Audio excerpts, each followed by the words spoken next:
Shit, what you want me to prove?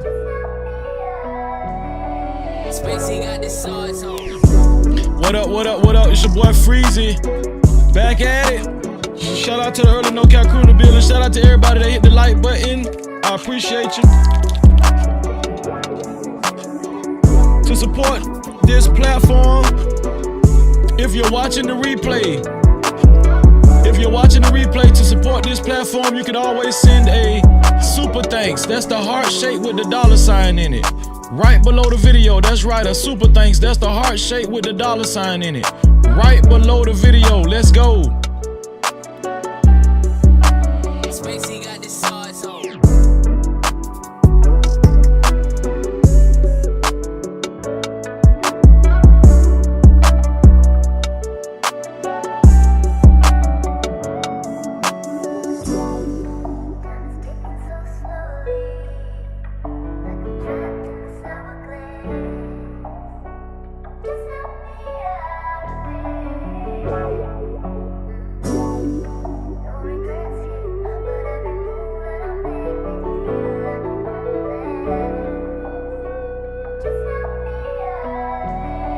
Spacey got the sauce on.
Video with your boy Freezy. Join in tonight. No captivity. Only the boss motherfucking bitches fuck with motherfucking Freezy. No captivity. Get into it.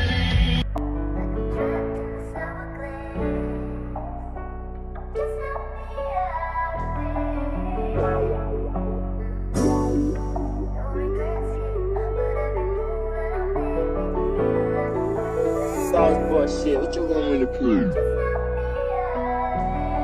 Spacey got the sauce on.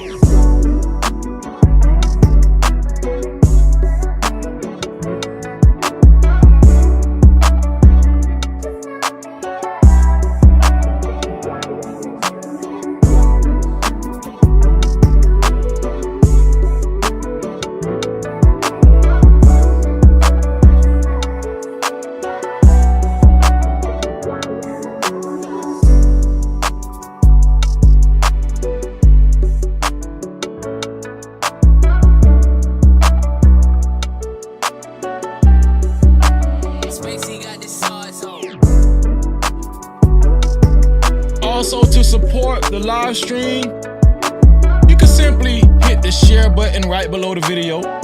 That's right, the share button right below the video. And you can share it out to any one of your social media platforms or copy the link and share it to one of your close friends and family. It's easy. Share button right below the video. I appreciate you. Let's go. Shout out to the early No Cap crew in the building.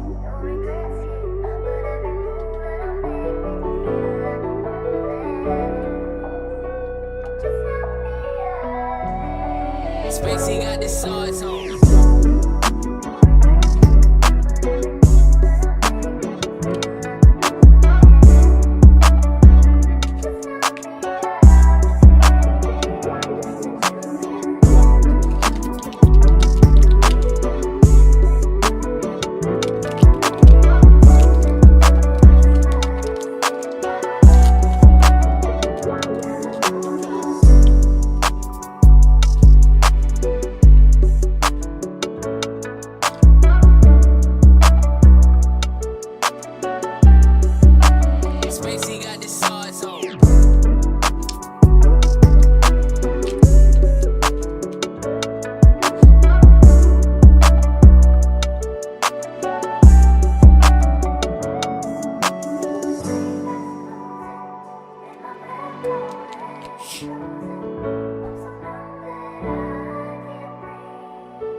Cap-tivity with your boy Freezy.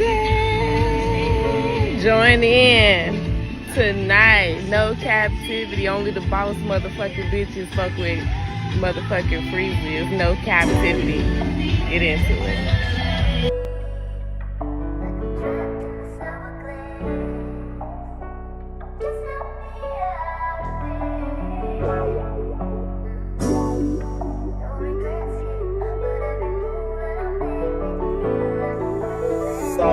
Shit, what you want me to prove?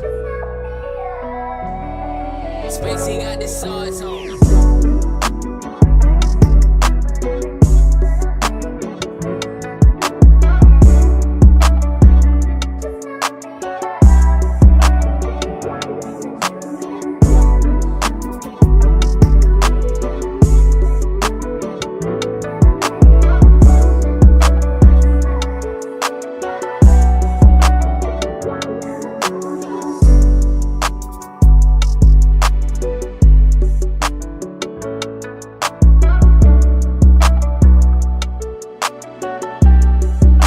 Spacey got the sauce on.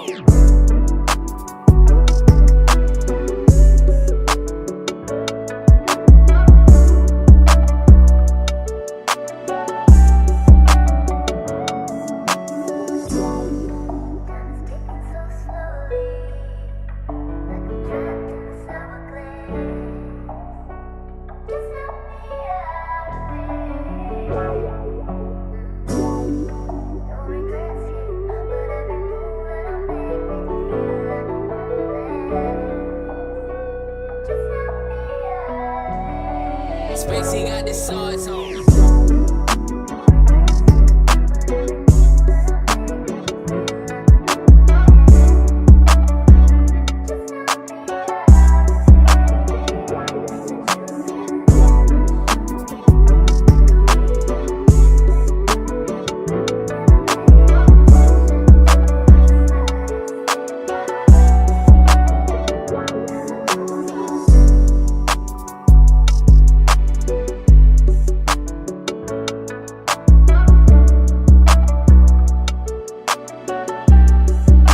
Spacey got the sauce on.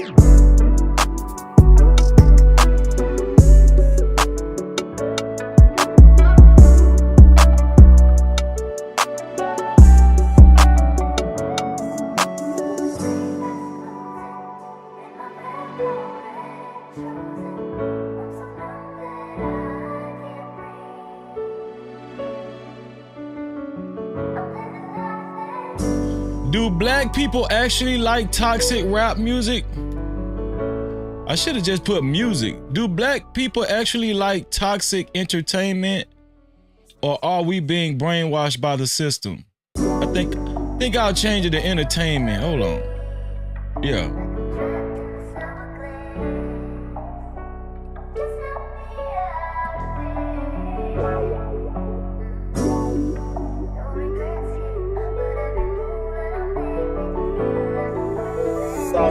Shit, what you want me to prove? Spacey got the sauce on. Okay, there we go. Do black people actually like toxic entertainment, or are we being brainwashed by the system? This is gonna be a choice conversation tonight. I need all the intellectual minds to come to the front of the congregation.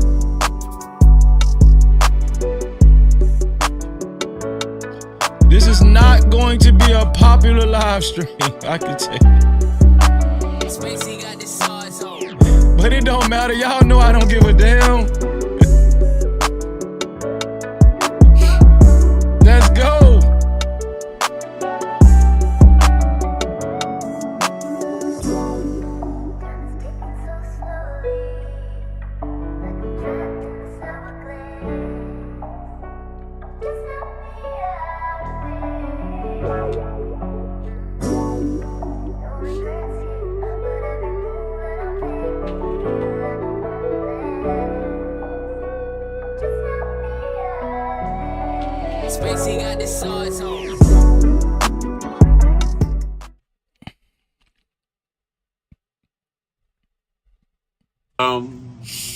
times in our life. You got time to sing on it. You sing. We all have pain. So man, you gonna sing. We all have sorrow. Then I look at Wayne and I know that he will be ugly tomorrow. Lean on me when you're my cousin and I'll be your friend. I help you carry on, for it won't be long till I'm gonna need my cousin to care.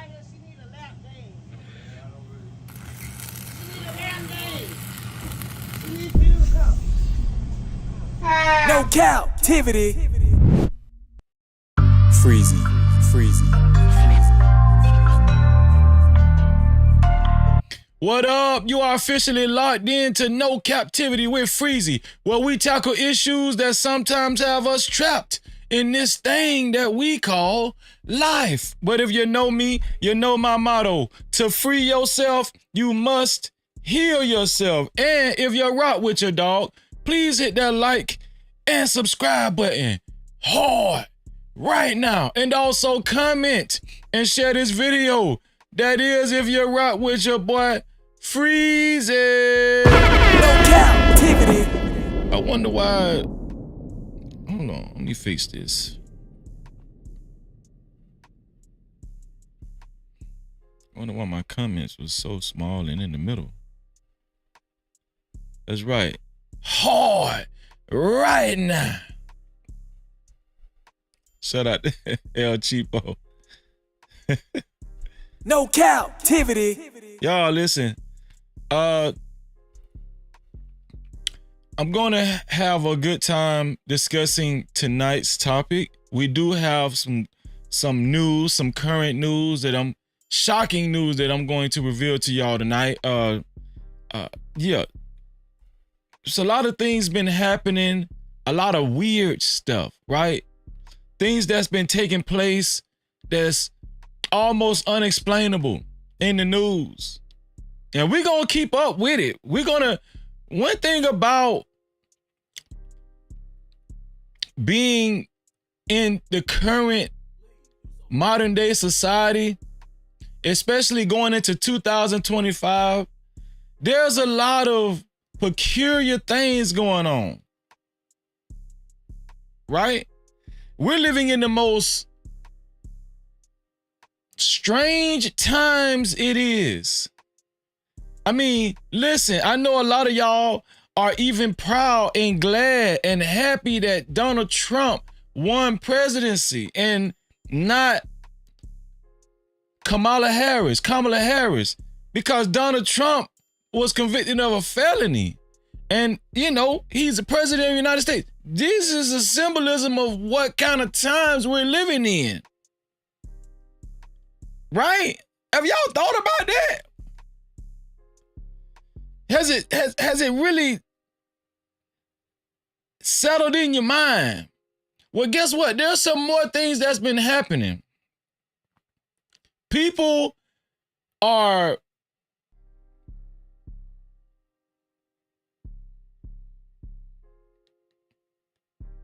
going crazy out here. People are showing another side of themselves, probably that was already there, but people are going crazy out here. And I'm going to show y'all evidence of what I'm talking about, right? I'm always reading the news. I'm always reading current news.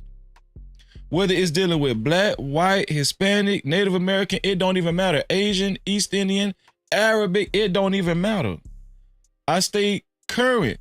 A lot of people think, oh, Freezy, he's just a ghetto ass dude. I am a little ghetto. I am, but you know, one thing about it, you ain't gonna catch me slipping. You know, I do believe in intel, right? I like intel. When I was out there, intel was always important. Very valuable. Intel is invaluable. How do you become an intellectual? You get intel. Yeah. No captivity. And that's what we do over here. That's what we do over here. Candace Owens. She spoke on a I want to say, was it Nick Cannon's platform?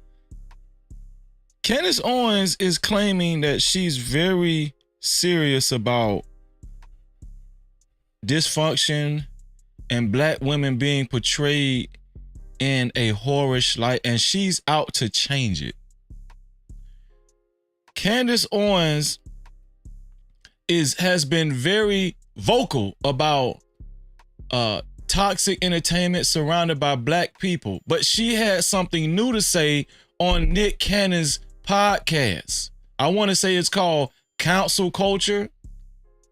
So I listened to a little section of it, and it was interesting. And Candace Owens actually raised an interesting point during her discussion, and it made me think about it. We're going to talk about it, and it ties in with the topic of the show. We're also going to talk about your girl, Glorilla. Huh? We're going to talk about your girl, Glorilla, man. Glorilla, let me tell y'all something, man. Glorilla is on top of the world right now. I don't know if y'all understand how big Glorilla is. Glorilla is huge. I don't know if y'all understand the heights that Glorilla has actually achieved. Glorilla is larger than life. I didn't even know how big Glorilla was until this last publication by Billboard. Glorilla is like, I didn't know how big. Like, I knew she was big, but I didn't know the magnitude of how big Glorilla is. But we're also going to tie that in with the topic of the show. Do black people actually like toxic entertainment, or are we being brainwashed by the system? This one here for the thug.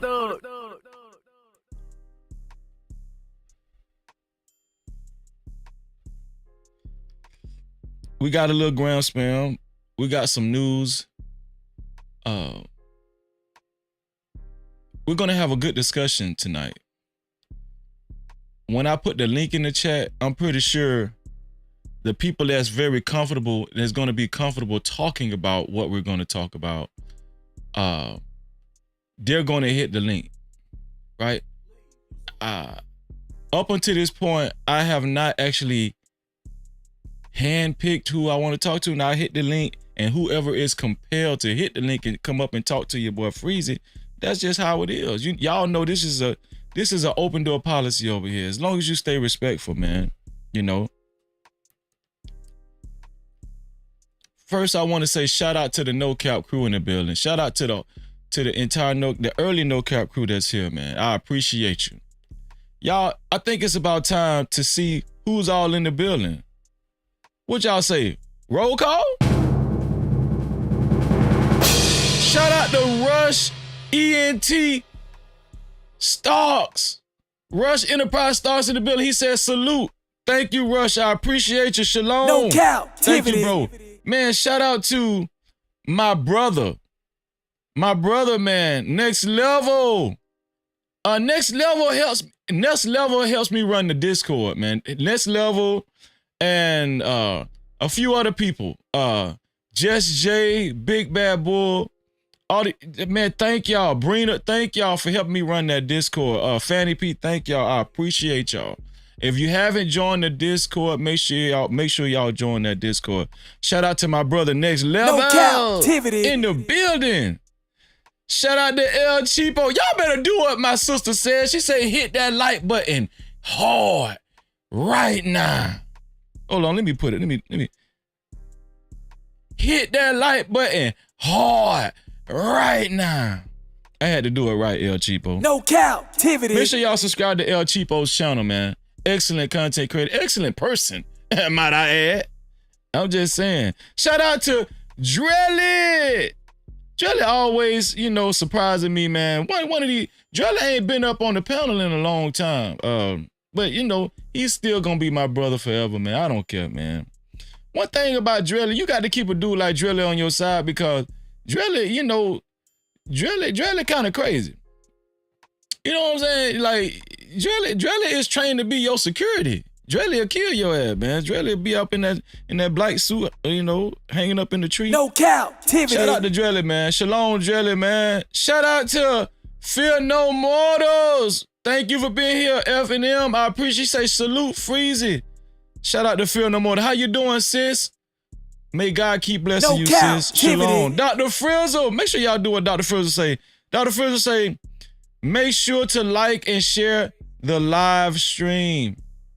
I mentioned that during the intro. You could all, it's easy to share this live stream. Did anybody do y'all know that? Like, it's easy to share this live stream. All you gotta do is hit that share button. It's almost just as easy as hitting the like button. All you gotta do is hit that share button right below the video, and it gives you the option to share. It's pretty fancy if you want to be honest. Like, all you gotta do, let me tell y'all about that share button at the bottom of the video.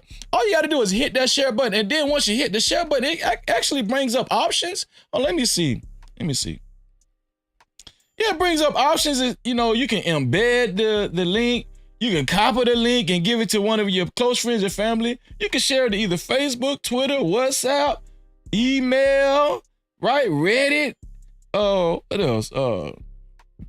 Kakao Talk. I don't even know what that is. VK. I don't know what that is. OK. I don't know. Pinterest, Blogger, Tumblr, LinkedIn, Mix. Yeah, it gives you plenty of options to share, you know. Yeah. Shout out to that share button. That share button. Shout out to everybody who's willing to share this live stream. Right? I appreciate you. Thank you. I appreciate you, Dr. Frizzle Frost. Captivity. Mo Love, I'm going to read your super cap shortly, but I gotta honor my sister. Thank you, sis. I appreciate you. Say Freezy, peace and blessings always. Thank you, Mo Love. Make sure y'all subscribe to Mo Love too, because if y'all need some upliftment, right? If you need some motivation, uplifting, inspiration type of content, go to Mo Love. I'm always over there. She's always uploading new shorts. Mo Love is awesome. Shout out to my sister Mo Love. Captivity. JT, what going on? Wow. It's here for the thug. JT in the building. I appreciate you, JT. Hopefully JT will join the discussion tonight, man. Because listen, tonight is gonna be very informational. That is the correct. That's the perfect way to phrase tonight's podcast. Shout out to JT from What We Know Podcast, and make sure y'all subscribe to JT's YouTube channel, What We Know Podcast. Excellent brother, excellent podcast, excellent content creator. Shout out to JT, man. Heed, what's up, Heed? Lawan Shaheed in the building. He say peace and blessings, Freezy. Man, shout out to Heed, man. Captivity. How you feeling, Heed? How you feeling? And there he go, Kwafi Nino with the hundreds. Kwafi, what did it do, right? What did it do, dog? Kwafi in this thing. Make sure y'all subscribe to Kwafi too. Captivity. Shout out to Kwafi, man, in the building. Come on, man. Come on, dog. Man, shout out to my brother, Black Man Unfiltered Network, aka BMU in the building. He say, family, what's up, brother? Man, y'all know what I'm finna say. Y'all got to subscribe to BMU's channel. I'm pretty sure most of the people that's in this chat subscribe to BMU, but if you ain't, you making a big mistake. Make sure y'all subscribe to my brother's channel, Black Man Unfiltered. I'm talking about, we go way back. And you talking about substance, yeah, that's one of the main channels in this space that's always been holding it down. I'm talking about holding it down. P.O.P. holding it down. I'm talking about real talk, man. Shout out to BMU, man. Appreciate you, BMU. I appreciate you. Let's see. What JT said, upliftment is Only a word for tonight, Freezy. Uplift me. No cap. You know how we do, man. You know how we do, JT. Upliftment. Yo. Yeah, yeah. Listen, make sure you hit the like button, family. I want to remind you guys to make sure you hit the like button before we do anything else. Make sure you hit the like button. I want to recognize the 21 people that hit the like button so far. That's pretty good. Y'all showing out tonight. 21 people that hit the like button. Thank you. I pray that the Most High blesses and keeps everyone that hit that like button. I pray that the Most High bless y'all with $3 million. Listen, it started out with $1 million. Then a few days ago, it went to $2 million. Now it's at $3 million. I pray that the Most High bless y'all with $3 million up to my on the dot. If it give you 3,000,001, that wasn't my prayer. I want you to get 3 million on the dot. Okay, nothing more, nothing less. All right, and shout out to the 22nd and the 23rd person that hit the like button. That prayer applies to you too. Yeah. No Cap-tivity. Listen, and also more importantly, to support this platform and to support stores of this magnitude. Also, if you would like your comments read and highlighted, that's very important. If you would like your comments read and highlighted, if you just got something on your mind, if you got something on your chest, or if you just want to say what up to your boy Freezy during the show, please make sure you either send a super cap or a super chat, right? Super cap, aka super chat, just like Mo did. Hold on, let me show y'all how to do it. Let me show y'all. Just like my sister Mo Love did right here. Thank you, Mo, for the $5 super cap. I appreciate you. Mo said, Freezy, peace and blessings always. Thank you, sis. And I'm gonna tell y'all something. I know when my sisters say that, and them prayers gonna get through. I'm telling you, that type of person you want praying for you right there. Mo Love. Thank you, Mo. I appreciate you for helping us keep the lights on, Mo. That's how you send a super cap right there. Or you can also send a cash cap. That's what we call them over here. Cash cap, aka cash app to $Freezy. No cap Freezy. That's $no cap Freezy. No Cap-tivity. And I thank you in advance. I really do. Appreciate you. Who else done came in here, man? BMU say, what we talking about? Yeah, do black people actually like toxic entertainment, or are we being brainwashed by the system? I done memorized it. Now y'all can't get me. I done memorized it. Shout out to Killer Swag. What's going on, Killer Swag? Appreciate you being here, bro. Thank you. So I got a mind to put the link in the chat earlier, but I want to show y'all some current news that you guys, I don't know if you've heard of this yet, but I got to put y'all up on game. It's all about intel over here. It's all about becoming more informed, right? But before we do that, let me do this right here. Let me show y'all how to be a sponsor of tonight's show, right? Who will it be? There we go. Who will it be? There we go. This is how you become a sponsor of tonight's show right here, right?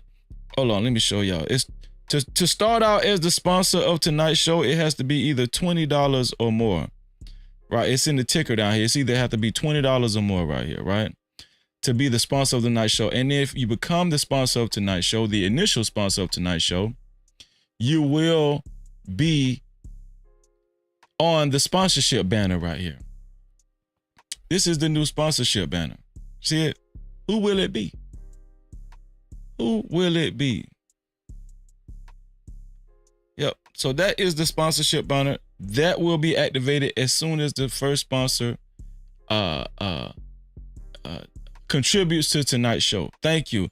Shout out, and I gotta say what's up to my sister Cassandra B. How you doing, Cassandra? She said, "Hey, Freezy." No Cap-tivity. Always good to see my sister, my sweet, sweet sister.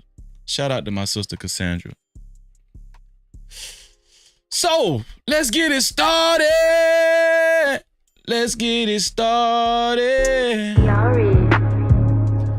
Ground spell, we're gonna hear about some current stuff, some stuff y'all ain't really even heard of yet. I'm telling y'all, it's breaking news. You would not believe what has taken place in the last couple of days. You would not believe. We're gonna piece this stuff together.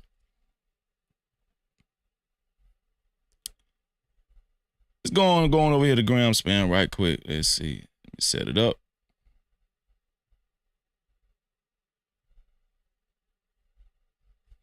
Oh, I'm glad I just did that. Here we go. Thank you, Jesus. Okay, here we go. Here we go. Travel One, how you feeling, Travel One? Travel One say greetings. Greetings to Freezy and his No Captivity chatters. Was Freezy calling men out on DJ Hemp too? That was yesterday, sis. Stop it. No cap. Sis, that was so yesterday. Okay, you know I be calling out black people to do better. It ain't just about men. It's black. I be calling out black people to do better. Sometimes the men be on the chopping block. Sometimes the women be on the chopping block. Okay. So here we go. Here we go, y'all. But I'm gonna show y'all what I was saying yesterday. I'm gonna show y'all. This is part of it, right? This is part of what I was saying yesterday. This is part of what I was saying yesterday, y'all. And a sound white. And shout out to my brother, Are you adopted by white people? Big Cam I am. Here we go. Are you adopted by white people? Kind of sound white. Work at a comic book store that's white. It's actually the only black-owned comic book store in Texas. Hell yeah, the ex-dads. He's gone in a flash. So, I don't know if y'all recognize this guy. This is the guy that actually was the hired comedian at Donald Trump's rally. He was heavily criticized for his racist jokes. They had this black girl on their show and they were teasing her because they were saying that,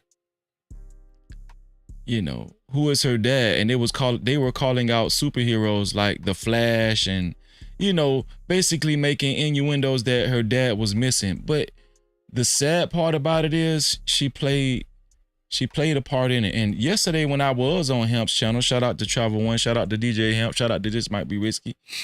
I was talking about black people on how some of us have lost our way. We want to get accepted by white folks so bad. You know, we're led by the majority in this society, and it's because we were brainwashed. We were conditioned from a long time ago. Our parents were victims, right? Our grandparents were victims. A lot of people don't believe that this is a mental and spiritual fight that we're in, right? I'm going to keep preaching this, and I'm going to keep yelling this to the rafters until I get through to some people, because once people actually break out of that and understand, you know, what's really going on mentally and spiritually in this society and how they've done black folk for a long time, then we will see progress. Then we will see stronger people, right? Look at this black girl right here. Aquaman can't swim.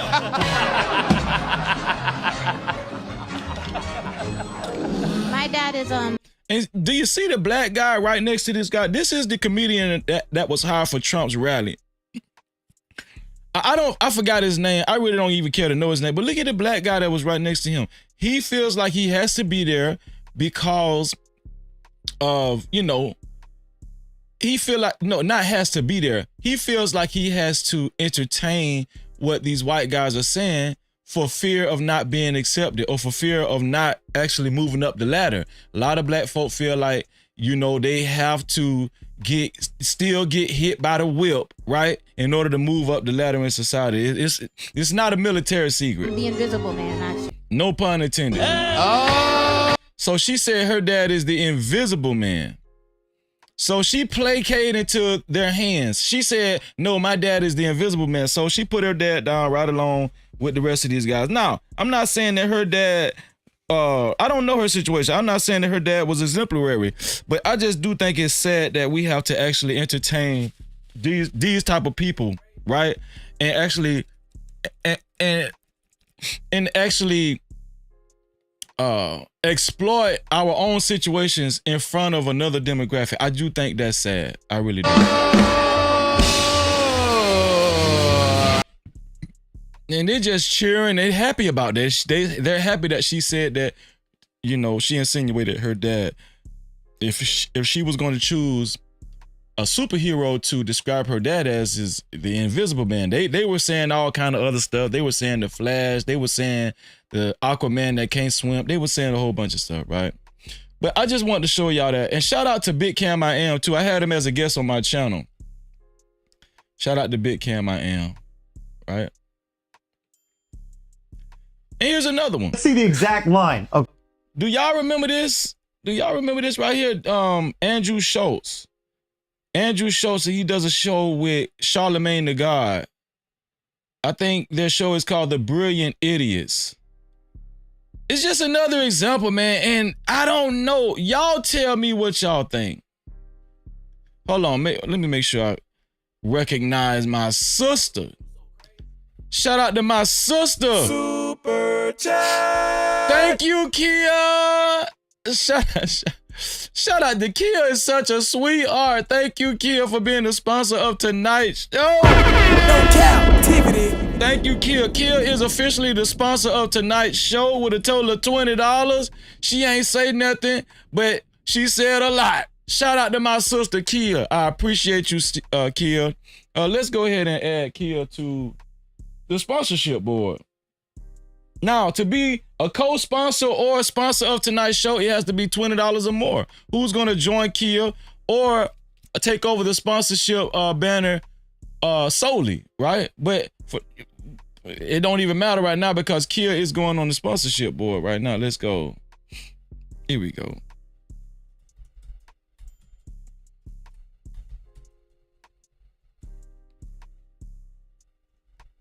There we go. There we go right there. Miss Kia, baby. $20.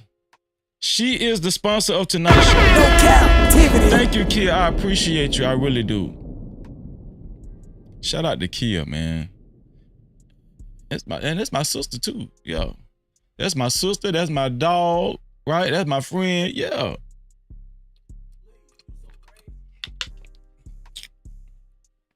And she's a Florida native too. And she's a Florida representative too. Representative. Okay, here we go. So this clip had went viral. It was heavily criticized. But I'm going to remind you guys of this clip because there's some more stuff to it. Because Kendrick Lamar apparently wrote a line in one of his songs. And Kendrick Lamar is on that same shit that I'm on right now. Not, you know, placating to the powers that be because we feel like they're in control. We feel like we have to adhere to the disrespect, right? Where your pride at? Watch this. Let's see the exact line, okay? Don't let no white comedian talk about no black woman. That's law. Now, technically speaking, if we're going off of grammatic English, okay, he is saying, I can talk about black women. You gotta understand about Ken. It's very important to him to protect black women. That's why he's. Let me start from the beginning. See the exact line. Are you? What is the black girlfriend effect? This is you don't know about glow up the other culture. Yeah, so you'll see a guy who's had a black girlfriend. All of a sudden, he's got buzz cut, like clean shape up. Glows up, bro. I like that. They shave their hair because they start losing it. Because they're so stressed being around this black girl complaining about it. So those two comedians, the two black guys, damn, what's those guys' name? I forgot, but they're supposed to be well known on social media. They were initially saying that you could tell when white men or men, I don't know if it was just white men or men of other races actually get with a black woman, they were saying that they get taped up and, you know, they be fresh and stuff. Their haircut be fresh and they have a line, it be taped up. Well, Andrew Schultz is saying, no. He was saying something negative, right? Let me show y'all. See the exact line. What is the black girlfriend effect? This is you don't know about this? Glow up the other culture. Yeah, so you'll see a guy who's had a black girlfriend, all of a sudden he's got buzz cut, like clean shape up. Glows up, bro. Yeah, I like that. They shave their hair because they start losing it. Because they're so stressed being around this black girl complaining about it. That's why they gotta shave their hair. Nah, bro. White guys with black girlfriends, they grow a beard because there's more cushion when they get slapped. What is the? So he's saying white guys shave their head not because they want a fresh lineup, but they shave their head because they start losing their minds. No Cap-tivity. That's what this guy is saying. He's saying white men that date black women, they shave their head. He was saying that in contrary to these two guys. I forgot the name of these two guys, but they're well known. But Andrew Schultz is saying, no, white guys shave their heads when they wear black women because they be stressed out. They be about to go crazy. He said something else about their beard too. Hold on. Black girlfriend effect. This you don't know about this? Glow up the other culture. Yeah, so you'll see a guy who's had a black girlfriend, all of a sudden he's got buzz cut, like clean shape up. Glows up, bro. I like that. They shave their hair because they start losing it. Because they're so stressed being around this black girl complaining about it. What makes white people feel the liberty to that? I mean, I know we live in America, but what make them feel the liberty that they could actually say these type of things around black men? Look at these guys. They're laughing and laughing and laughing. You know what I'm saying? I mean, and I know this is a free country, but they don't, my thing is, it's not that they don't have the right to say it, but they don't even feel uncomfortable. These black guys they're not even making these guys feel uncomfortable. They're not even making him feel uncomfortable. He's feeling it, but obviously he feel like that's his show. He can say what, right? He said something else about a beard. That's why they gotta shave their hair. Nah, bro. White guys with black girlfriends, they grow a beard because there's more cushion when they get slapped. The white guys grow a beard because there's more cushion when they get slapped the F out of them. So the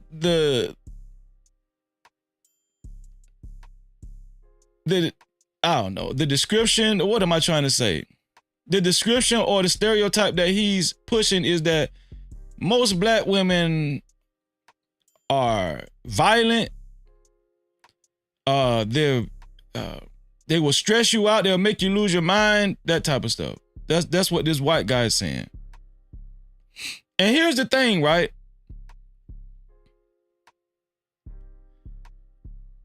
This guy is a white Jewish guy. Now, I'm pretty sure he's been with black women before. I mean, he hangs out with Charlemagne the God. A lot of his guests are black, right? But don't it always be this kind? Don't it always be this kind that really want some black coochie? They really love black women, and we've accepted them and thought and to the degree where they think that they can say whatever they want to say and they cool, and they got almost like a black card.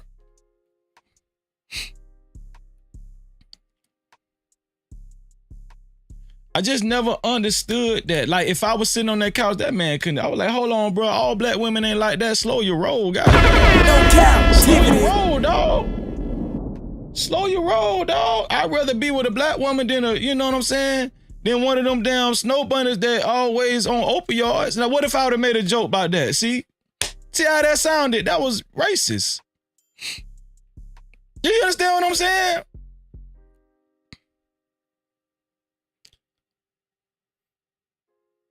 I'm just taking us on a ride and a journey so I can show y'all where we're headed, where we're going. And it's only going to get worse and worse and worse. It's only going to get worse. But we need more guys such as myself and other guys like in the No Cap crew to actually call this shit out. Fuck what they think. Who gives a damn if they make you an outcast or make it seem like you just one of those woke people? Who cares? Shout out to Lisa Moore in the building. How you doing? We just need more real dudes, mere men. Where the leader? Where they at?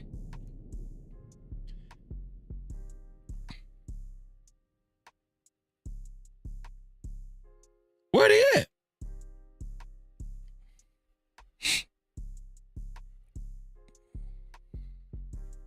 So this is what Kendrick Lamar has said. This is why I became a new fan of Kendrick Lamar. So Kendrick Lamar came at this dude. He had something to say. The only entertainer that I know of that actually came at this dude and had something to say, criticized Andrew Schultz. See the exact line, okay? Don't let no white comedian talk about no black woman. That's law. Now, technically speaking, if we're going off of grammatic English. Okay. So that was a part of Kendrick Lamar's lyrics. Don't let no white comedian talk about a black woman. That's law. I forgot what song, I don't know. I must not be that big of a fan. But yeah, just the character of Kendrick Lamar. I'm digging that.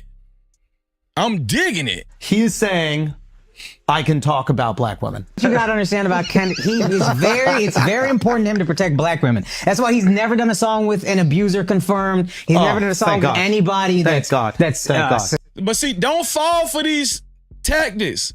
This reversal tactic, right? Where they say, oh, basically they're trying to say he's done songs with people who have been accused of physical abuse.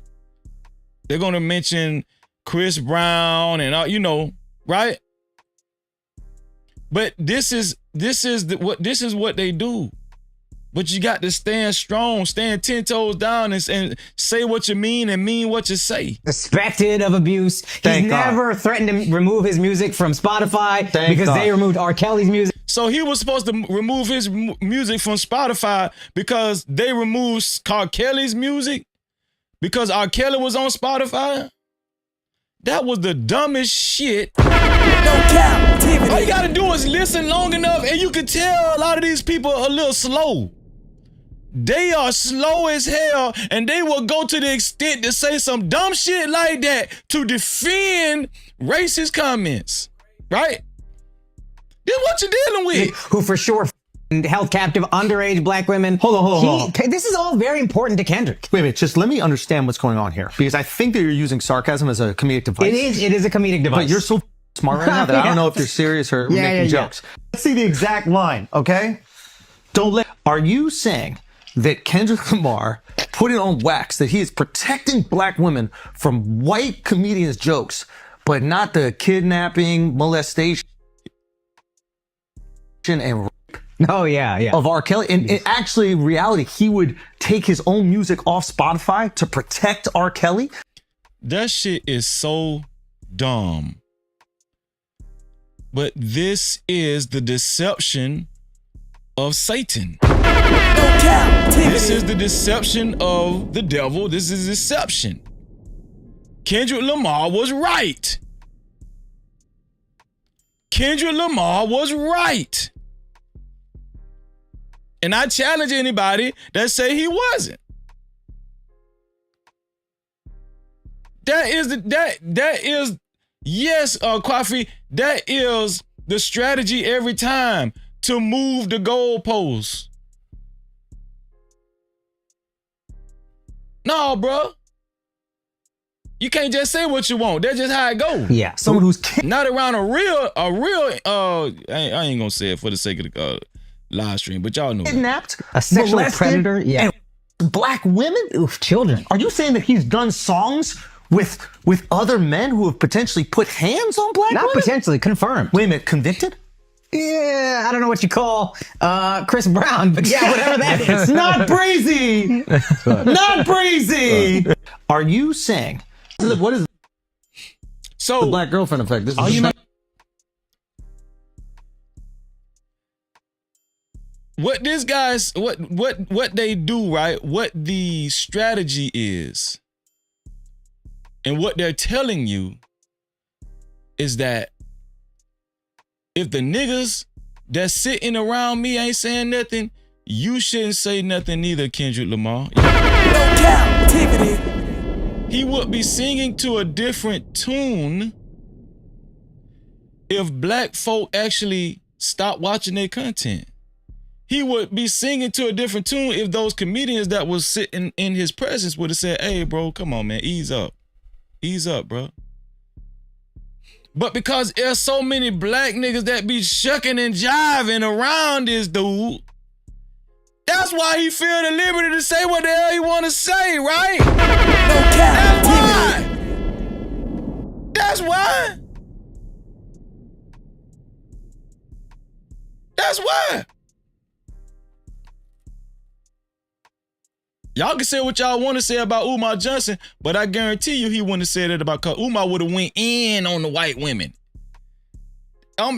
See, when it be about that Umar hate, listen, yeah, Umar, you need to get that school up. I ain't gonna lie, but this ain't about the school. We needed Umar right then, though. I'm just saying, we needed Umar. But I'm going somewhere with this, though. I'm going somewhere with this, man.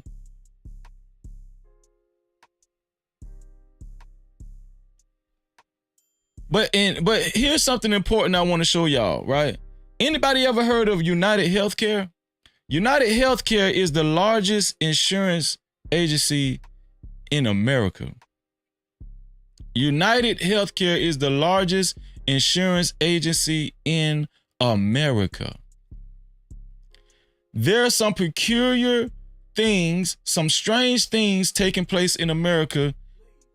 Donald Trump got elected, right? There's a lot of stuff going on. They cleaning up. They doing a lot of cleaning up.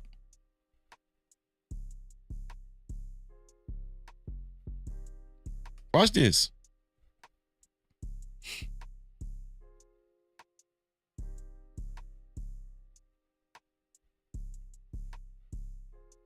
The CEO of America's largest health insurance company was shot and killed by a masked attacker outside a New York City hotel. United Healthcare CEO Brian Thompson was fatally shot in what appears to be a target. The CEO of United Healthcare was recently assassinated. Dude was 50 years old. Now, this is supposedly the guy that assassinated the CEO. They said he was shot and killed. I'm saying it was assassination. But that's not the end of it, though. That's not it. Watch this. Targeted attack. Police have launched a huge manhunt to catch the killer, who fled on a bicycle into Central Park. Dude fled on a bicycle, and they still don't know who this dude is. What y'all think this is? No Cap-tivity. The dude fled on a bicycle, and they still don't know who assassinated the CEO of United Health. Witnesses said the suspect waited outside the hotel before the shooting and knew which door Thompson was going to emerge from before firing from point-blank range. Officers performed CPR before he was rushed to the hospital, where he was pronounced dead. Thompson was 50 years old. The NYPD is... Listen, the NYPD, all they offer was $10,000 reward. Are y'all putting the pieces of the puzzle together with this one right here? Y'all don't think a lot of that shit on the movies be true. This was the CEO of United Healthcare, the largest insurance company in America. The CEO was just mysteriously killed by some unknown assailant.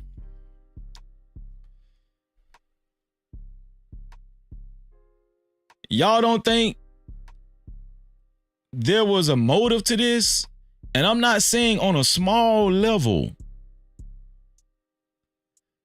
I'm not saying on a small level either. I'm talking about deep state shit. I'm talking about from the top down type of shit. Yeah. Y'all better pay attention what's going on in America. Shit is about to get different. They exterminate and they clean it up. Y'all better understand what age we living in right now. Offering a $10,000 reward to anyone with information regarding the shooting. The CEO of America. Let me show y'all this right here. Right here. This is the guy right here, y'all. This is him. Brian Thompson. All they offering is a $10,000 reward. All they're offering is all they offering is a $10,000 reward for the CEO of the largest insurance company. Might be in the damn world. I said America, it might be in the damn world. Watch this. This is so we know it's a white guy that did it. I want y'all to stop talking about black on black crime and all that kind of stuff. Black people been quiet lately. They been quiet lately. White people been killing up a storm. Next time somebody talk about black on black crime in Chicago and St. Louis, no, listen, white people is off the chain right now. And listen, they saying they still don't know who the killer is. But they got, if this was a black man, this would be enough to convict. This would be enough to have a nationwide manhunt. This right here is enough to have they should know this man whole Social Security just from this right here. But they still saying it's a mystery.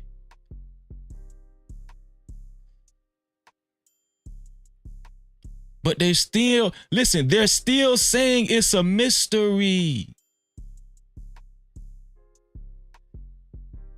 Y'all think Brian Thompson, the CEO of United Healthcare, was assassinated just off of a fluke?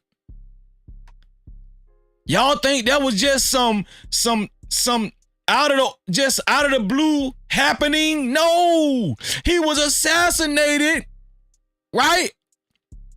Because there is a restructuring going on.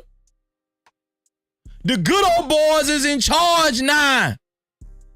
The good old boys is in charge. By any means necessary. And I'm gonna show y'all how crazy this shit is. Watch this.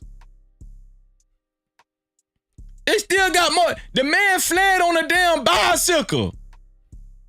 The man got on a city bike and fled. And they know his entire route. Look at this. They know the entire route of the assassin.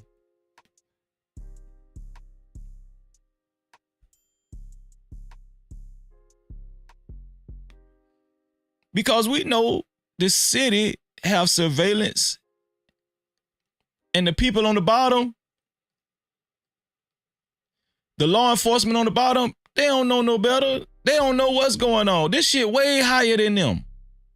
This shit is way higher than them. They got this man entire route. Let's read it. At 6:44 a.m., the victim is walking along towards the New York Hilton Midtown. After exiting his hotel across the street.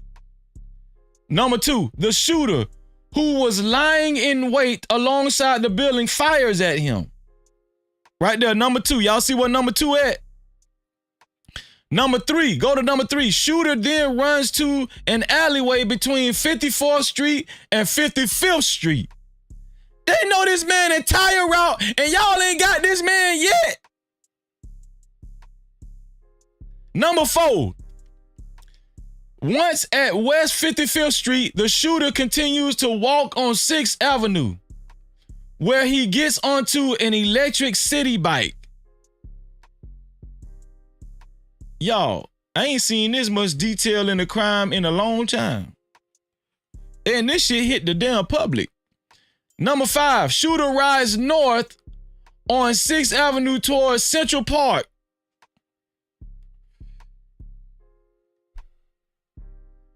Number 6 at 6:48. This only 4 minutes later. From 6:44 at 6:48 a.m., the shooter rides the bike into Central Drive.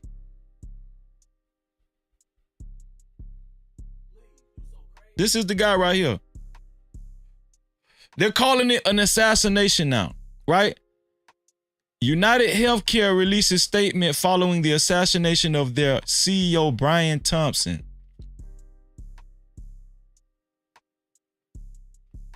That's a great question, Lisa. That's a great question, Lisa. Dude was only 50 years old. 50 years old.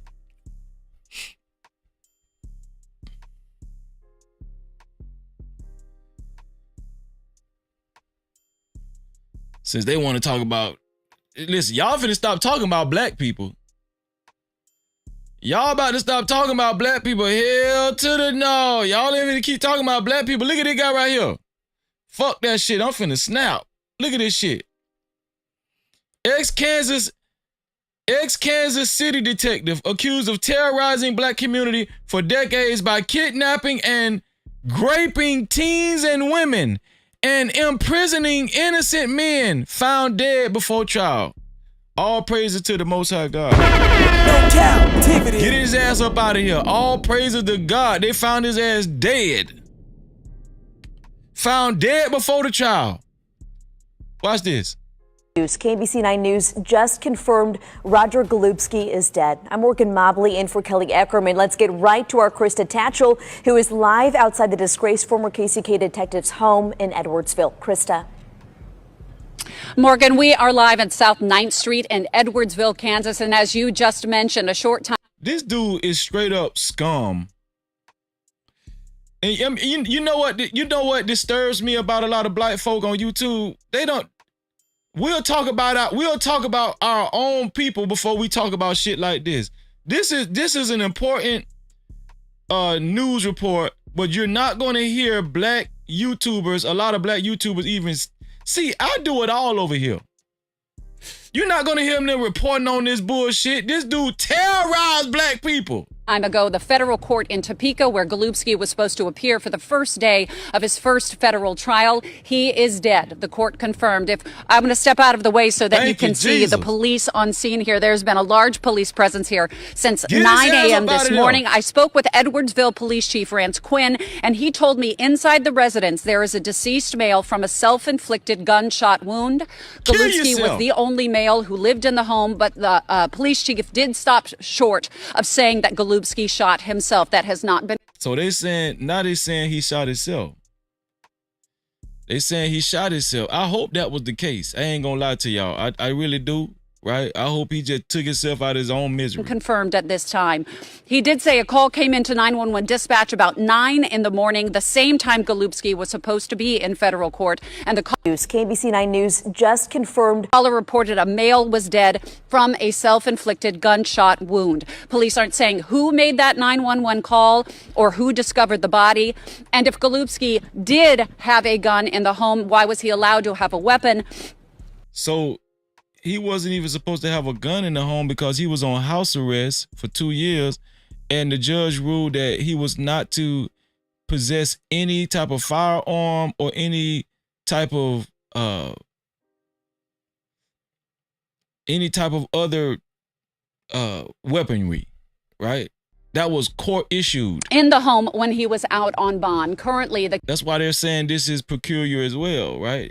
He wasn't supposed to have a firearm in his house, so how was he able to kill himself? Kansas Bureau of Investigation is taking over the scene at this time. In a short time, we're told that police will speak to us just a little bit in a staging area down the road. Golubski's lawyer did say that Golubski was experiencing feelings of being despondent because of media coverage, but we want to take it now to Matt Fleener, who is at the federal courthouse in Topeka. Matt.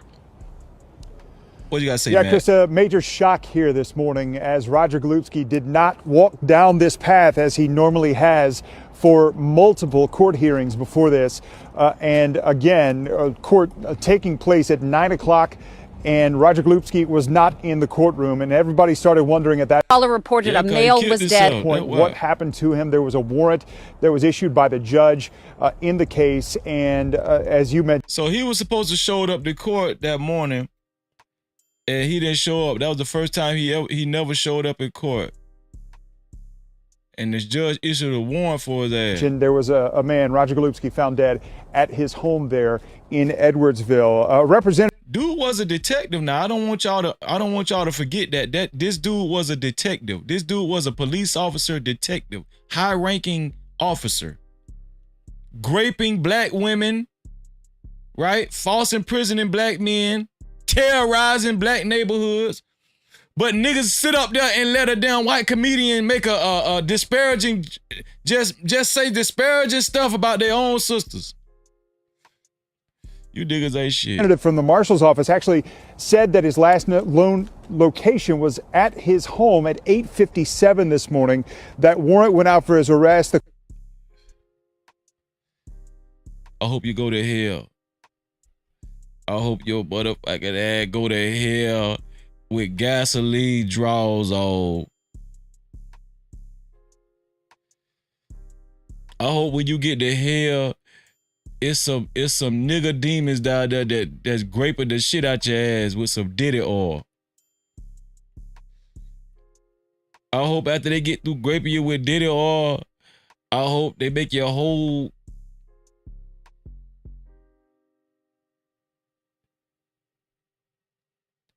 Let me stop. The court officially confirmed his death at 11:01 this morning. The U.S. attorney announced they were moving to dismiss the case because of Golubski's death. Golubski's attorney said he actually talked to Golubski a lot this morning. That was his exact quote. He said a lot, but did not know what happened after he spoke with him. We actually spoke with Lamont McIntyre's attorney this morning. McIntyre was exonerated back in 2017 after he believes Roger Golubski framed him for a 1994 murder. McIntyre's attorney has big questions about Golubski's death. Did anyone see this coming? How closely was he? Now watch what this lady say. Watch what she say now. Being point what happened to him. There was a monitored other than his attorneys who last had contact with him. When we have someone die at the morning that a trial is supposed to start, it raises a whole host of questions. She's saying that it was foul play. She's saying that man ain't killed himself. She's saying no, that was right before trial. Somebody took his ass out. She's saying they should not dismiss this case. This should be investigated. That's what this attorney is saying. That's what the attorney of another client that they falsely accused that she had actually had to go to court for this very same trial. Malunsky or whatever his name is. She's saying this is what this attorney right here is saying. No, it was some foul play. He didn't kill himself. He wasn't supposed to have a gun in his house in the first place. And so I am very much hoping that this can be turned over to an independent investigative entity. What's up, man? As Krista mentioned, the KBI is now investigating. Golubski was actually on house arrest awaiting his trial because of renal failure. He had to have dialysis every other day. The trial was actually... Damn that man. We don't give a damn that he was shitting on himself. We don't care about that man. We don't care that man was shitting on himself and pissing on his damn self. I don't give a damn if he killed himself, man. Yeah. He's supposed to go Monday, Wednesday, Friday, so Golubski could continue dialysis. And the big question is, how did a gun get into Golubski's That's home? what I'm saying. That was another condition of his house arrest. Exactly, Matt. Come on, Matt. Now you're talking with some sense. He was not supposed to have access to firearms. Some big questions now for investigators as, again, this case has officially been dismissed. They dismissed that shit. They don't give a damn if he got killed or not. They don't give a damn. No cap. You know, I'm gonna tell you what the white folks say. This man got too sloppy. We kept letting him get away with raping women and falsely imprisoning black men and terrorizing black neighborhoods. We kept letting your ass get away, but you want to be sloppy. So guess what? We don't give a fuck what happened to you. That's how white folk work now. I'm just trying to tell you. That's how they work. Live in Topeka, Matt Fleet, I News. Also hearing from a woman who says she was sexually assaulted by Golubsky more than 30 years ago. And KMBC 9's Andy Alcock was also in Topeka, speaking with protesters outside what was supposed to be day one of his trial. Some of the women who claim Golubsky abused them have been waiting for decades to tell their story. God, Jesus Christ. I think they're about to show some of the victims in court. Now, demonstrators here today say that justice has been denied. I was in shock because I really wanted him to face his day in court. Yeah, she wanted him to get great by them niggas that up the road. Wanted him to face what he made us face for so many years. I feel you. I feel you, sister. I feel you. He took the cheap way out. He took that gun and blowed his whole brains out. But you can't get away from God. You can't get away from God, Gillespie. Michelle Hawks was not in Topeka with demonstrators as she had been previously. The reason is she was going to testify in Roger Golubsky's trial, even though she's not one of the two women listed in his federal indictment. Michelle said just after 10 this morning, she received a call letting her know Golubsky was dead. As a result, her appointment to meet with a federal... Ain't that something, man? That man raped that lady as a police detective. Federal prosecutor next week to go over her testimony. Terrorized black neighborhoods. Was no longer necessary. To tell about the intimate details. I knew. Also here. This is what I mean by, see, this is what I'm talking about. So the things that he. This is what I'm talking about. Why we do need to speak up. You know, especially like when a somebody like Andrew Schultz says distasteful racist things about black women. Now, see, this is what I'm saying. I'm not on the train of just stomping on black women. I'm not team man. I'm not that type of dude. You understand what I'm saying? When you come over here and you hear me say that and you say, oh, I'm finna log off, you're doing me a favor because I don't need your kind over here. That's what I'm trying to tell you. I've been trying to tell y'all that for the longest. By the time we grow this shit to 1,000 people watching, man, it's gonna be so many solid motherfuckers over here. This shit gonna be like Fort Knox. This shit gonna be like Fort Knox over here by the time we get done. I'm trying to tell you. He done to me was gonna be hard for me. Maydella Henderson was at the protest. She said 50 years ago, Golubsky put a gun to her head, but it was never prosecuted. The demonstration ended shortly after Golubsky's death was announced. It's the coward's way out because you don't want to face these. Don't go, grandma. See that old school right there. That's old school. No cap. That's old school right there, man. It's a coward's way out. People. Michelle is especially disturbed Golubsky, who investigators say fatally shot himself, was able to get a gun on house arrest. My take on that is we were never safe. They told us that we were safe. He wasn't supposed to be allowed to get a firearm. With no trial to watch today, demonstrators loaded up back onto a bus and headed back to KCK. In Topeka, Andy Alcock, KMBC 9 News. Of events leading to what happened today. Of those advocates were inside the courtroom today, alongside investigative reporter Matt Fleener. Matt, you are live in Topeka, outside the federal courthouse. You've been covering this story for years, and of course, before 9 o'clock this morning, like everybody else. Matt look like he like black coochie too. Look at Matt. I know your kind, man. Else, you were expecting this trial to last for maybe weeks.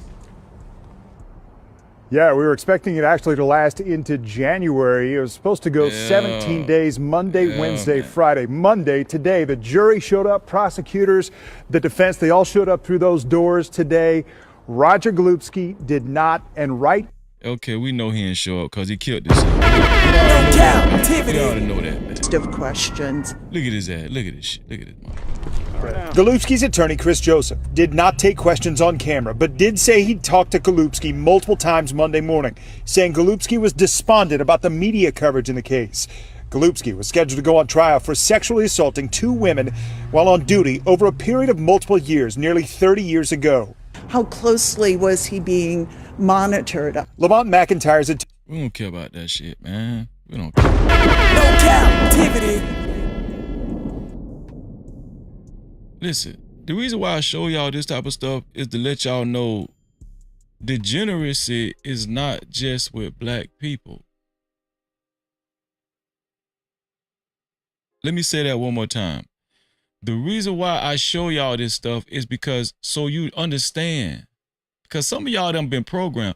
Degeneracy is not just with black people. As I would argue also, we talking about real Satanism, satanic, evil shit. I told y'all before, black people can't even make scary movies. They can't direct scary. The best scary movies, the people that make the best scary movies is white folk. Now, y'all can argue with me if you want to, but this is real.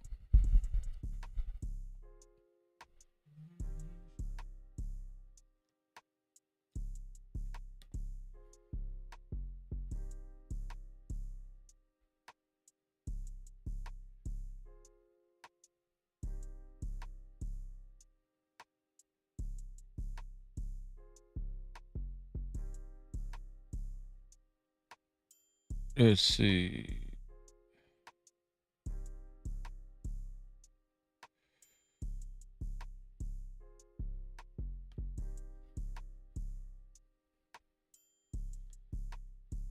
I'm gonna show y'all how Umar be talking though. Watch Umar Johnson. Walk down the street with a white woman, he's telling the white world, I'm safe, I'm trustworthy, I'm acceptable. The white woman for the black man is a white surrender flag he holds up to the white power structure. What y'all think about what Umar is saying right now? Do y'all agree with what Umar is saying?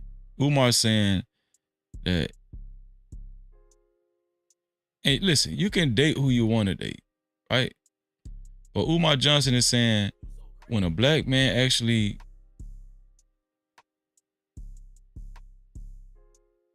decides to be seen with a white woman in public, that is his way of waving the white flag to white people.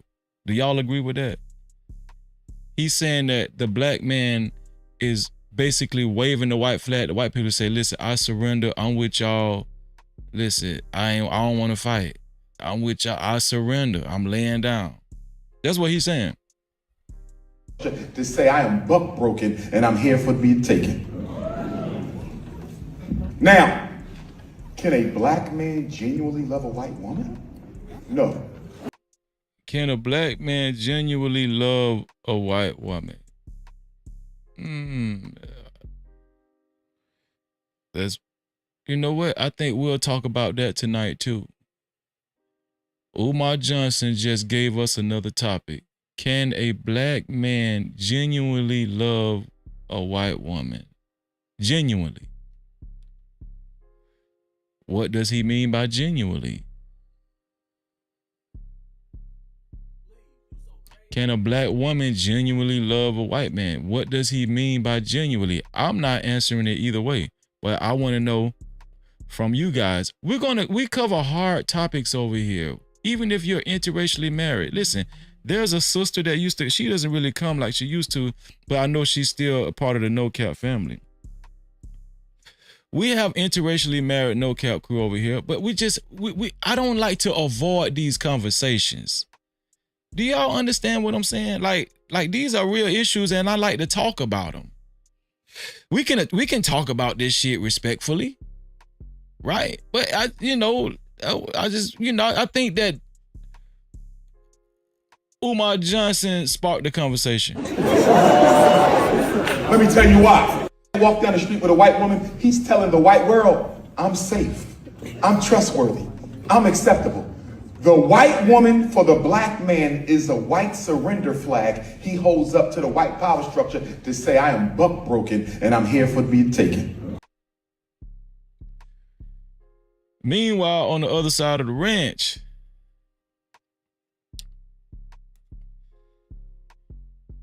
we got Cam Newton preaching his message too. Cam Newton say he love black women. He love black women so much he tell them the truth. I think Cam down there went crazy, y'all. I think Cam lost his rabbit ass mind. What? Ask one question though, a personal question. Please. I saw a clip that you did and it went viral, and it was talking about relationships. And you had said what you said about your relationship now and how it hasn't always been that person. And I think for me, inside of that, my mind immediately went to, well, is this really cheating or is this an arrangement? To answer your question, I don't think this is an arrangement, nor is it cheating. I think you grow with somebody. And Now, Cam is going to say something very intriguing about marriage in America, right? Legal marriage in America. crazy thing, going back to what I previously said, when you're living in your truth, Yeah. right? A lot of people want the benefits without also accepting the bullshit. Now, a person who may hear that may say, "Oh, so I'm okay, I'm good. I'm sorry that you're not for me." Yeah. But when you cite the source of who that comment is coming from, you're not mine either. So Yeah. I say to my Yeah. You're not his because you ain't going to go for him just having sex with other women while he's in a relationship with you. myself, and I'm like, all right, I got a place of refuge in her. Can I ask you just a direct question? Do you see yourself marrying her? Here we go. To your point, Yeah. marriage Yes. is not the ultimate goal for me. Yes. That's respectable. I get you. I'll be that to each his own. Let's go. I do want to get married.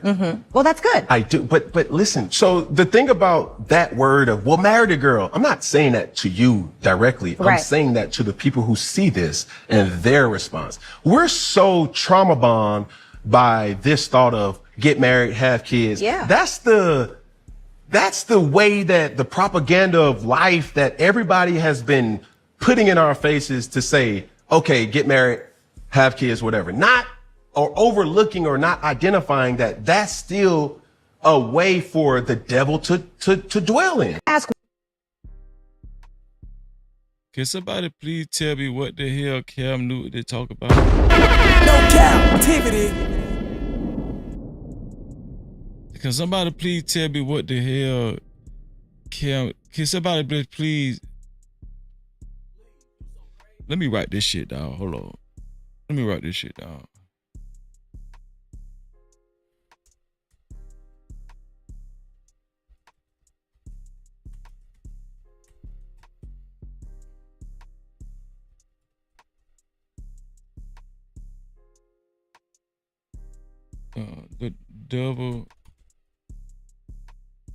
The devil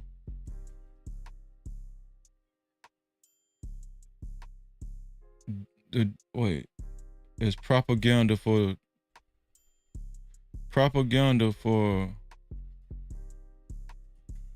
the devil to dwell in. Marriage is propaganda for the devil to dwell in. Marriage. Okay. Make sure I got it right. All right, there we go. Okay. One question though, a personal question. Please. I saw. Okay. Y'all, this the last thing I'm gonna show y'all before we actually go into the topic. No, this ain't the last thing. I got to show y'all this too. Y'all, listen. I ain't gonna lie to y'all, man. This shit hyped me up what I'm about to show y'all right now.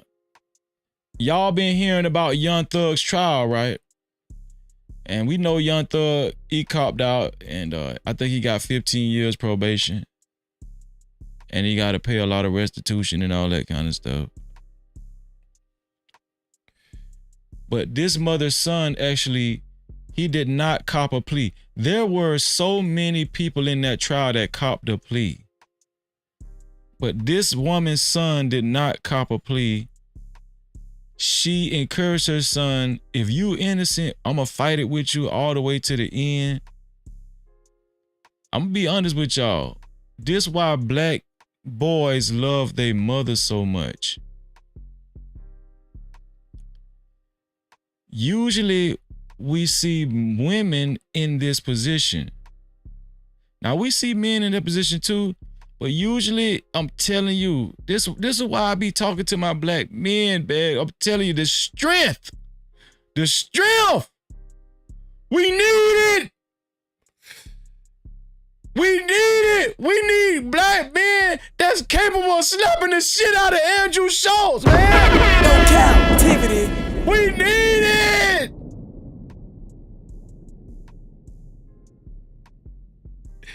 Man, I might make a soundbite out of this shit. Watch this. Going to work, having a personal life, coming back down here, sleeping in the courtroom, they having to wake me up, doing this thing over and over and over again repetitiously. Every day. Every day. My son stood up 30 months. My son stood up. And we was victorious. I'm thankful to God that a mother love went beyond the world. And I'm thankful I never gave up on my son. Never. He said, Mama, I'm not taking it. I'm standing up. And I stood right by him every day. Every day of the week, I stood by my child. And he said, no. And I said, I'm going to stand with you. That's how the No Cap crew got to be, y'all. This how we got to be for each other, man. This how we gonna grow this shit. Share this shit right now. Share this shit. Hit that share button and share this shit right now, man. It's still some real people out here. That lady said she knew her son was innocent. She stood in the gap. Now, most of the people in this trial took a plea. Most of these people walked away and took a plea. I'm just letting y'all know.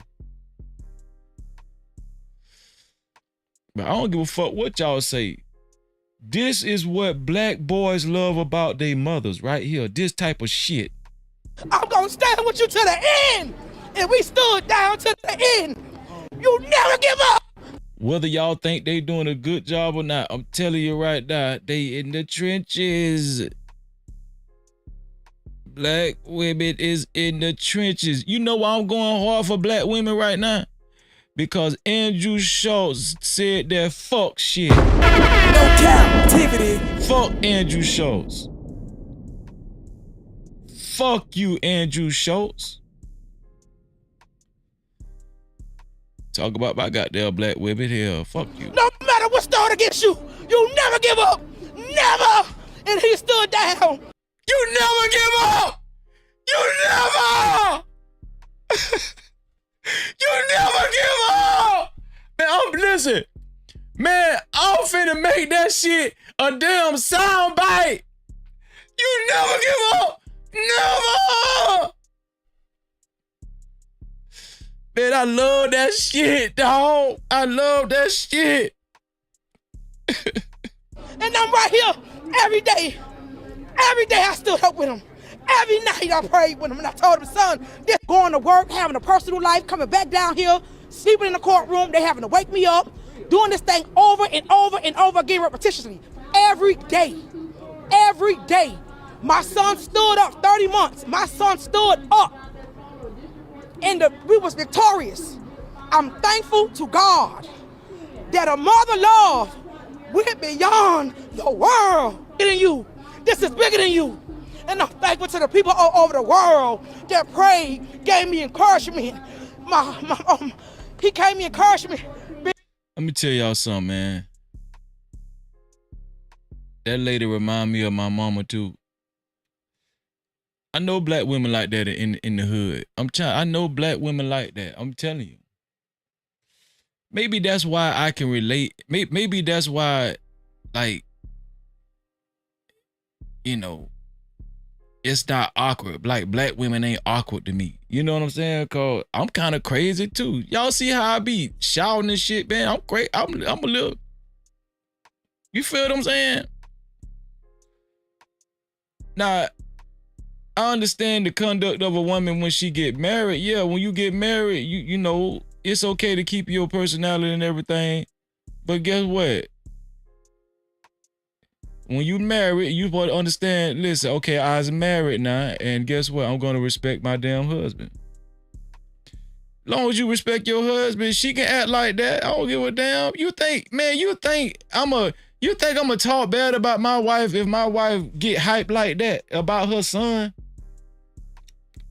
As long as she don't disrespect me, that's all I give a fuck about. And guess what? The type of man Freezy is, I highly doubt that. I ain't gonna get disrespected. I'm not no weak ass dude that gonna let a cracker just say anything about black women. I'm not a weak ass dude that just go tap dance just because I need white society to accept me and shit like that, though, man. Where y'all nuts at? This lady got more nuts than a lot of these guys I done seen on YouTube. Jeff, Miss Sylvia, everybody around me, Taylor, Cole, I got so many people, my family members in Miami, Florida, everybody that gave me hope. Man, shout out to MIA, shout out to Miami, man, shout out to Florida, shout out to Miami, Florida, man. And the curse. I know she had family that looked like my cousin too. She looked like my damn cousin. That might be my damn cousin, man. And Diamante stood every day. He watched them say bad things about him and disgrace him. And I had him and I raised him. They divulged his character. The point I'm trying to make is I desire to see like black men making the right decisions. I don't know about this lady personally. Maybe she is disrespectful to her man. I don't know, right? But I just want to see black men in front of these cameras. Like we used to in the 60s and stuff. You know what I'm saying? It was short-lived, but that's what I be wanting to see. I don't want to see her in the forefront. I want to see the black men. That's what I was talking about on Hemp Channel yesterday. They said bad things about him, but we got the victory. And in life, you never give up. Never. You never give up, no matter how bad it look. God said he'll make your enemy your footstool. I look to the hills where my help come from. I had bad days, I had good days, I had emotional days, but I damn if I was gonna give up. And I'm thankful for everybody that been around me in my life who encouraged me. I'm emotional than you. This is bigger than you. Mr. Kendrick. I ain't gonna lie, y'all. I kind of got teary-eyed on this one right here. This one of the lady's sons right here. Not him, but the next guy they gonna show. You have been found not guilty on all charges. These guys stayed all the way to the end. They didn't take no pleas. Them guys was facing life in prison. the RICO Act. Everybody else took pleas and shit. These two guys, they stayed down. They stayed. Did Gunna take a plea? I don't even know if Gunna took a plea. But these guys, they held out and they fought that shit. They fought it to the end. Dude got a not guilty verdict. Mr. Stillwell. This is the lady's son right here that's finna stand up. This is the lady's son. Can you please stand? You have been found guilty on count 64, possession of a firearm by a... So he got the possession of the firearm from a convicted felony. That's a felony, but they might just give him a slap on the wrist. What else he got? Let's see. Convicted felon and not guilty on every other charge. Not guilty on every other charge. No Cap-tivity. That's why that lady was crying outside. Watch this.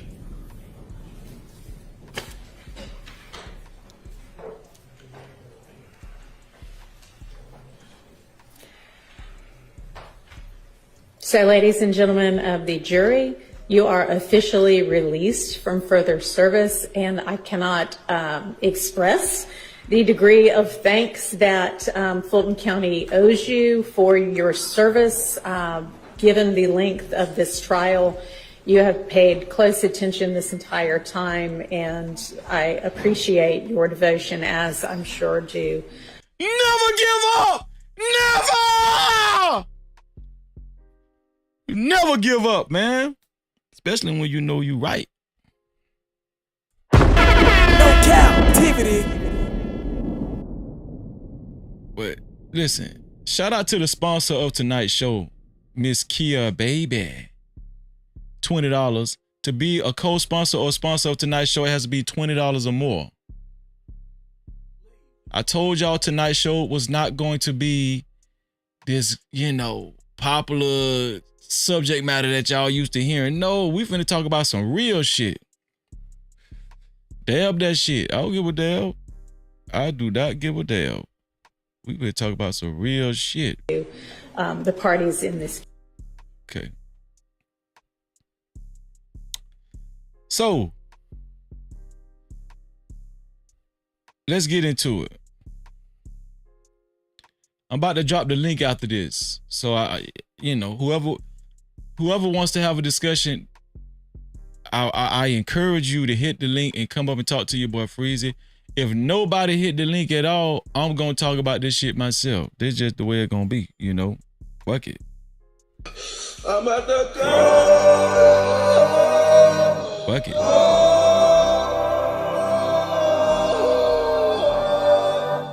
Fuck it. So, remember, y'all, the topic of tonight's show is, do black people actually like toxic entertainment, like movies, music, right? Social media? Do black people actually like toxic entertainment, right? And that's the reason why it's being produced the way it is? Or are we being brainwashed by the system? Or are we being brainwashed by the system? Now, Dr. Umar actually came through just not too long ago and gave us another topic too. Can black men or black women genuinely, wholeheartedly love white people? I'm talking about their white significant other. That's another topic we're gonna talk about. I think them the only two topics we need. Because we don't need to talk about that dumbass shit that Cam Newton said. He said marriage is propaganda for the devil to dwell in. I might ask y'all opinion on that shit. But let me show y'all this right here. So your girl Glorilla, right? Glorilla. Now that we done actually, got through ground spam, just in case some of y'all don't know, some of the people that just coming in, some of the people that's just new to this platform, we cover some current news, right? We cover current news before we actually get into the meat of the matter. Right? It's waiting for the thug. I did not know how big Glorilla was. Glorilla is big as hell. When Glorilla first came out, I ain't take that girl serious. I did not take that girl serious. Like, she had once, I thought she was gonna be a one-hit wonder. But you guys would not believe the feats that this lady has accomplished. She still look like a little girl. Shout out to Joy is Real Online in the building. Shout out to Quantum Love. Shout out to my brother Smitty. Shout out to Prime. I'm missing people that just came in. And I see, shout out to the other super caps that came in. I'm about to read them right now. Seahorse, thank you for being here. Who else came in earlier? AI Matrix, thank you for being here. I appreciate you. Who else came in? Mayor 96 Trade, what's going on? Donk, what's up, bro? What's going on, Donk? Who else came in? Jess J, my sister Jess J. What's going on, Jess J? I'm about to read these cash caps. I just got a cash cap came in. I'm going to read that too. I'm going to read the super caps in 1 second. Burger Flipping Bandit. Thank you, Burger Flipping Bandit. I'm going to read your super cap. Shout out to Joyce. What's going on, Joyce? Great to see you, Joyce. Yeah, I think that's about it. Let's see. Just want to make sure. Super chat. Shout out to Burger Flipping Bandit. Just saying it's showing love, man. Thank you for the $5 super cap. I appreciate that, Burger Flipping Bandit. Thank you for helping us keep the lights on. I appreciate that, dog. Appreciate you. No Cap-tivity. Also, Burger Flipping Bandit came through again. Represent for the No Cap crew. And the burgers and the fries and the drink. Peace out. Shout out to Burger Flipping Bandit, man. Appreciate you for the $5 super cap, man. Thank you for continuing to help us keep the lights on. No Cap-tivity. Also, Let's see.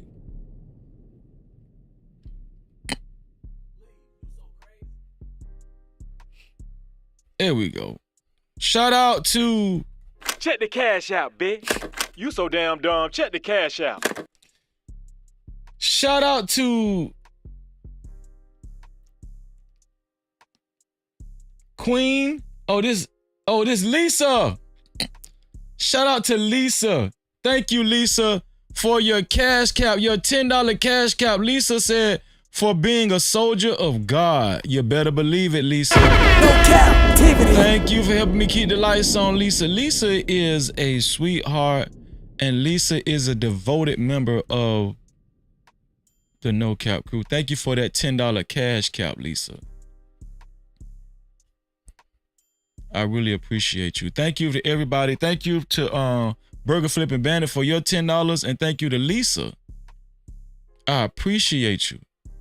But let me show y'all something, man. Listen, Glorilla, this is the main event. Just anybody that's just coming on in, this is the main event. If y'all missed the news, the current news that we just actually reported before this, watch the rest of this live stream, and then after the live stream over with, go back and watch the beginning of it. Cause I'm telling you, we just went over some real interesting, powerful stuff. I'm gonna show y'all, Glorilla just hit a milestone. Glorilla just hit a milestone. Let me show y'all about Glorilla. Here we go. Look at Glorilla, y'all. This say, y'all here for it? It say, Billboard ranks the 10 hottest female rappers of 2024. Glorilla is number 1, y'all. Glorilla is the number 1 female rapper of 2024. She beat out Megan Thee Stallion. She beat out Nicki Minaj. She beat out Sexy Red. And just to know that Sexy Red number 4, that's crazy as hell. This shit crazy. She beat out Lotto, Doechii. Who is this? Damn, what the lady name is? Oh, Doja Cat. Doja Cat. JT from Miami, from the City Girls. Rhapsody. Rhapsody still rapping? God damn. Glorilla number 1, y'all. Glorilla is number 1. Did y'all know that Glorilla was this big? Did anybody know Glorilla was this big? And just the indication that this is giving, right? How influential ladies in rap have become, not just to women. Listen to me. Not just to women, but to men as well. Do y'all see the adverse effect from how hip hop has come? It used to be a male-driven genre. Now it's a female-driven genre. But they're not just influencing men. I mean, women. I'm sorry, I had flipped that. They're not just influencing women. They're influencing men as well.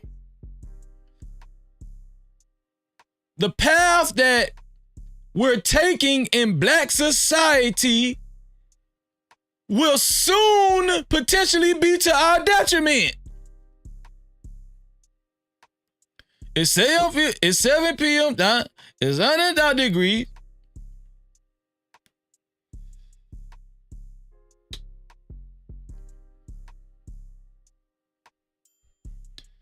But there's a woman that's calling herself continuously fighting against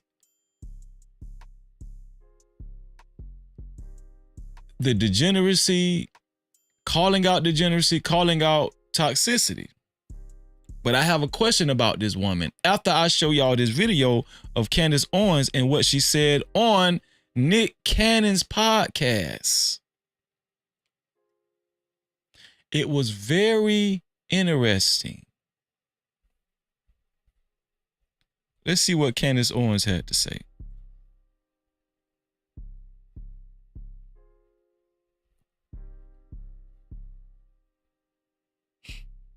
I will not accept. The conspiracy to me is to try to convince me that the times have changed and we went from, in the black community, producing Michael Jackson and Whitney Houston to what really black people really want to hear right now is Sexy Red. And so that's the reason why these record labels are going to Sexy Red and offering her a deal. I refuse to believe that. So yes, power is held by these labels when they go out, and I don't mean that as any disrespect to her. Yeah. What I am saying is that frequencies are real, okay? Exactly. Frequencies impact your spirit. There's been brothels and strip clubs and stuff since the I'm gonna tell y'all something. Now, Candace Owens is supposedly she's a conservative. She's a starch conservative. I'm talking about Candace Owens so conservative, she married to a white dude, a rich white man and everything. But lately, I've been seeing a change in her rhetoric. She started out telling black people to pull themselves up by their bootstraps. I don't know if y'all caught my discussion with Hemp and some of the other panel last night. But Candace Owens is a starch conservative, but what she's saying right here is not conservative. Candace Owens is blaming the system.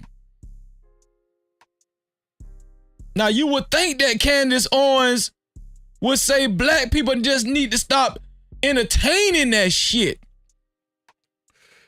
I told y'all Candace Owens a little different now. Even see, this is what I'm talking about black women. This is what I'm talking about. Even Candace Owens, who people was calling a coon, she is saying that it's not black people's fault. It's the system's fault. That's what she's saying.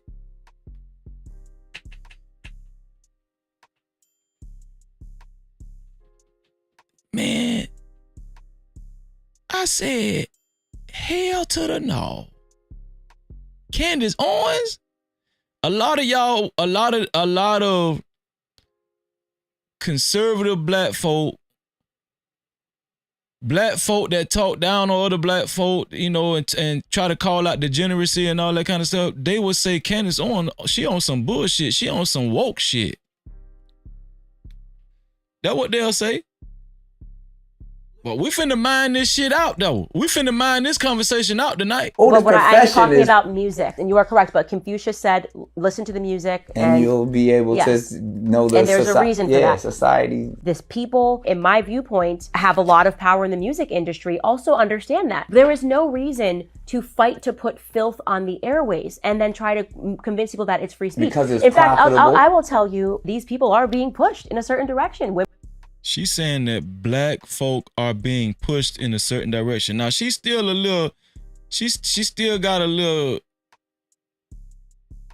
confused because she's talking about these people, right? You know, that's some white rhetoric. These people, that's a little racist, but of course we can't call Candace Owens racist because she's black.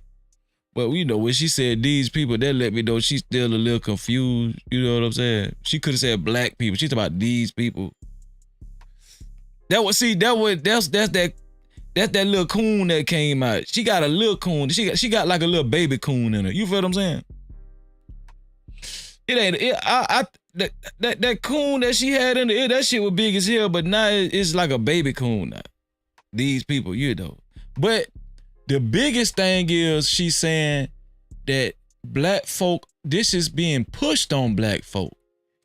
Black folk are not they're not doing this to themselves. Nick Cannon was trying to say, you don't think they're doing it to themselves? That's Nick. I don't know if that's Nick Cannon's position, but Nick Cannon saying, you don't think they're doing this to themselves? She's saying, no, this music, this toxic music, this degeneracy is being pushed on black folk. Do y'all think Candace Owens has woke up? Do y'all think she's woken up? She's awakened? Women, you're being told, can you make it sexier? I will not accept. The conspiracy to me is to try to convince me that the times have changed and we went from, in the black community, producing Michael Jackson and Whitney Houston to what really black people really want to hear right now is Sexy Red. And so that's the reason why these record labels are going to Sexy Red and offering her a deal. I refuse to believe that. So yes, power is held by these labels when they go out and I don't. Nick Cannon does not agree with her. Nick Cannon does not agree with her. I'm gonna tell y'all something. When these people get, when black folk get money, shit get different. And I'm not generalized. I'm just saying, I'm not saying all black folk. I'm just saying we see this a lot. This video don't even seem right. Nick Cannon, a few years back, he was the one wearing the turban, wasn't he? Nick Cannon was the one wearing the turban and he was black power and shit like that. And them crackers made him apologize. Now he's saying, no, it's black folk fault. Maybe there's some truth on both sides. I'm just saying it kind of looked weird seeing Nick Cannon's position in this video and Candace Owens' position. To me, it's supposed to be flip-flop. It seemed like. I don't mean that as any disrespect to her. Yeah. What I am saying is that frequencies are real, okay? Exactly. Frequencies impact your spirit. There's been brothels and strip clubs and stuff since the oldest but profession I'm talking about music, and you are correct, but Confucius said, listen to the music. And you'll be able to know the and there's a reason for that. Society. This people, in my viewpoint, have a lot of power in the music industry, also understand that. There is no reason to fight to put filth on the airways and then try to convince people that it's free speech. Because it's in fact, profitable. I will tell you, these people are being pushed in a certain direction. Women, you're being told, can you make it sexier? I will not accept. The conspiracy to me is to try to convince me that the times have changed and we went from, in the black community, producing Michael Jackson and Whitney Houston to what really black people really want to hear right now is Sexy Red. And so that's the reason why these record labels are going to Sexy Red and offering her a deal. I refuse to believe that. So no captivity. Y'all, it's time to open up the airwaves. It's time to open up the airwaves, man. I got a feeling that we're gonna have some intellectual minds join this discussion. Shout out to my dog, JT. He's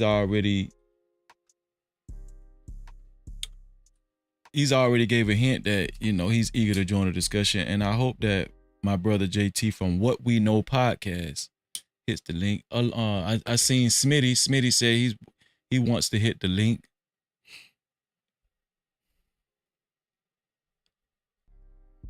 But how about we go ahead and put the link in the chat?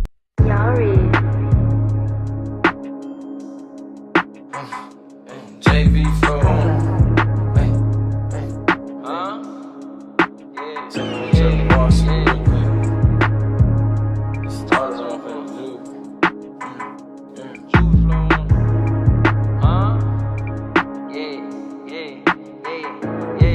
you done hit the bluff for 10, yeah, and caught the bin, yeah. You wanna fuck her and a friend, yeah, do that again, yeah. Get 2 legs, know them boy could double back and spin, yeah. Ride around with that extend, yeah. You play to win, yeah.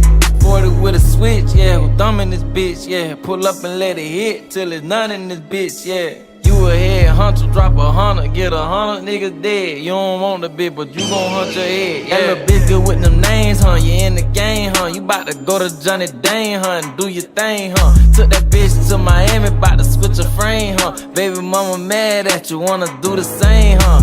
A couple pics of watch, so I guess you bang, huh? I seen really young dappy up, I guess you slain, huh? Wanna take it to the booth, huh? And drop some heat, huh? You know BD got them beats, huh? That boy a beast, huh? Since a juvenile, you stuck to the G code, huh? They hating on you cause they think you got the cheat code, huh? You hope your name don't get brought up in that huh? Cause you one of them niggas ran up with that Chico, huh? Instead of praying to you.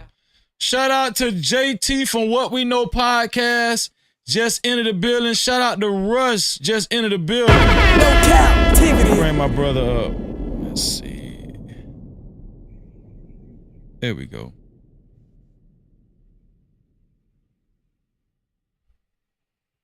JT, what's going on, bro? What up, though? What it man, do, just Wayne? chilling, man. Just chilling. Rush, how you feeling? Can you hear me, bro? Yeah, I can hear you, man. Salute to you, man. Salute to you too, bro. Salute. Shout out to Here for the Tea in the building. What's going on, sis? No Cap-tivity. It's great. Always good to see my sister Here for the Tea. Shout out to These Nuts. What's going on with These Nuts? Vegan Sweat, where you been at? Shout out to Vegan Sweat in the building.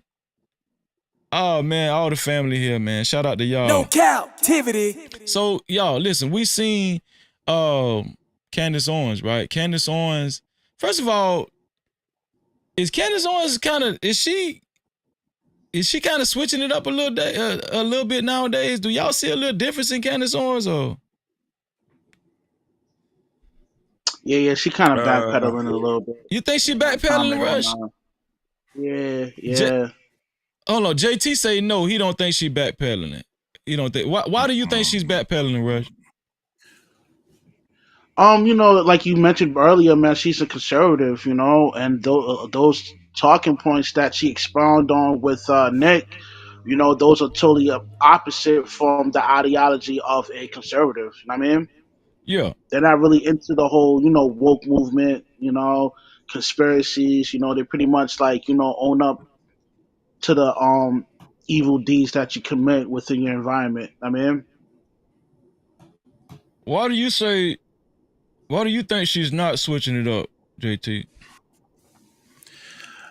I just think that Candace Owens, when she first started out, you got to remember, she went from being on a network that requires her to speak a certain way.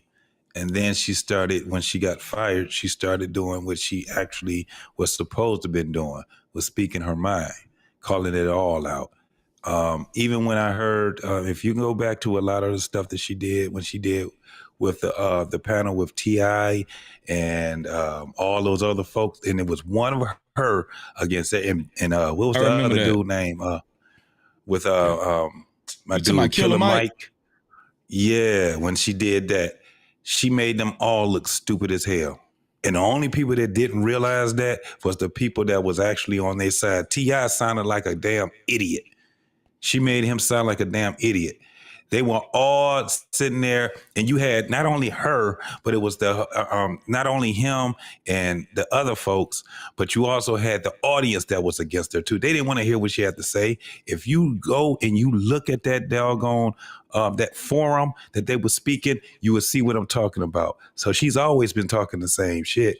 She just had to go and move on to her own shit, where she didn't have to be on some network talking about I'm a conservative, you know, going against all these liberals and shit like that. Now what she's doing is she's doing the Candace Owens thing. And she's always been that person. It's just, it takes a minute for it to happen. You know what I'm saying? So I think she speaks the truth, dog. At least from her perspective. Okay. What do y'all think about the turn that rap music has taken in recent times? We know that in the beginning, rap music was predominantly a male-driven genre, right? The top rappers were black men. What do y'all have? Yeah, that's true. Do y'all have any opinions on where it has gotten to now at this point? Hold on for a minute, Freezy. I'll be right back, bro. No problem. Something going on with what's going on with my shit. Okay. All right. Go ahead, Rush. Yeah. Well, majority of the time it's females purchasing these rappers albums. Yeah. So even though it was a male dominated game, their biggest supporters was females and white audience. Um, you know, I think females has been around the industry purchasing and supporting these rappers, but it just so happened when Cardi B got her recognition, they kind of opened up, 304 culture because of her. But women have been supporting rappers, since day one, You think Cardi B, since the inception of Cardi B, that's when the 304 culture kind of took off? Yeah. Yeah. So Even though we had the Little Kims and Foxy Browns, but um they're they still have some. Well, I would say it is kind of X-rated, but not to the degree what it is now, man. This is just a whole new level of I quote unquote ratchetness. Do you remember Lil Kim's album? Yeah, Did it was pretty good listen? too. Did you listen to Lil Kim's album? Yes, I listened to Little Kim album. Yes, I will argue Lil Kim probably got one of the most explicit albums in history. I'm talking about male and female. yeah, but there was still some sort of art form with it. Now there's no art form at all. What art There's form? no. What art form was you had? Because if I, from my remembrance, the cover, I think once she's squatting down or something, or was that a magazine cover or something? Yeah, I'm She was speaking of showing the like. coochie and everything. Listen, I'm talking about as far as rhyming wise. Okay. Big used to write her raps. Yeah. Um, So you saying it was more artful and that made it a little better? That what you said? Well, it was. Listen, man. Like, even though it was X-rated to a certain degree, like she didn't have that much influence on the women within our community. There was still some sort of level of decorum with the women back in the day. Now it's just like every female in our community is inspired to be a 304. Because of thought culture. Yeah, I know you see me in your video. JT, what do you think about where we have came to as far as rap music? Like, it used to be a male-driven genre, man, but now the women they've taken the lead. It's not even a women-driven genre, right? Hip-hop. So first and foremost, it was inevitable for it to happen this way because we, the so-called black folks, taking this thing called rap and this culture called hip-hop, and we shitted on it. We did. We did not. The things that mattered to us when it came down to keeping the art form in its purest form, 5 elements of it. You dig what I'm saying? Yeah. The DJ, the MC, the music, the music, the DJ, the MC, the dancing, graffiti, the way that we our style, whether it was graffiti, whether it was the way we dress and all of that. But the most important thing was the knowledge, right? Mm-hmm. We don't care nothing about who is who. We just care about who is hot. We don't care about where the music come from. We just care about who is hot. So it was inevitable for this to happen and come to the point where it's at now. Shit is fucking boring. Has nothing to do with how explicit it is. Rap has been everything. It has been spiritual. It has been explicit. It has been about partying. It's been about being in the hood, being a gangster. It's been about being somebody that it's always been everything. Because it comes from everything, right? Mm-hmm. So we already understand that. The problem is not what we hear, it's what's been given to us. There's no damn way that you can tell me that there's not one male artist that's supposed to be hot. That's not, it has nothing to do with that. It has everything to do with being able to subscribe the people to the lowest denominator or the lowest frequency inside of them. That's all it's about. When you're talking about a Glorilla. So you agree with Candace then? Oh yeah, absolutely. When you talk, and the thing is that I can't stand, and I like Nick, but I can't stand him, and I can't stand all these goddamn men that get on here and want to start having podcasts and shit like that, and they start kowtowing. They're getting on my goddamn nerves. Nick Cannon sit here talking about, I can't agree with that, when she's speaking nothing but facts. You know why Nick Cannon is doing that? Because he's part of the machine. Well, let's talk about that. Do I have black men gotten weaker? Let's have a real conversation. No Cap-tivity. Have black men gotten weaker? You can say yeah or no. You know, this is not. You know, let's just have a conversation. I mean, the direction that music has gone, and I just seen the lineup with the female rappers and stuff. Man, like I be on social media, dog. The female rappers have taken over social media, bro. Like, I'm talking about, it's big business. Female, Lotto, Doja Cat, Nicki Minaj. They ain't take over shit though, Freeze. That shit is boring. You don't think that music is boring? They all sound the same. You can't tell the difference between like it, though. any one of them. But now let's talk about liking stuff, right? Yeah. Is people are people liking it with they pockets? Because you can't tell me that are they liking it with their pockets? Can they get rich off of just saying rhymes and rapping over a beat and talking about their pussy? Can they get rich off of this? They getting rich, JT. They ain't getting rich, bro. You don't think they get rich? Hell no.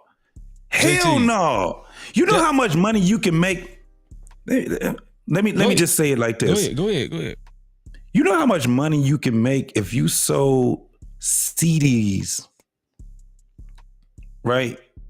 Yeah. Like E40, shout out to Too Short, out your trunk, right? When CDs were relevant. Versus your ass going out there and you can sell a million. Know how hard that is to sell 1 million copies, bro? JT, but we're in a digital age right now, though. Listen what I'm saying. Right. And right, we keep falling into the goddamn stupid ass thing. Why did they get rid of CDs then? Let me ask you that. Who is benefiting from them for us not having any CDs?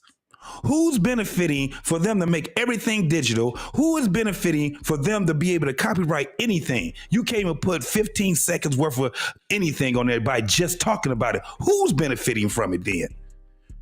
Are they benefiting from it? The power structure of the media. Right. So a rapper ain't getting no money. A rapper ain't getting money, bro. Look at all what's happening with these rappers right now. Who's benefiting? Let me ask you this. Who's benefiting from motherfucker so-called rappers being on YouTube and IG and all these different things? Who's benefiting from it? The corporation. Right. So that means that we keep falling deeper and deeper and deeper into the ones that are making money off of us producing. But is it an indication? Hold on, let me ask all y'all this. Is it an indication though that men have gotten weaker? That black men have gotten weaker when it comes to just black people in general? No, I don't think black men have gotten weaker. I think that you got to remember what we talk about, and I'm gonna let somebody else talk, but I just want to say this right quick. Yeah.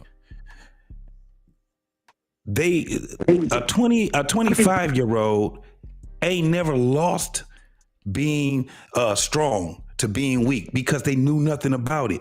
They only been here for 25 years of their life. What we talking about? When you go out here, it's going generation to generation. My generation's like, man, I'm falling back. We don't listen to rap like that anyway, right? We start falling towards other things. But when it comes down to the black community, you're going to have black men now that are coming up. Not that we got weaker, because the men that's been here for a minute, we still the same fucking men. We the same motherfuckers that we been. It's the new motherfuckers that's coming in that is weak, right? And it's only weak because they have lack of knowledge. That's the new generation, though. That's the new generation. Yep. Now, I'm going to let this ride with the other fellas right quick, because we're going to go to Dr. Umar in a minute. I'm going to let that shit, I'm going to let it breathe right quick. Let me just sit the fuck back, bro. Because I've been waiting on this shit for a minute, Freezy. Okay, shout out to Raw B just entered the building. No Cap-tivity. Mic check. Hey. How you feeling, Raw? I'm feeling good. I'm not you know how I do. I'll be in and out. I'm doing a quick little drive-by just to give a little rebuttal to JT. Okay, go ahead. Nicki Minaj is worth $150 million. Cardi B's worth $80 million. Queen Latifah is worth $70 million. Missy Elliott is worth $50 million. Iggy Azalea is worth $15 million. Peppa from Salt and Pepper is worth $15 million. MIA is worth $14 million. Spinderella is worth $10 million. Eve is worth $10 million. MC Light is worth $8 million. So yes, women are getting rich from coming outside and, you know, rubbing on their bodies and talking about salacious commentary. You ain't even said nothing about Glorilla and Sexy Red. No. Let's get into it then. Raw B. Let's have the conversation. We know for a fact those ladies that you called are not being, and I'm talking solely off of rapping. I ain't talking about all the other entities that they have. Yeah, they're worth that much money when they're doing other things. Absolutely. I will agree with that. But they're doing other things. I'm talking about the rap, the art of rapping. They're not being rich off of that alone. That's my point. The ones that you just spoke, you can look up the entities that they have right now. They got way more. They ain't just rapping. They ain't just getting their ass out there talking about dumb ass shit. So they got a lot of other things going on in their life. I totally get that, JT, right? But the reality is, why do they have those other things going on in their life? They have those other things going on in their life because they are a rapper, right? Something similar to Method Man. Method Man is insanely rich right now because he's parlayed his rap career into acting. But would you then say that he's not rich just off of rapping? Because his rap career is what actually started him into other modalities. And the whole entire time that like rap has been a thing in hip hop, rappers have spread their wings and made more money. Like, what was it? The Beastie Boys or the Fat Boys? They were in that movie, The Orderlies. They made a lot of money. Disorderlies, yeah, they made a lot of money off of that movie. And they got that movie. Why? Because they're rappers. No, they made a lot of money because they had notoriety of being rappers, but it made them do something different. They got money based off of a different entity, not just rapping. If they just sat back and just kept rapping, that's my point. If they were just rappers, and Method Man would tell you. That's what she was saying, JT. No, they got notorieties to do other things because they're rappers. That's what Robbie just said. That's what you just said. But what we were talking about them. But what we were talking about is them being rappers, being rich off of rapping itself solely, not doing all the other shit, not doing acting, not being over there and getting in real estate. I'm talking about the thing of rap. They're not making a lot of money off of rapping. That's what I'm saying. Go ahead. But JT, I have to give you this pushback because the reality is, would Nicki Minaj have appeared in any movies if she were not a rapper? If not for rapping, her acting skills and prowess is not that of one that would make somebody be like, oh my God, she's that girl, and I need to have her in a movie. So I get the premise that you're speaking of. You're talking about just album sales and spins, right? But I'm looking at it from a different perspective, a different vantage point. But I think in 2024 they even streaming more, because like here's the thing, right? The congregation. I mean, that was the congregation. The conversation. The conversation. Amen. Been waiting for the thug. The conversation has to migrate to influence, doesn't it? Right? Like, Yes. this has been since the inception of rap. This has been the goal. Look at LL Cool J in the house and you know, all these Bow Wow, right? We have to, the conversation is inevitably, it has to migrate to influence. And what I'm saying is, as far as influence, I think the women in hip hop is more influential than the men. No, bro. Come on, we trying to act like we don't understand how this machine work. We already understood in the damn 80s and 90s that it was the higher execs that say, I'm going to give you what I want you to hear. Am I lying about that? No. Okay, so that's the only thing I'm saying. They're not influential on their own. They ain't getting out here and getting it on their own. The machine is behind them. And we listen to this shit because we listen to it because the influence is because they have the marketing through the doggone machine. Because anybody else that's going independent, anybody else that's trying to do all of that, they ain't being heard. Ain't nobody hearing you unless you just local. What I'm saying is that you guys got to act like y'all actually remember this. Because we always talk about it, and somebody at some point is going to say exactly what I'm saying right now. It's the machine. You have the people that don't even know nothing about a rap song, don't even know how to create a rap song. That's the ones that are actually the ones that's involved and the ones that got their hands on this. We always talk about the little hat people, don't we? Those are the people we talking about. So they ain't doing this and they ain't influencing people on their own. The machine is doing this. This is true, but is anybody that is really influential doing it on their own in any sector? They're not. I can give you a couple names. Okay, who? If you know a guy named what's his name? Matter of fact, he's probably the best in the game right now. What's my man name? Shit. I can't remember his damn name right now, but the dude, he had a song that he had with Twista. He had a song with Busta Rhymes. It was like all of them. Busta Rhymes, him, everybody that can rap real fast. I can't even remember his name. Talking about Twista? Talk about who? I couldn't hear you. Talking about Bone Thugs and Harmony? Hell no. No, I think he's talking about Twista. No. Twista, no, this guy, he had Twista on his song.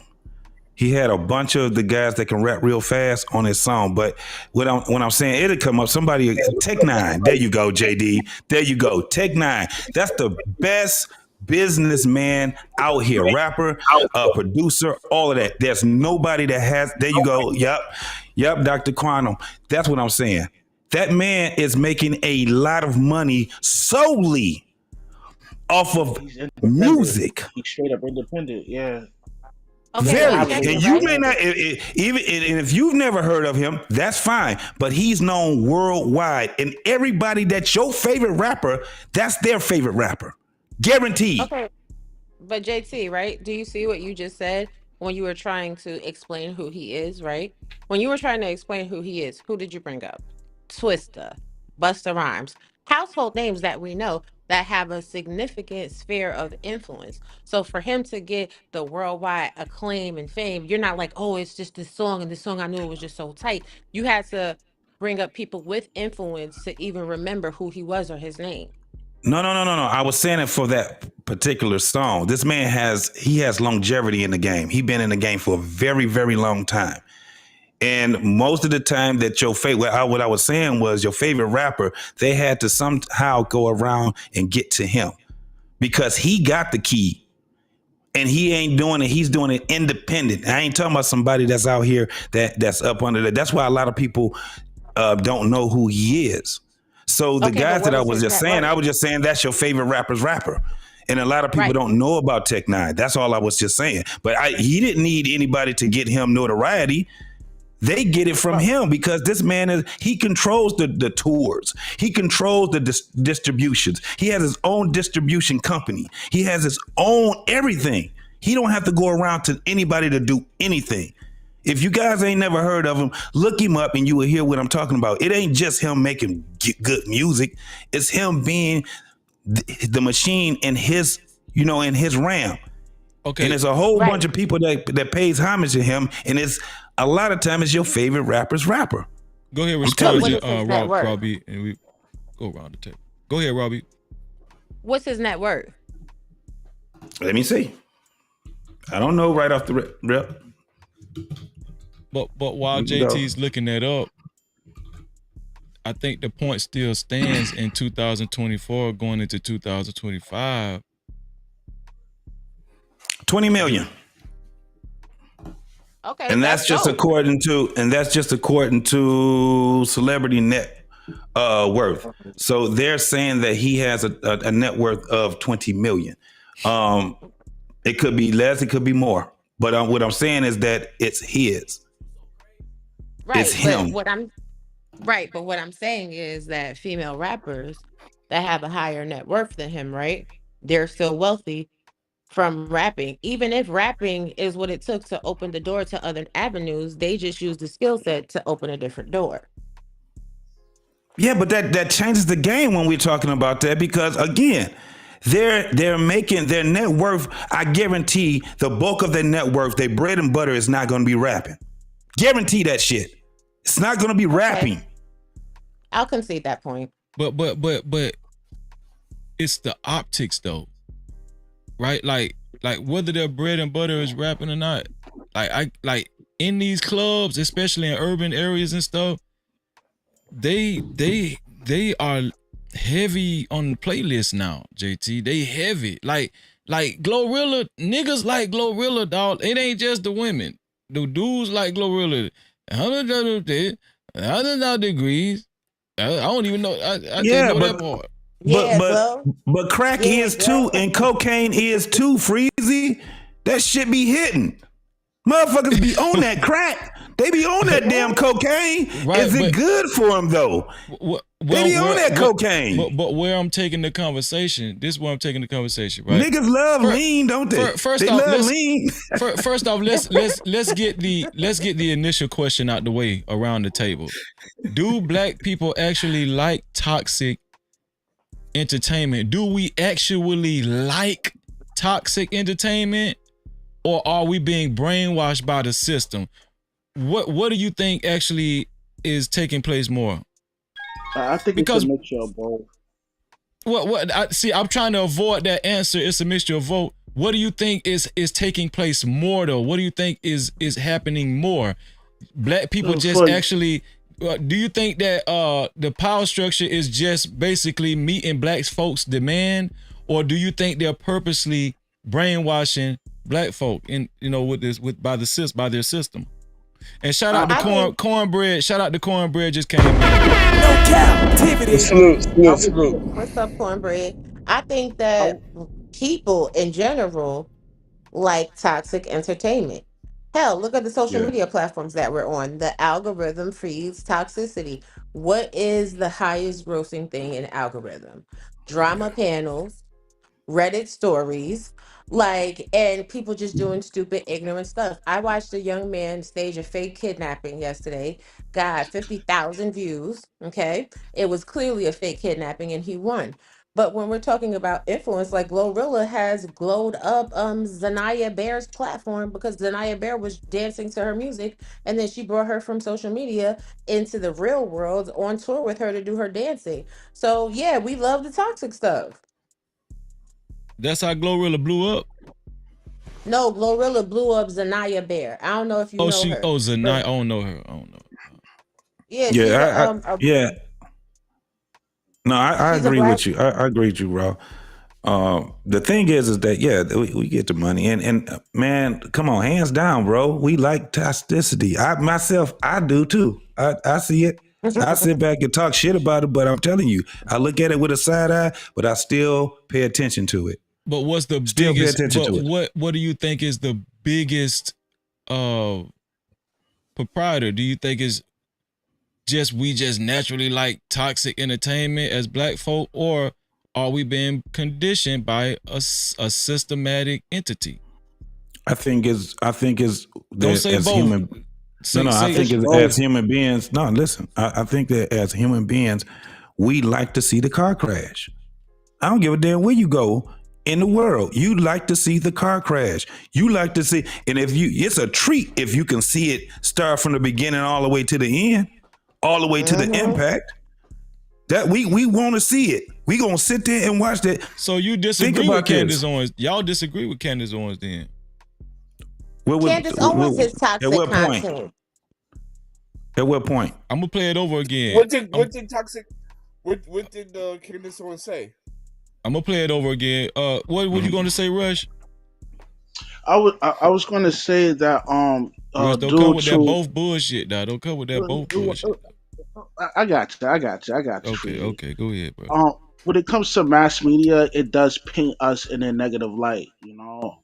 And as far as like us wanting to see a car crash from the beginning to the end, I think we're just conditioned to be like that, you know, through mass media. But this is the thing. Can Candace Owens say anything about toxic content when her content, her entire platform is being toxic? What has Candace Owens ever done that's been wholesome? I think that's up to the opinion because I don't view her content as toxic. I think that's just up to opinion. I mean, like you said earlier, man, you know, when it comes to negative stigma, it feeds Hold the 4 minute, algorithm. Freezy. Yes, sir. It's going to feed the algorithm, and you're going to get more notoriety through that, you know. So I guess she's just doing her job, you know, feeding But content that's toxic. is she doing anything positive? I want to say she's a negative individual, you know. You know, it's you know, there's pros and cons to some content creators / hosts, you know. We're not going to agree with everything she does, but I wouldn't say she's like a bad person that's a bad influence, you know. I don't think anybody that does toxic content is a bad person. We're talking about the toxicity of it and the representation of the culture and the people. Candace Yeah, I mean, Owens has I think she's a decent public figure. Like, I don't look at her as somebody that's a bad influence to our community. No. well, when she talks down on our community, right? And she sits there and feeds the machine that supports supremacy. That's not toxic to the culture. Well, you got to understand she's married to a white husband, so she might view things differently from how we look at it, you know. But if we're But it talking doesn't about the make her negative, a person that is bad influential to our culture, you know. but if She we're just talking expressed. about Yeah, but if we're talking about the negative image and stereotype and archetypes, she portrays and spreads negative imaging portrayals and archetypes for our culture and our community. So much so that Ben Shapiro fired her for her level of No, malfeasance and negativity. I disagree. She's just I speaking what's disagree. I going on, definitely you know. disagree with that because most of the time she's on the Jews. She's on the small hats of X.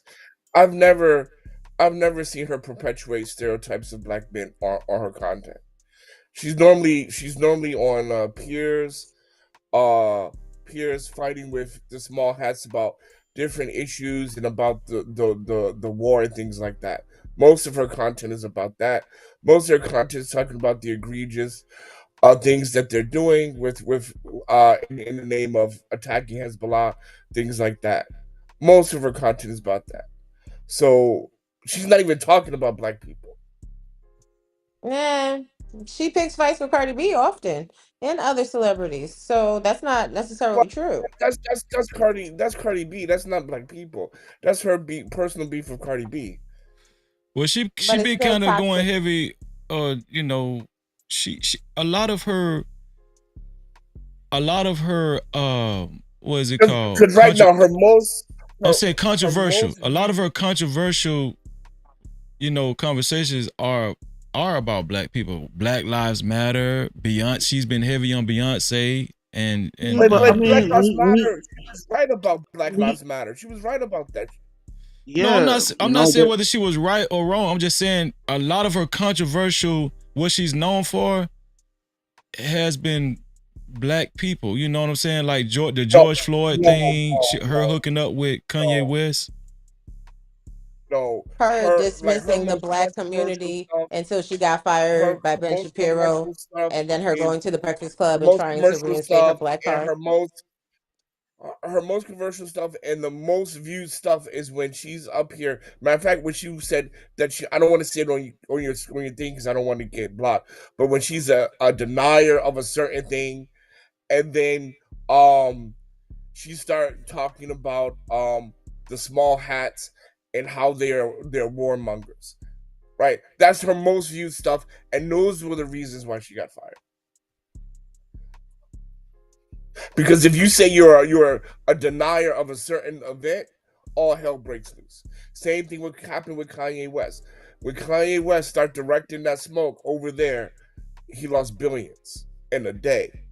Yeah, that's a Oh, fact. but Yeah. That's what the world knows her as and knows Kanye as. Not here's just the the black thing. people, yeah, the slavery comment. I understand that. But as a whole, her most viewed content is that type of stuff.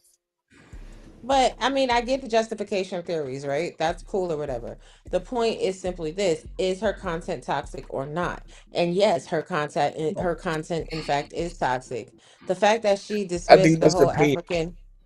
Oh, I'm sorry, I let you speak, and I kind of. But the fact that Oh, she no, you dismissed the didn't. whole Okay. the Well, fact that she dismissed the go ahead. whole Go ahead. African American the fact that she dismissed the whole African American community until she got fired by Ben Shapiro, then she wanted to come to the Breakfast Club and fresh and fit and try to get her black card reinstated is also very toxic.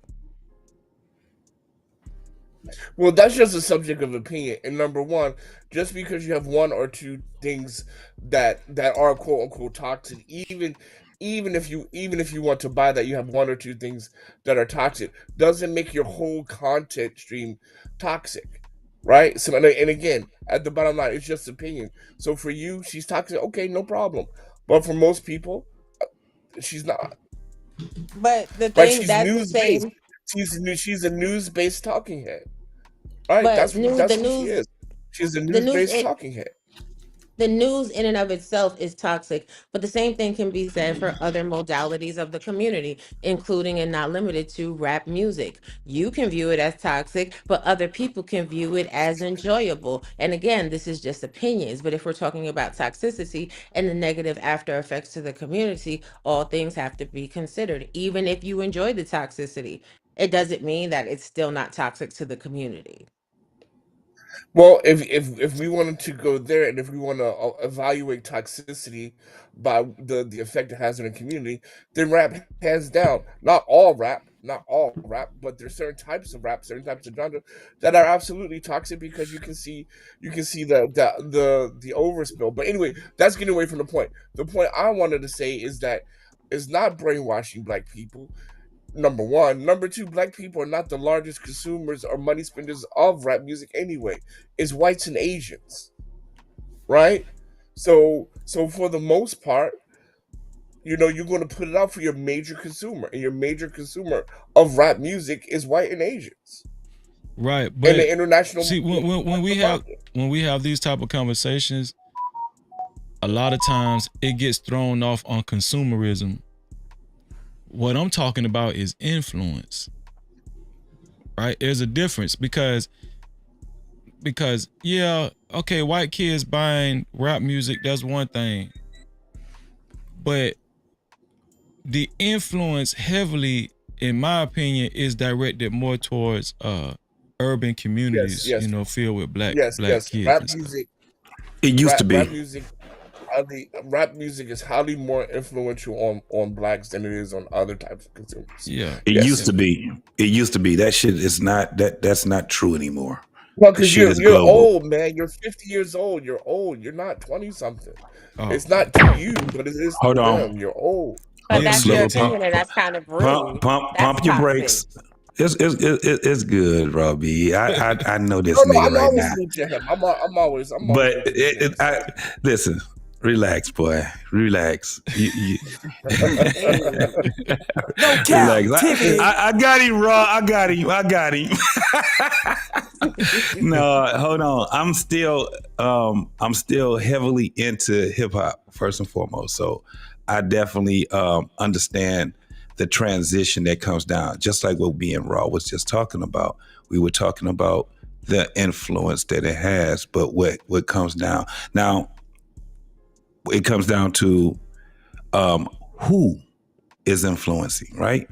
And we already spoke about that. We already know that it's the machine that pushes that shit the fuck out. However, when you guys are talking about it's targeting the black community, no, it's targeting everybody that got YouTube. It's targeting everybody that got TikTok. It's targeting everybody that has, it's a global thing now.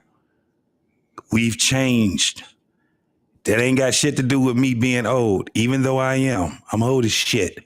But that ain't got nothing to do with that cornbread or whatever the fuck your name is today. Bro, we are old. I mean, the music is not for us. We're old, bro.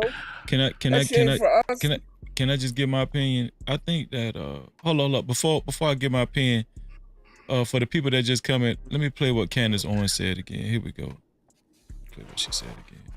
I will not accept. The conspiracy to me is to try to convince me that the times have changed and we went from, in the black community, producing Michael Jackson and Whitney Houston to what really black people really want to hear right now is Sexy Red. And so that's the reason why these record labels are going to Sexy Red and offering her a deal. I refuse to believe that. So yes, power is held by these labels when they go out, and I don't mean that as any disrespect to her. What I am saying is that frequencies are real, okay? Exactly. Frequencies impact your spirit. There's been brothels and strip clubs and stuff since the oldest But profession I'm talking is, about music, and you are correct, but Confucius said, listen to the music. and you'll be able yes. to know the And there's a reason for that. society. This people, in my viewpoint, have a lot of power in the music industry, also understand that. There is no reason to fight to put filth on the airways and then try to convince people that it's free speech. Because it's in fact, profitable. I will tell you, these people are being pushed in a certain direction. Women, you're being told, can you make it sexier?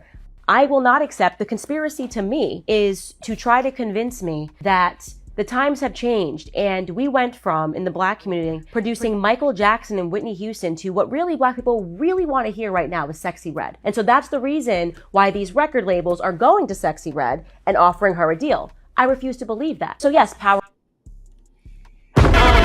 Cap-tivity. I think that Candace Owens has had a recent change of heart in the past few months, especially 2024. I'm gonna tell you guys why. After Candace Owens got fired from the Daily Wire, what's the guy's name? Ben Shapiro. He fired a black ass. Before that, I didn't hear. I'm telling you, I think when she realized that this is not free speech and you can't say what the fuck you want to say, especially when you can talk about niggas all day. Okay, we don't have a problem with that. You can talk about Black Lives Matter. You can talk about these niggas that we already don't care about in the neighborhoods and all that. You can talk about them, but when you go start talking about small hats and all that, no, you got to go. So they fired her ass. Then I feel like after that, she was like, damn. You know what I'm saying? Like, I can't say what I want to say. I thought white people liked me.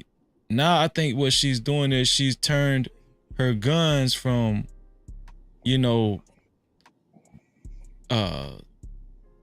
black people who don't pull themselves up by their bootstraps and who don't think correctly in society, as to her liking.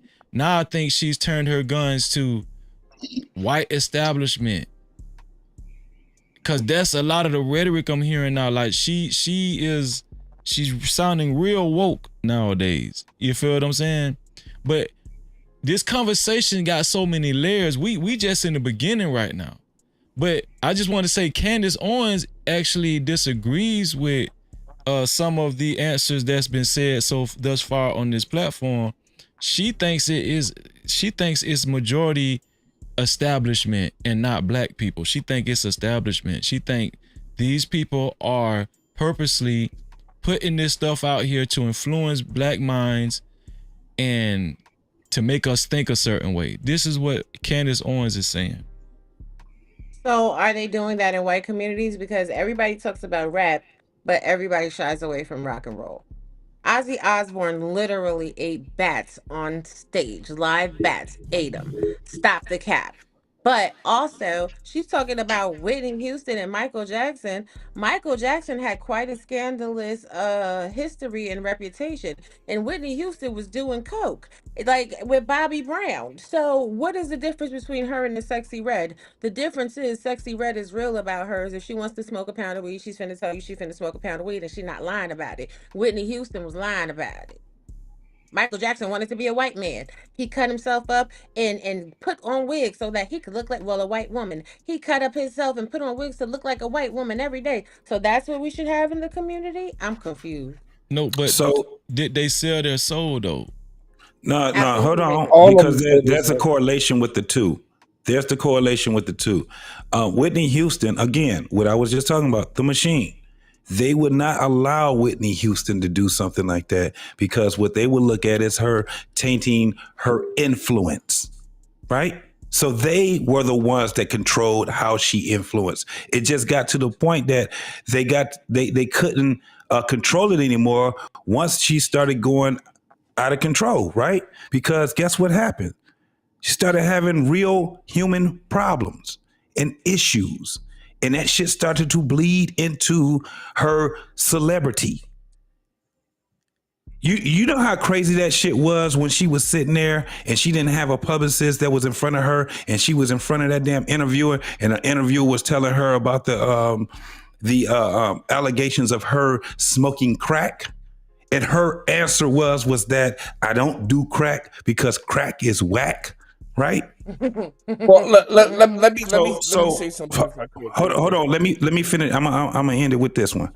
So when you're talking about a Glorilla or a Sexy Red, what the machine understood was that shit. We got the people here now. We can influence them with this. I don't think that is an influence on women or just men, heterosexuals. I think it's an LGB influence, not a heterosexual influence. It's a fluid type of influence. Oh, I ended there. got it. See, this is why I kind of agree with the change. So let's do a thought experiment. Okay, 1950s, 80% of American population are Christian. Two-parent household, blacks are extremely conservative at this time. Could the machine put Luke on the stage in the Chitlin circuit and they make money? Could Luke be on the radio and make it past the what is it called? Not the FDA. Who governs the airwaves? What entity governs the airwaves? Oh, you talk about the CC, the FCC. FCC. Okay, thank you.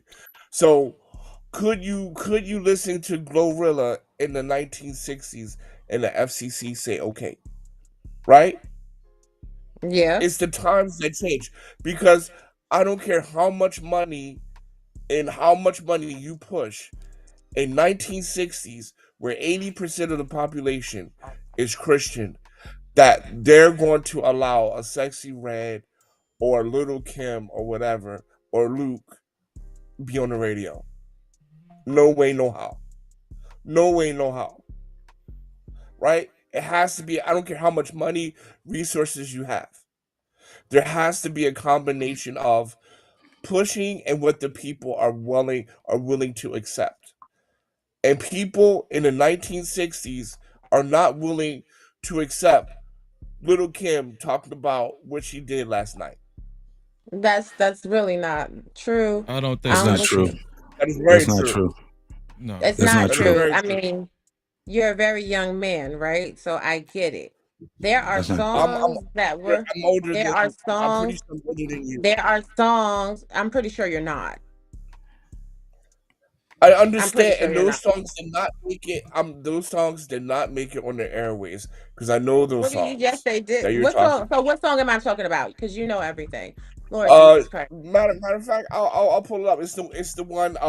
It's the one that "Put It in Your Mouth" was a remix from. I think I can't remember the lady's name but at you the got moment. let her finish her thought. That maybe you could Okay, get a better context. I but mean, it's very but we don't have to hard for make people personal for the younger shots. We don't have generation. to make It's personal very hard for shots. the younger generation to exhibit emotional control, right? You So there you back go. There you go. There's the back shots. in the But day, then I couldn't see their back in the control. day, in the 40s and the 50s, before we were even an entity, there have been torch songs that made a whole bunch of money with payola. That is the birthplace of R&B to this very day. There are songs blatantly talking about copulation and all different type of things. Shave 'em Dry by Lucille Bogan. Lucille Bogan was very well known. She made a lot of money in all of her songs. Every last one of them was very much raunchy, and she is not the only one. So when we're looking at Motown, sure, you know Motown hits, right? The ones that they paid to put everywhere. But the reason they had to engage in payola is because the raunchy, sexy torch songs were influencing the white kids to behave in a sexual manner. So we had to pay to get that movie out. And then when they started to change the backdrop of the music and make it country, because a lot of country music, the whole history of country is very raunchy and very, very, very nasty. It always has been. But it's very easy to say, well, she's out there and she's showing her body. Josephine Baker ran around with a banana skirt on and 2 coconut shells on her breast. And she was very well known and very, very famous for being raunchy. No Cap-tivity. Damn, you took that So one right off again, my. That's who I was thinking about, Josephine Baker. So again, I think we're conflating the two things, right? We're talking about mainstream media versus quote unquote burlesque shows and outhouse. But jukebox that spots, was the raunchy. That was what was raunchy back then. That was it. Yeah, but And I that mean, was but that mainstream wasn't media. mainstream. That wasn't Yes, it mainstream was. like how Sexy Red did. No, it wasn't, man. Marilyn Wait, Monroe. hold on. So this is the thing. There's a difference with the two, y'all. When you're talking about stuff, it was always music that was raunchy. It ain't never been a time where motherfuckers wasn't talking about eating pussy and sucking dick. It ain't never been a time since they've been making music that people wasn't doing it. It's all in the blues. It's definitely in rock and roll, and it's damn show in country. No doubt about it. For a very long time. What nobody's saying mainstream in the 40s. What nobody's saying mainstream in the 30s. Come on, man. We got to understand that there's a difference in time and there's a difference on how things were set up. How about this? Just look up what songs were raunchy 40s, 50s, 60s, all the way up until now. You will see. It's always been there. The problem is not that. Nobody's debating whether it's always been.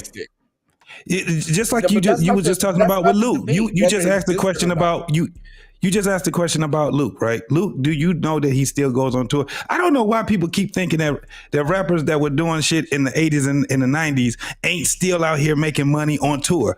That's crazy to me. Nobody's calling Luke first. First of all, nobody said that the Luke version of the 40s didn't exist, and no one said that Luke is broke, right? I'm not saying that. I was just no, hold on. I was just saying what you were saying, that when you were saying that he's not relevant now. Yes, he is, because the people that was doing those times are still buying tickets to see him. Do you know who Jam Pony Express is? Do you know who 69 Boys is? They still out here doing shit. Am I lying? Freezy. No, you ain't lying. They still making money. But JT, let's bring it back. Hold on, before you keep going, shout out to our brother Refuel just joined the panel. What's up, man? Thank you, bro. Thank you. I never said Luke wasn't irrelevant today. All I'm saying is that Luke would not be on mass media or mainstream media as he in the 40s, whatever, than he was during the I guess the 90s, right? That's what I heard. Yeah, you can't say it because it was in the 40s, bro. It was a whole different time. You talking about shit when Jim Crow was out and all kind of crazy other shit. Of course. Let's talk about this then. Hold on. Let's take a step back. Go ahead. There was a whole culture, even with blues music, bro. Do you know how raunchy blues music used to get? Stand Up in It, Candy Liquor.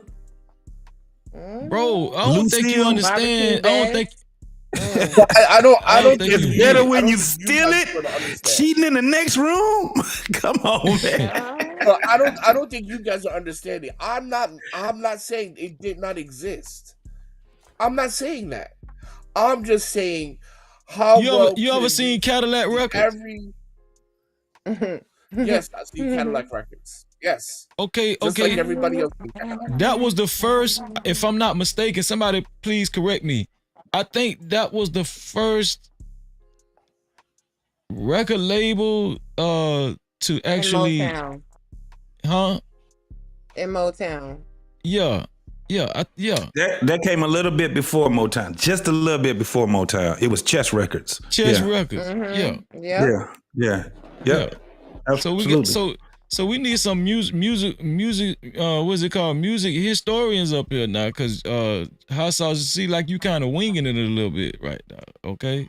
I mean, not you winging got it them. That's why Hot because you're Sauce not making you making guys are it. making And we ain't even going to talk about you guys are Woodstock. making Woodstock you're literally making was a whole arguments festival that are where people were excuse me, I would like to having reply, but interactions can with I one reply to what you another said? based off of Okay, fine. music. They So were having you guys are making arguments that coitus I'm contradicting. outside. What are you talking You about? guys are making arguments. You keep constantly making arguments that saying that I'm saying it didn't exist.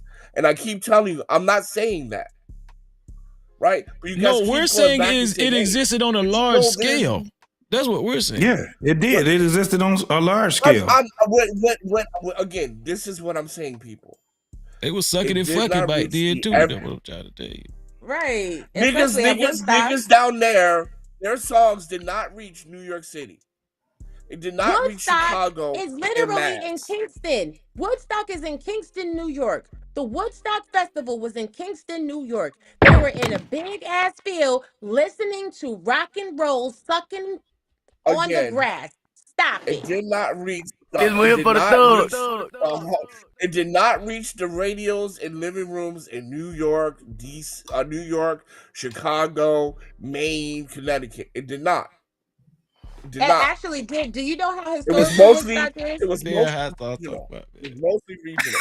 It was mostly What the hell is Hot Sauce Gentlemen, talking? please help me. Help me, please, because this young man is lost. He doesn't really understand the historical significance of Woodstock. Then prove it. Then prove it. Then prove it. Prove it. Prove it that not the clean version, but prove it that the raunchy version was playing on the radios in the living rooms of people that are living in Cali, Detroit, Illinois, New York. Not the clean version. So if you're talking about how they're cussing and stuff Or their other, like they or doing other now, records, or not their other of course that wasn't, because it was, again, you had FCC that was very stringent, right? However, the music was raunchy ass music, and they had a song I'm called not "The Dog" debating that that. was. I agree with you. Okay, I agree with you on that. I agree. Mm. I agree with raunchy. Okay, there you go. Because I never disagree with that. What's the dude that used to play the guitar, the black dude? Chuck Who you Berry. talking about? No, he was on a lot of dope. Oh, you talking? Jimi Hendrix Yeah. or Lenny Kravitz or one of them. Yeah. I think Jimmy used to gyrate, and Jimmy was here. Yeah, he was Jimmy on was out LSD. there. He used to put it in his eyelids and all kind of crazy ass shit, man. I'm Yes, talking sir. about Yes, in sir. concert, all that. Yeah. That man, Yeah. listen. Yeah. Yeah, that was doing the. But you that don't was think that. he went to New York with that shit too? Yeah, he was already in New York. You know what I'm saying? He was overseas. It was global. You're not gonna hear their raunchy shit on the airwaves in the living rooms. Concerts, Elvis I'm Presley was not debating raunchy. that. Elvis Presley was gyrating his hip Oh, and that's putting his penis in the face of the Captivity on everything. Boy, Stop hey, it. and you through. I'm gonna give you one more time. That's it. And you're through. First of all, gyrating. Well, I ain't gonna talk about no man gyrating. I'm gonna leave that alone. I ain't gonna touch that. I ain't really gonna talk about a man gyrating his hips. But anyway, It's the same thing as twerking today. Yeah. Let me ask my man Refuel. First of all, thank you, Refuel, for joining us. I just want to say your camera is impeccable. And your shades, you know. Hey, Appreciate man, it, man. I'm I'm just looking trying at to you. I'm figure out digging if your I got style, echo or man. I'm not. digging your style, dog. I'm digging you. Appreciate it, bro. Let's You ask good you the having me question of the on, night man. so we can further the conversation. What do you think? Because I think everybody else gave their take. Do black people actually like toxic entertainment organically, or are we being conditioned or brainwashed by the system or a systematic entity? I'm not allowing the answer both. I want you to give me the majority of one or the majority of other, if you can. I would say it's systematically. I wouldn't say everybody likes toxic music. A lot of the music I remember listening to would be pushed on the radio a lot. I wasn't even feeling it, and then eventually I'd start to like kind of tune into it and start liking it, start nodding, Hold on. and I'm like, okay, this You is ain't cool. even like that shit. Hold on, wait, Next thing refuse. you know, you humming the lyrics. Refuse. You saying you didn't even like that shit in the beginning, but you started liking it? Some of it. Hold on, let me bring my dog up here, man. Let me bring my This dog is crazy. We got Anger Man in the building, man. No Cap-tivity. This shit get interesting. This shit get real. So keep going. I don't want to cut you off of your speech though. Keep going. No, I'm just saying that like sometimes you can be listening to some music and you're like, the first run it don't hit, and then you start listening to it again and it keep playing on the radio, it keep popping up on your playlist. You start humming it, you're like, welcome to New York. You know, you start hearing it, you're like, all right, this song is all right, you know, and you still may not even like it all like that, but you start humming it and you get familiar with it. So I think you have the choice to turn it off. You have the choice to turn it off, but you might hear that at practice. You might hear that, you know, wherever. It's on the radio, at the grocery store. Some of that stuff get a lot of mainstream play, a lot of spins. So did you see the video I just played with Candace Owens? I didn't really get to catch it. Well, Candace Owens believed that she don't believe black people are out here, they just born liking Sexy Red. She's saying that they're being steered.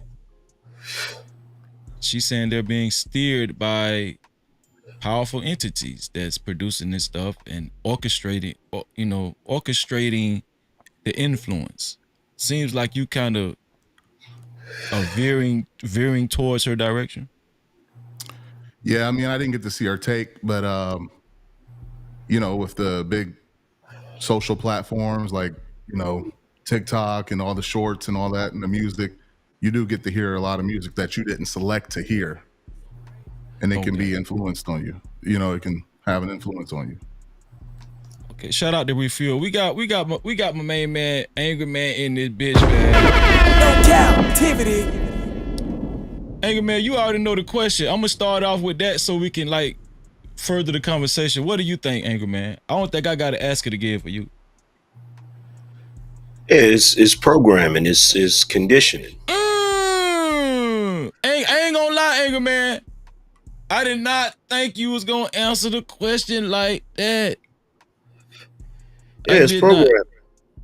I program myself every day. It take a lot to be this awesome. You have to like. This conversation this shit finna go left. I would tell you, cause the shit I'm finna ask y'all, this shit finna go left. People get programmed like that's like music. Like, come on, man, y'all grew up reading the stories about the Pied Piper and you know, that's where music come from. Music. You feel me? It's music has the ability to put a spell on you, especially if you listen to it enough. And that's the reason why whenever they have an artist that they're trying to promote, you gonna hear that song every day, 20 times every hour, because eventually you're gonna get socially conditioned to liking the song even if you don't like it. That's how that works. So if this is the case, right? I think we had some people up here that kind of was saying they was veering more towards is black people actually like this, like they like the toxicity. They've grown to like the toxicity, and some people on this panel are saying no, it's more so programming, right? Yeah. So with Candace Owens, do y'all think that, okay, Candace Owens has been, in my opinion, I think she's been speaking up and saying unpopular opinions about black culture, the way black people be moving and stuff like that. And she's been heavily criticized. We know she just got fired from the Daily Wire. And she was talking, you know, and she's an equal opportunity critic, right? She talked about the small hats. Matter of fact, I think that's why she got fired for the Daily Wire. Ben Shapiro ain't shit, right? But That's why she got fired. And to Lisa Moore, I don't have to program my audience. They already awesome. What was you saying? Okay. Do you think that? Damn, I got so many questions. First of all, this the first question I got. This shit finna be controversial. Go ahead. Candace Owens is married to a white guy. Yeah. A person that's leading the type of march that Candace Owens is leading, you know, pertaining to black people. Do you guys think, does anyone think being married to a white person could weaken the message towards black people that she's trying to convey? Do you think just that alone, could black people say, oh, she married to a damn white person, I ain't even listen to her? Do you think a person being married to a white person and the message that she's trying to push, that could weaken her movement? Ask Maya Angelou. You want the right answer, or you want the black answer? I want the right answer. That's what I want. The right answer is no, it shouldn't. Because even regardless of whoever she dating, she's still black herself, which gives her the right to speak on black topics and black issues. But black folk ain't gonna see it that way, because ultimately black folk are looking for the reason not to listen. So if there's a reason there to not listen, they're gonna pick that reason every time, because black folk are hard-headed and don't like to listen. Yeah, but you're not in the fight, right? That's what people are saying. People say, oh, if you care, if you really in the, why did you marry this white guy? Why you did that, Candace? She's in worse of a fight, because she's look. I talked about this one time, right? So a black person that's in a relationship or married to a person that's non-black, right? That's white, right? They're like the person that's standing in the middle of the street. On one side of the street is black people in the black house. On the other side of the street is white people in the White House.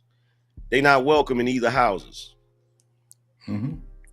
At the end of the day, you feel what I'm saying?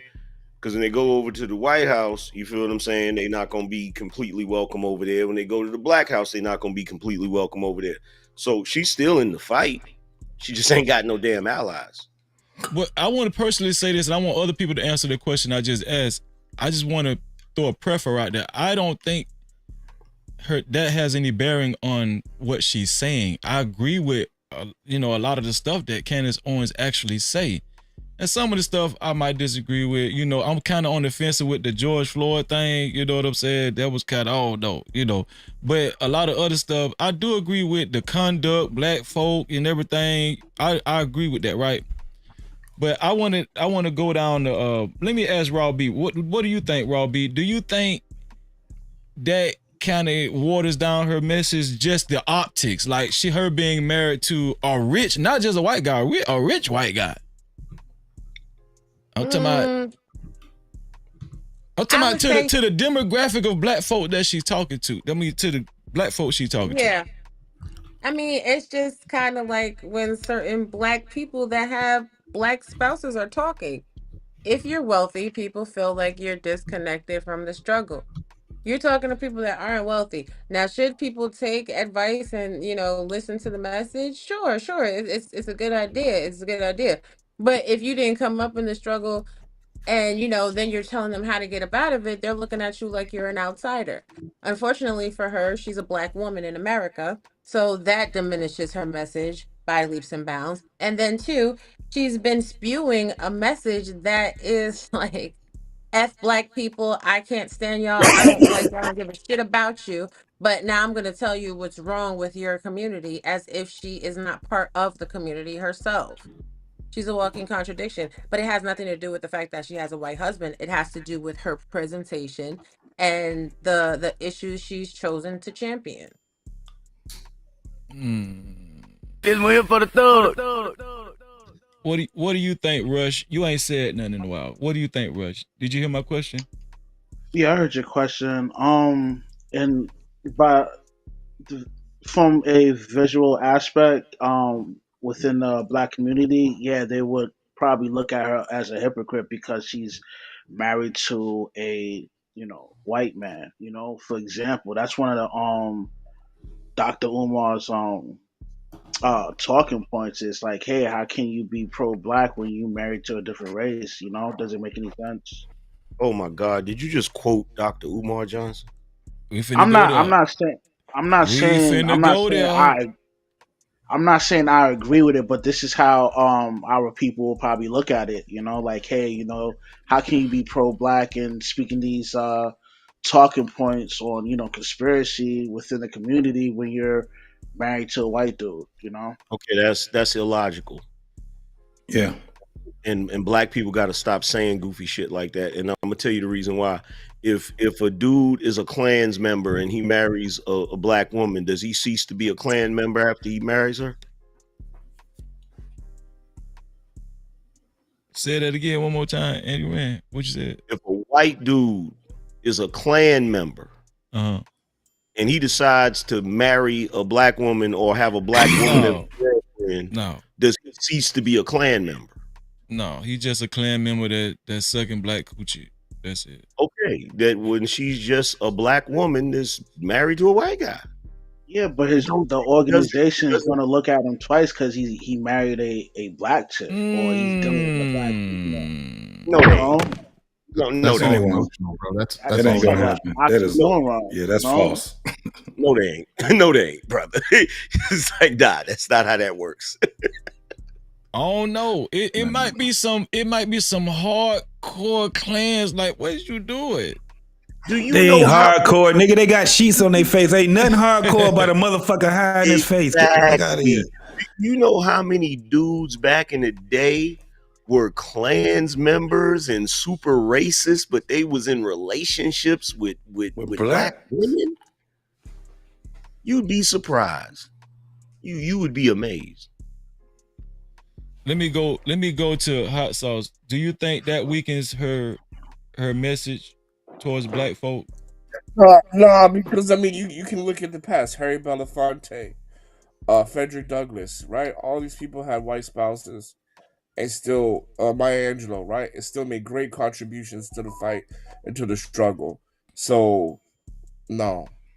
I can't believe my boy Hot Sauce is here. What's going on, Hot Sauce? His name is Cornbread tonight. Salute to you.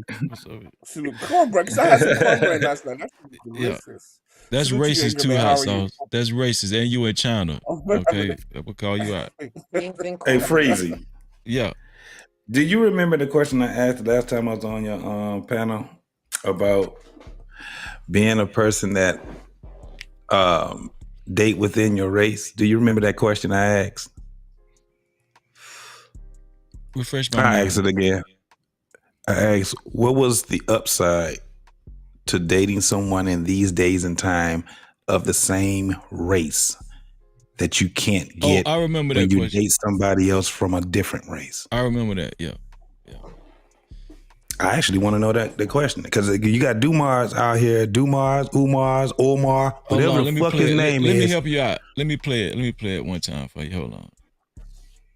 Cause I said it's gonna go crazy. Here we go. Walk down the street with a white woman, he's telling the white world, I'm safe, I'm trustworthy, I'm acceptable. The white woman for the black man is a white surrender flag he holds up to the white power structure to say, I am buck broken and I'm here for to be taken. Now, can a black man genuinely love a white woman? No. Let me tell you why. I walk down the street with a white woman, white world, I'm safe. I'm trustworthy. I'm acceptable. The white woman for the black man is a white surrender flag he holds up to the white power structure to say, I am buck broken and I'm here for to be taken. Cap-tivity. Now ask your question again. All right, That Negro has lost his rap ass mind. So he goes very, very hard on his ways on how he sit back and talks about how black men are detrimental to the black community when they're dating white women or women that are non-black, no, mainly white women, right? Let me ask you a question, and I would love to ask his boxhead ass this question. What's more conducive to the black community? A man dating a non-black woman or a man dating a man? Uh-oh. That's I mean, a man dating a man is way more detrimental. So, and we do understand now, do we see an influx right now of a bunch of men being with men and a bunch of women being with women? Do we not see that influx right now? Yeah. Why he ain't talking about that? Why he still talking about shit from the 1930s? Because he know better. Does he talk about LGBTQ? Does he talk about that? Hell no. No, he doesn't, because he know He better. used to, but he stopped. He used to, but He he won't stopped. touch it. He got a lot of heat for that shit.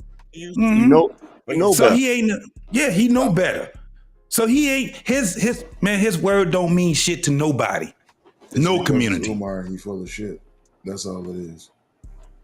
That Negro would have been the shit in the 50s. Oh yeah. Oh, no doubt. No doubt.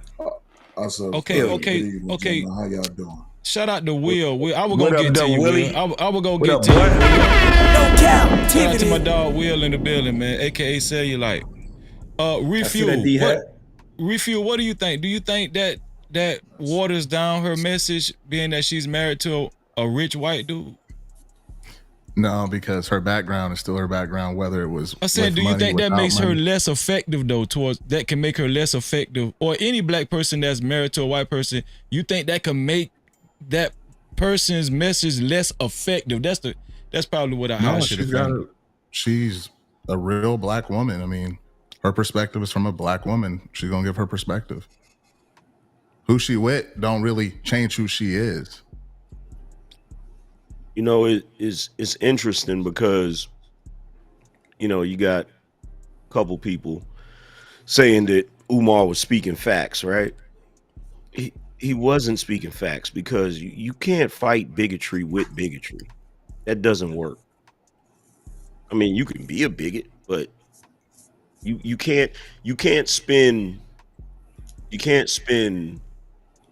you know, a century complaining about bigotry only to replace it with your own form of bigotry. It makes absolutely no damn sense, because because the type of rhetoric that Umar got, if he's really pushing that type of rhetoric, then guess what? You got to turn around. You can't be mad at another group for doing the same thing. Right. They said the same thing about Farrakhan when he did it. When Farrakhan was spitting that same exact message that Umar was spitting, they said the same thing to him. Well, how can you get upset at a group of people who has things to say about the Nation of Islam or about black people as a whole when you are saying these things against them? Same thing they said to Malcolm X when he was spitting that rhetoric as well. That's why Umar is just a fraud. Yeah, but black people wasn't running around lynching white people. I mean, not so now. it's just Black people, not then. It's just Yeah, a but ripple here's the effect thing, from though. what the Here's the dominant race thing. was doing. Let me ask you this question: when it comes down to the historical genocide of black people, who have done it? Who has been better masters at it? Black people or white people? Oh shit. Well, I mean, I see what you're ahead, getting at. Reg. You're trying to say that, you know, Who's been the masters at historical genocide? It's when it definitely comes to like black that. people. Black What's people your or white what's your people. answer, Will? What's your answer, Will? Black people. We No, better at killing ourselves. We no, better at Will, killing no, ourselves than white Will. people. No Captivity. I can't let you get through that way, Will. What you Okay, mean? Numbers That's a don't how add fact. up. so? Numbers don't How add up. so? That's a fact. Okay, go ahead. You tell me why you feel like that, Agrabah. Because you had an estimated 6 million black people that lost their lives during the antebellum slavery. You have 20 or more million black babies that have been deleted since Roe v. Wade first started. So in our recent history, you lost 20 million black people, and that's not even for the that's not even accounting for gang violence. That's not accounting for black people deleting each other at all. That's also not accounting for the rate. Y'all know I'm finna black babies? y'all know I'm finna cook y'all, right? I'm finna cook the I shit mean, out y'all. you can try, but how many black babies have been deleted? Hold on. Shout out to my dog. Should I call you Checkmate, dog? Goddamn, cause you done changed the name to Checkmate. Captivity. Shout out to Cass, man, aka Beans, aka Checkmate Beans. That's the name of his new channel. So this is what I'm gonna say. Cause I still haven't asked, I don't think I asked Will and JT my initial question, and now podcast, I gotta ask him too. Robbie, I see you, Canada. Are you okay with coming on screen? Cause I want to ask your permission first. Okay, all right. Shout out to Raw B, just came on the panel, man. No captivity. That hat look real familiar, baby. Wait, hold on one second. Stop. Let me put. Stop Go the ahead. presses. Stop the presses. Stop the presses. Now, with all due respect to you, Will,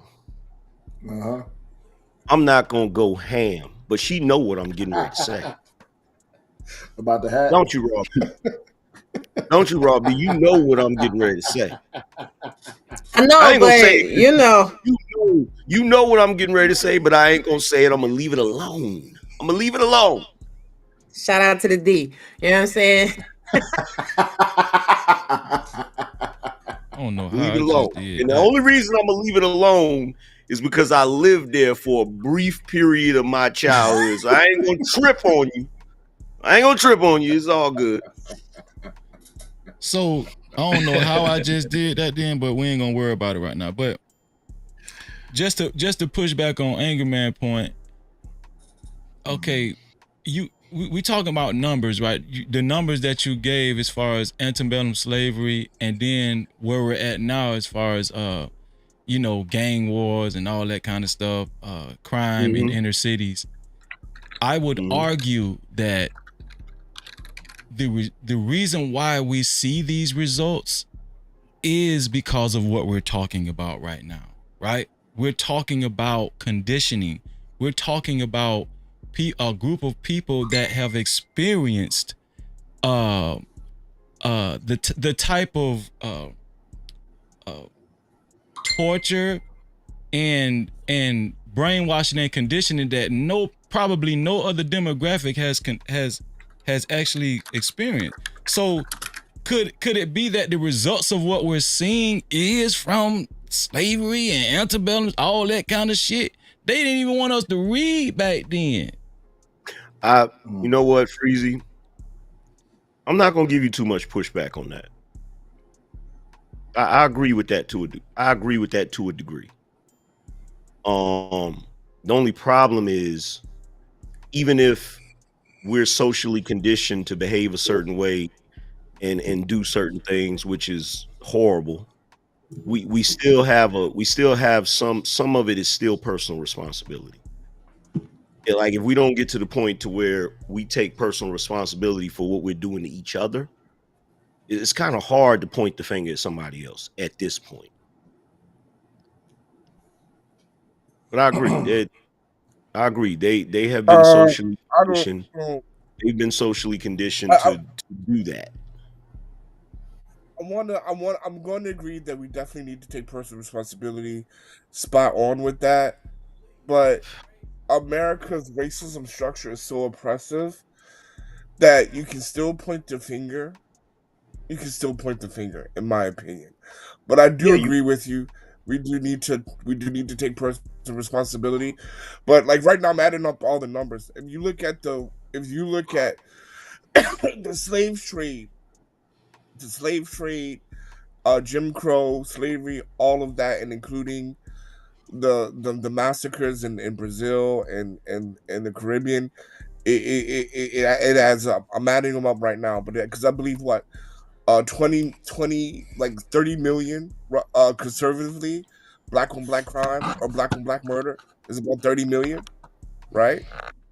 Yeah. For 40 million alone, 40 million alone just to get to the Americas, right? 40 million Africans died just to get to the Americas.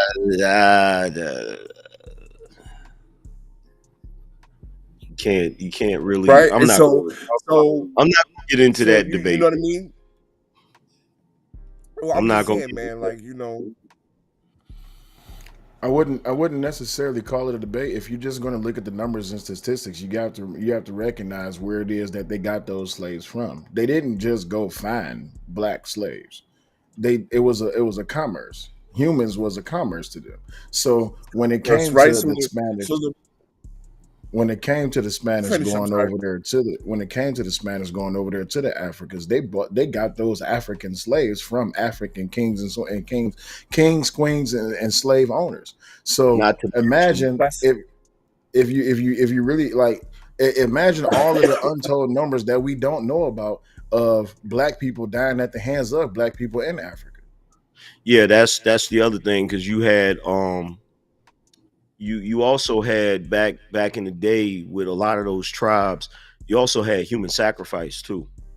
When they Correct. defeated other tribes, sometimes to tribute to whatever king they had at the time, they would actually sacrifice people in the numbers that rivaled uh um the Vikings. They actually sacrificed more people than the damn Vikings did, which is crazy. What when we talk about No, hold on, killing but some? hold on. Let me. Can I say this really quickly? Go ahead, Just to Hassan. add the information context. So kind of right. So right when the Portuguese gave a decree, they created penal colonies. So they sent the Africans that were from Portuguese into certain penal colonies such as Ghana, Angola, and so forth. So when the Portuguese slave That's traders correct. came, right, they went to those specific penal colonies that was designated by Spain and Portugal. So yes, it's true that Africans sold each other, but it was still designated by Spain and Portugal. And also, and then even when they're killing, quote unquote, killing each other, you got to remember they're different groups of people. Just like when the Greeks were killing the Romans, they did not That's look at each other as white and white. The Greek and Roman. hot sauce. That's not totally accurate what you just said. If I may It for a What? wasn't. second. Yes, it It is. wasn't. It Spain wasn't. created It those penal wasn't. colonies. Well, no, the Portuguese and the Spain and Spaniards did not get the Africans started in trading slaves or having slaves. They were already doing that. What Free Anytime, slaves, yeah. anytime you, I'm not saying that. I'm not saying that. What I'm talking about, penal colonies where they told the Portuguese to go to get these Africans for transport to Americas. I'm not saying they yeah, started slavery. I'm just I saying get that. they created. So yeah. I I'm get not that saying part. that. I get that part, but the part of history that gets overlooked is the fact that in Africa, whenever one particular group, tribe, kingdom, whatever, went to war with another, if they defeated them, they enslaved them. Yeah. That's facts. That's facts. Yeah. I Yeah, want I'm to not they would disputing that. enslave them. You go even ahead. had Go ahead.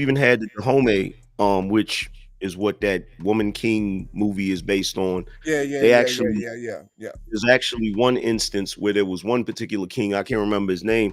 They sacrificed for his, I guess, courtship or whatever, birthday, whatever. I can't remember what the event was. They sacrificed like 5,000 of their of their enemies of another tribe.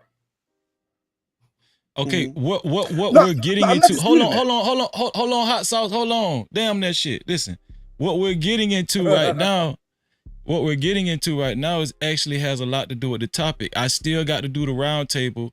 I gotta ask Will. I gotta ask JT and Cass their opinions on the topic. But what we're talking about right now, because Will actually brought up a great point as far as genocide, right?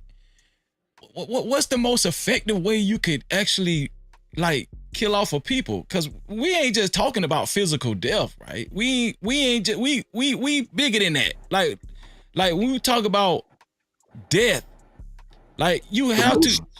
The first way to do it, you have to turn a people. Like you have to actually destroy their identity and destroy who they think they are, who they was.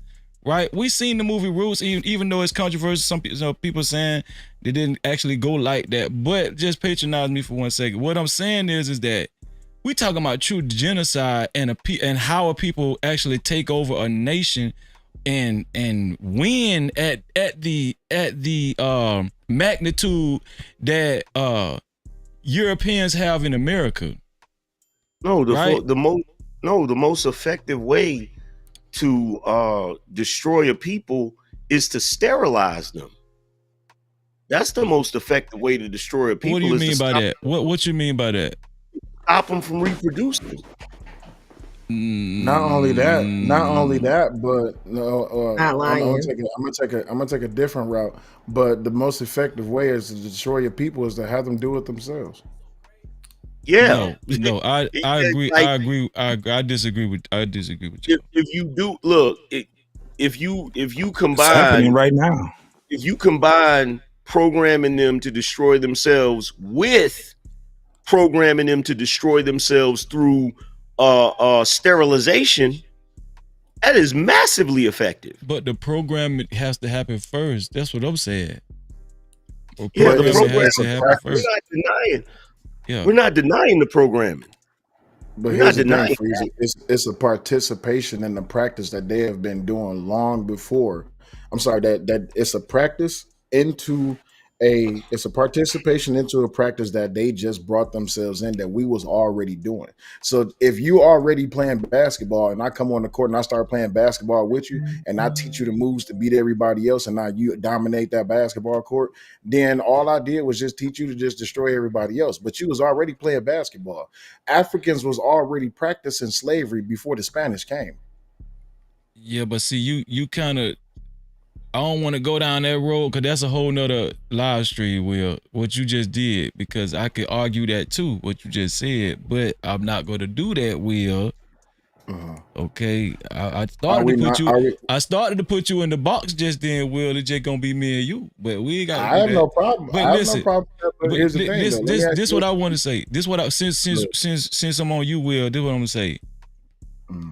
What about the topic, Will? Do black people actually like toxic entertainment, or are we being brainwashed or conditioned by a systematic entity? What do you think holds true more? Not both, but more. Black people love toxic entertainment. You look at the evidence organically. Organically, yes. Okay.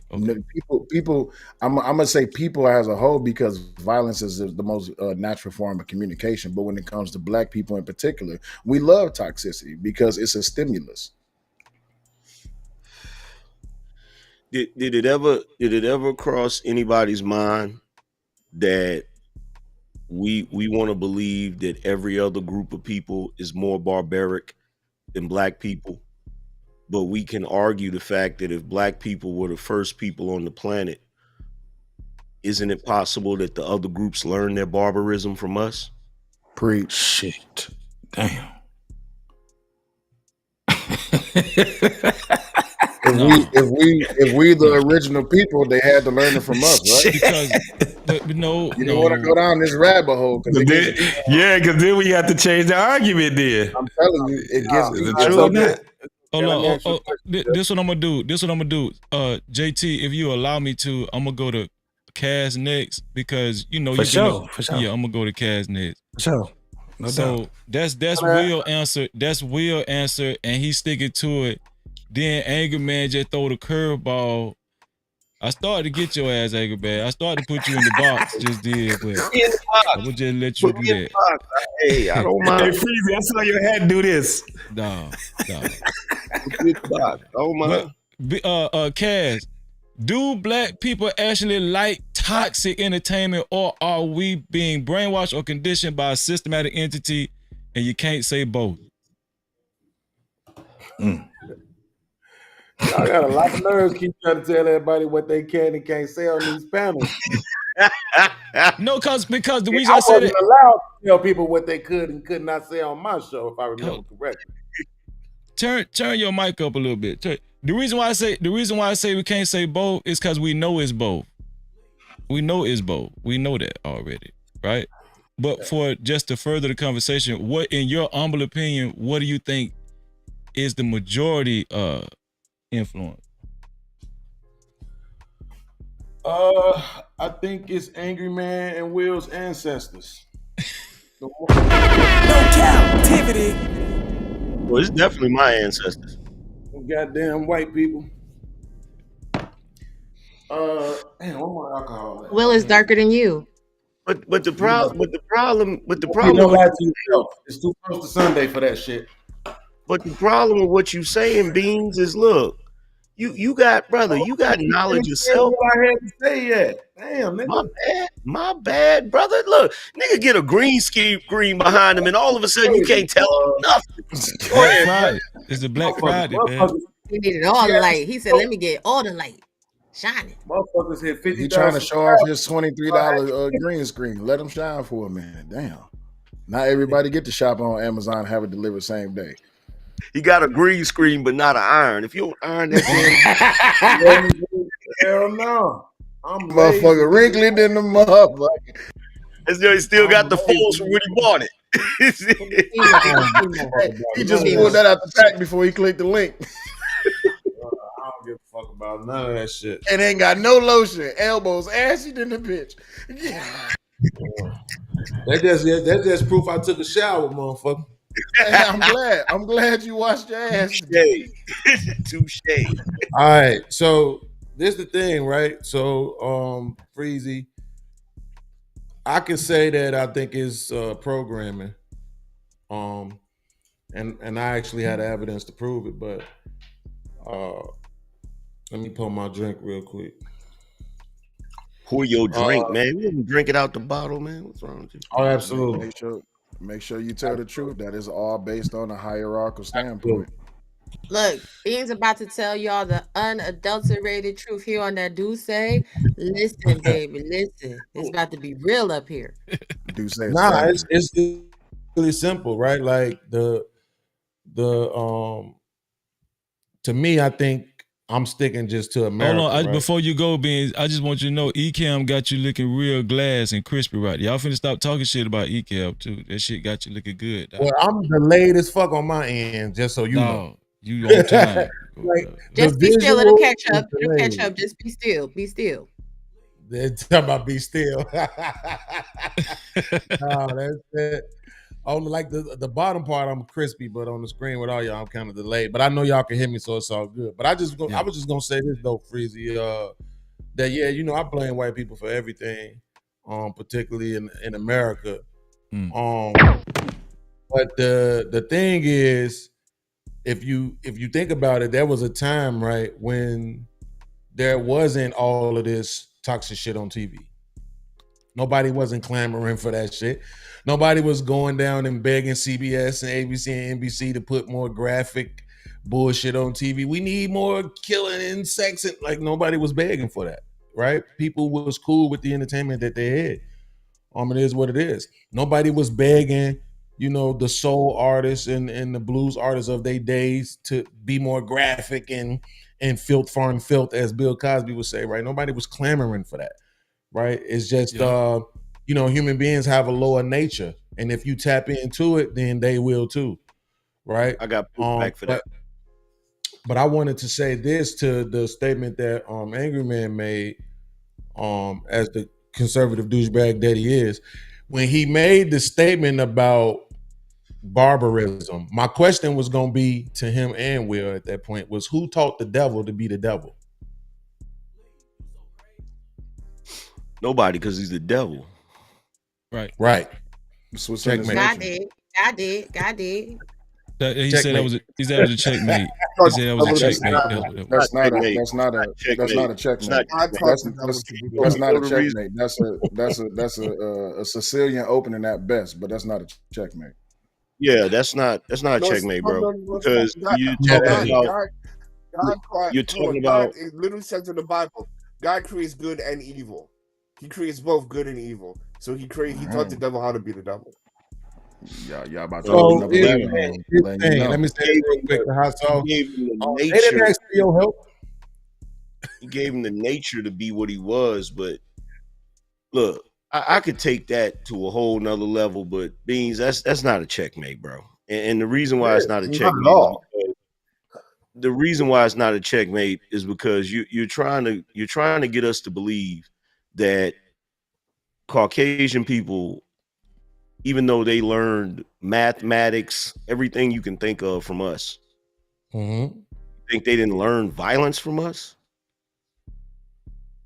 Yeah, that's what I'm trying to get you to accept. If I may for a second. So what you're trying to say is that you're trying to quantify human nature? Yeah, using big words ain't gonna help you. What I'm saying is this. You can't Quantify is not a big word. If you don't understand it, you can just ask for the definition, sir. You're not gonna convince anybody that they beat mathematics into these niggas. Like nobody's gonna believe that. Your question was about the nature of the devil, right? So if Well, you're right going now, to we're trying to respond to Angry Man's last point, right? So we won't get too lost on it. Is that you're not going to tell me that they beat mathematics into white people, right? That they beat soap and bathing and society and culture and government and foundation and construction and politics and all this other stuff into white people. They didn't beat it into them, right? Right. So which one is it? They was teaching them and being barbaric. No, listen. Here's the thing, because you can have a culture and a society that is educated but also barbaric. You got a military, you got warriors, you got a fighting force. That's always been a part of every civilization. You have your scholars, but you also have your soldiers and your warriors. So you got people that are going to learn. But if we were teaching them, wouldn't it make more sense? Even though I know we're debating right now, right? I know you don't want to concede, but wouldn't it make more sense that they may have taught them military tactics, and then they just chose to use it against them? Yeah, that's what I'm talking about. Yeah, but see, this is what I'm saying. It's very different when you say it that way from saying barbarism, right? Yeah, because barbarism comes off as if. Go ahead. Because you have a perverse definition in your head of what barbarism is. You think I'm just talking about somebody just acting like a wild animal, just running around destroying stuff to be destroying stuff. That's not what I'm talking about. To some degree, yeah. Because war is very barbaric, especially back then. It's not as civilized as it is today.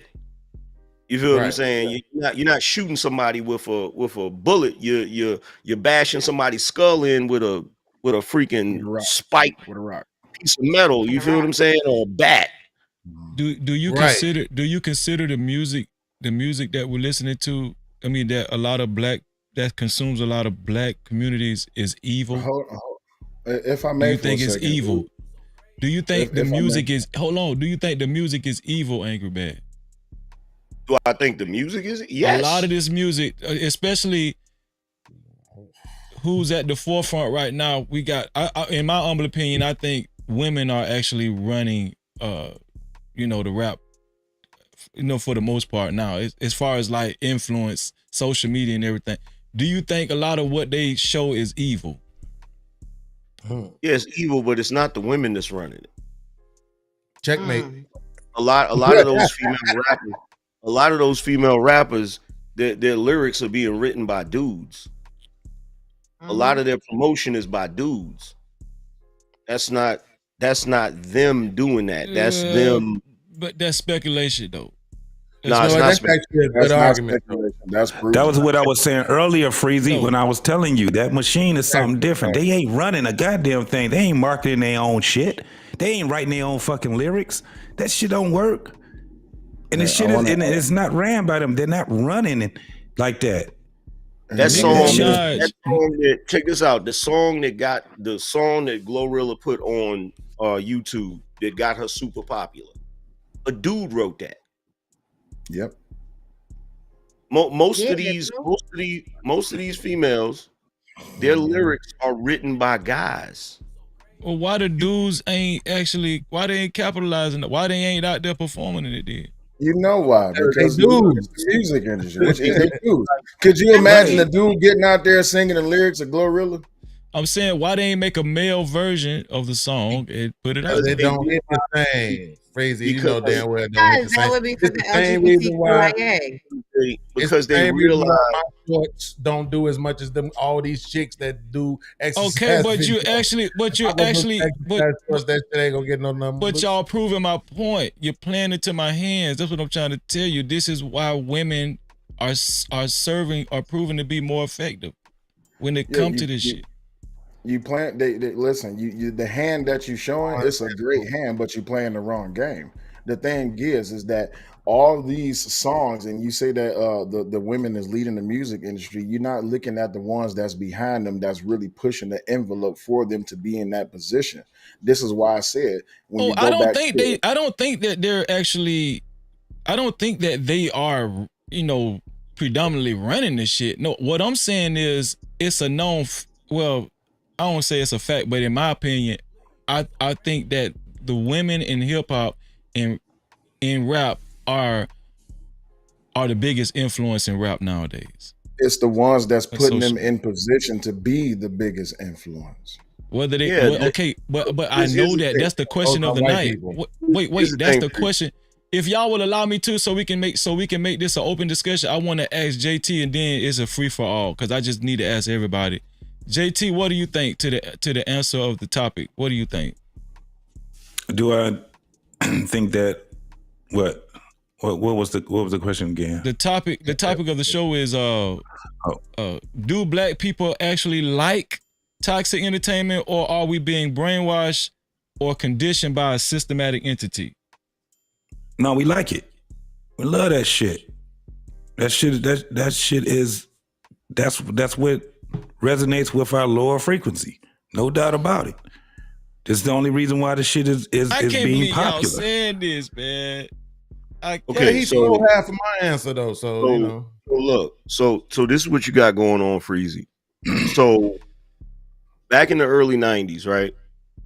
You had certain individuals and certain companies that got into the business of privatized prisons, right? All of a sudden, you see this emergence of gangster rap, where they're kind of giving more promotion to gangster rap than they do to conscious rap that's like politically motivated, things like that.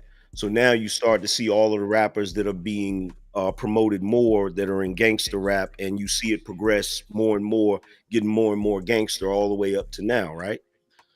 This is to make money off of freaking prisons, right? So if you already got once you got the men to the point to where they're doing that on their own now, they don't even really need that much influence in gangster rap. It's the women's turn. Checkmate. So now you're watching as the women are being programmed to be promiscuous, to be raunchy, to be all of these different things. Okay, so it is a programmer there. Yes. But I said that. So you don't agree with JT?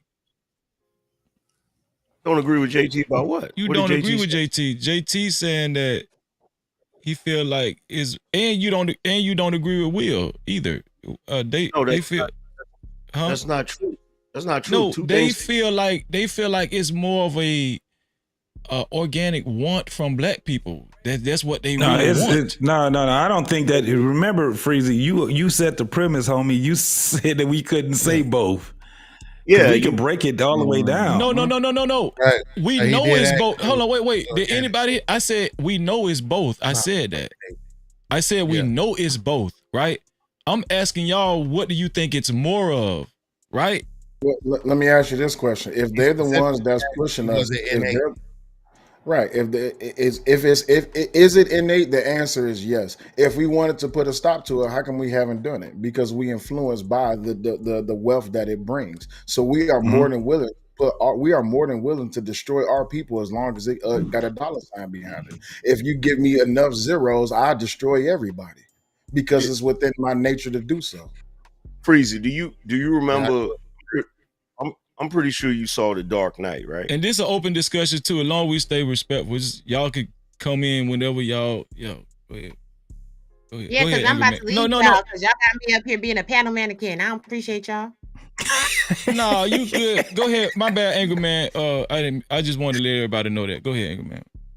Don't go nowhere, Robbie. So here's the thing. It's like the Joker said on Dark Knight. He said all you need is a push. That's it. Because it's already in you. It's already in you. And what Bean said earlier, I disagree with that as far as the television, right? Where you said back in the day we wasn't begging for violence and raunchiness and all of that. Well, if you go back and look, people may not have gotten that from TV, but you go back to the 50s, you still had violence going on because people have to get their violent fix somewhere. That's been going on since back in the day. That was the whole reason why the Romans had the Colosseum, because you're going to get your fix somewhere. You feel what I'm saying? You're going to get your fix for violence somewhere because human beings are violent. Yes, but see, this is the problem. This is where I think we disagree at, and I probably would disagree with most philosophers, including Robbie, is that I don't believe what? Yo, This one here for the thug. Robbie know damn well when we used to be on Fight Club, I used to look forward to her coming up there on her non-troll shit. She kicked the ballistics, goddammit. But what I'm saying is, I believe for every 10, if we were to literally take the time to create a utopia, for every, I can't even say 10, for every 1,000 niggas, and I mean melanated people, for every 1,000 melanated people you would take to this utopia, right? I'm talking about from like clean slate mentally, emotionally, psychologically. I believe you might turn out 7. That's just 7 violent stuck in their Lord, stuck in their Lord nature, can't get out of it, just need it. I don't believe that is just who we are naturally as a people. There's no evidence to actually represent that. Okay, none. Well, I can speak, and I'm not talking about the world. I'm just talking about here. Well, actually, if you took a fresh group of people that had never been programmed, never been violent, never had anything, and you gave them a utopia, the vast majority of them would get violent. If you gave them everything they needed, if all of them had housing, all of them had food, everybody was given an equal amount of everything, they would get violent with each other. There's no evidence to support that argument. There is evidence to support that argument. Not here, not in America. Yes, it is. It's called the Mouse Utopia experiment. Checkmate. Some shit, you talking about some shit they actually did with mice? Yeah. Hey, do me a favor. Drop your location. hey, yeah, go get that nigga, man. I mean, look at the social. Look at this nigga snitching. Okay.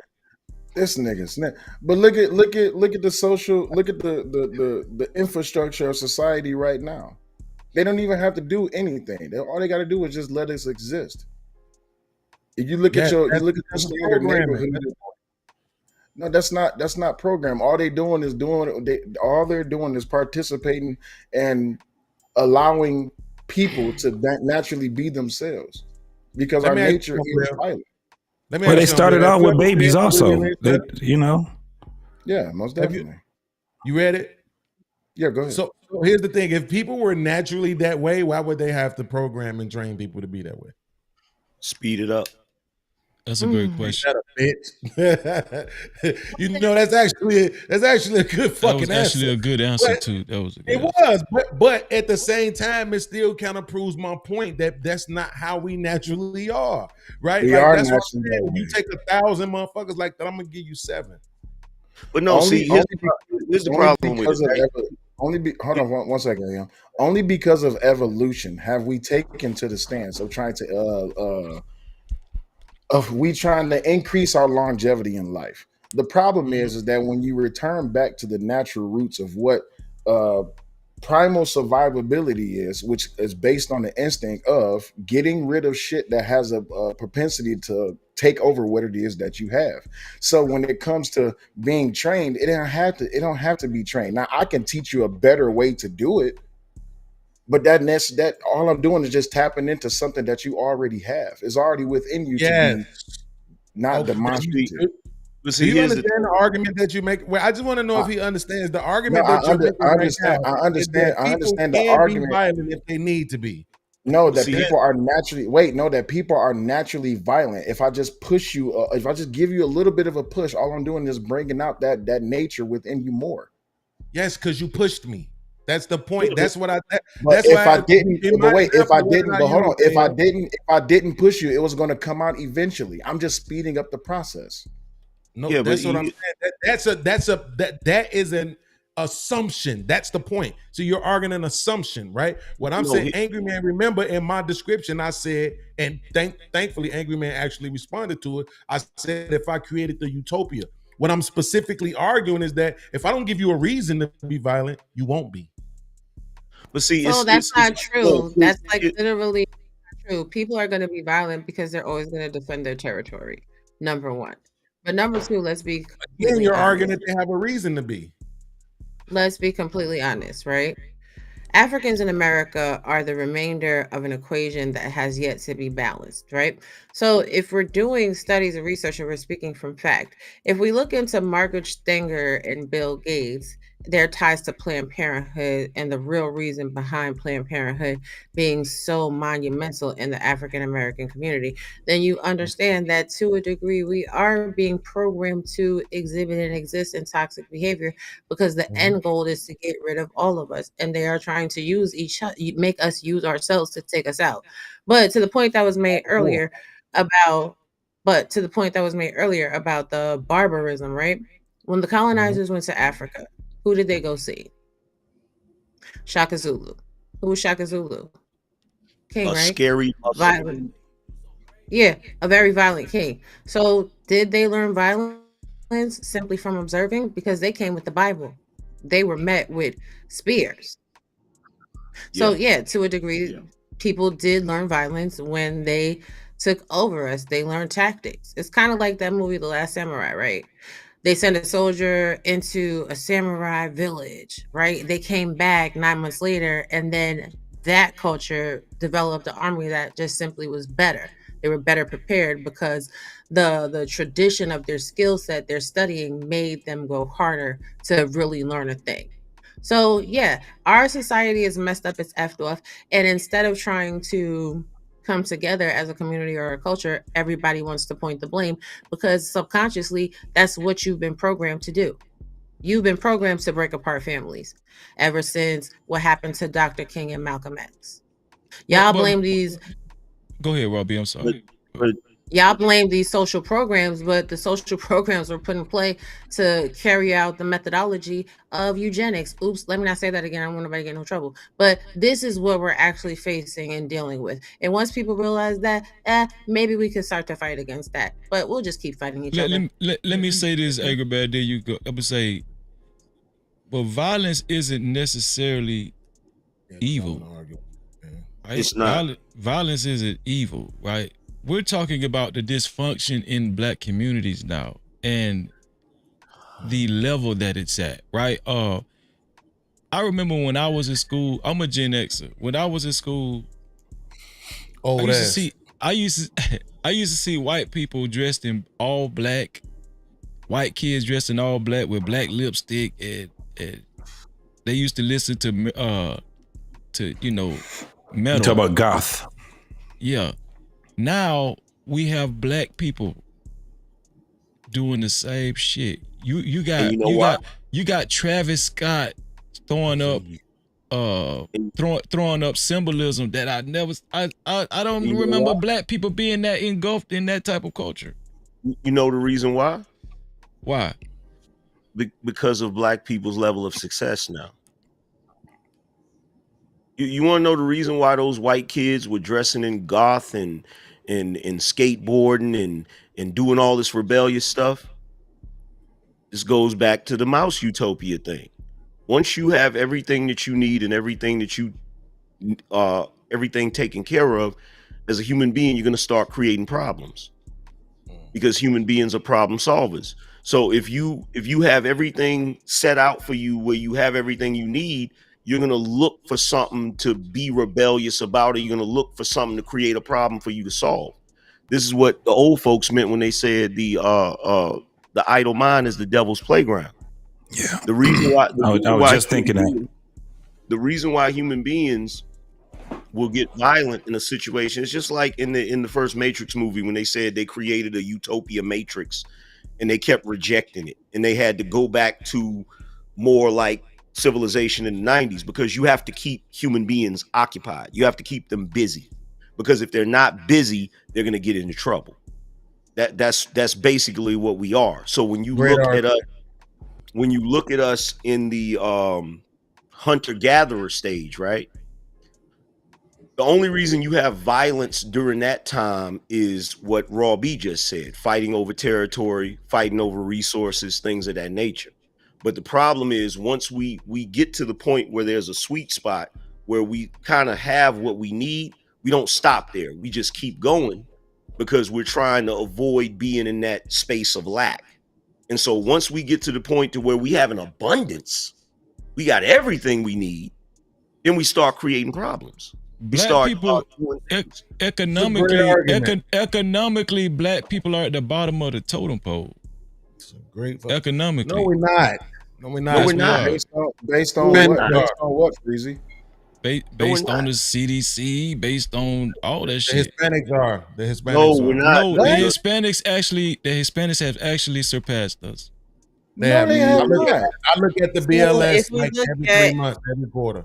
They haven't. If we look at the income over a period of time, 40 to 50 years, African Americans have topped out at about $120,000 a year, comparative to other races, which have excess of $981,000. Thank you, a Robbie. year.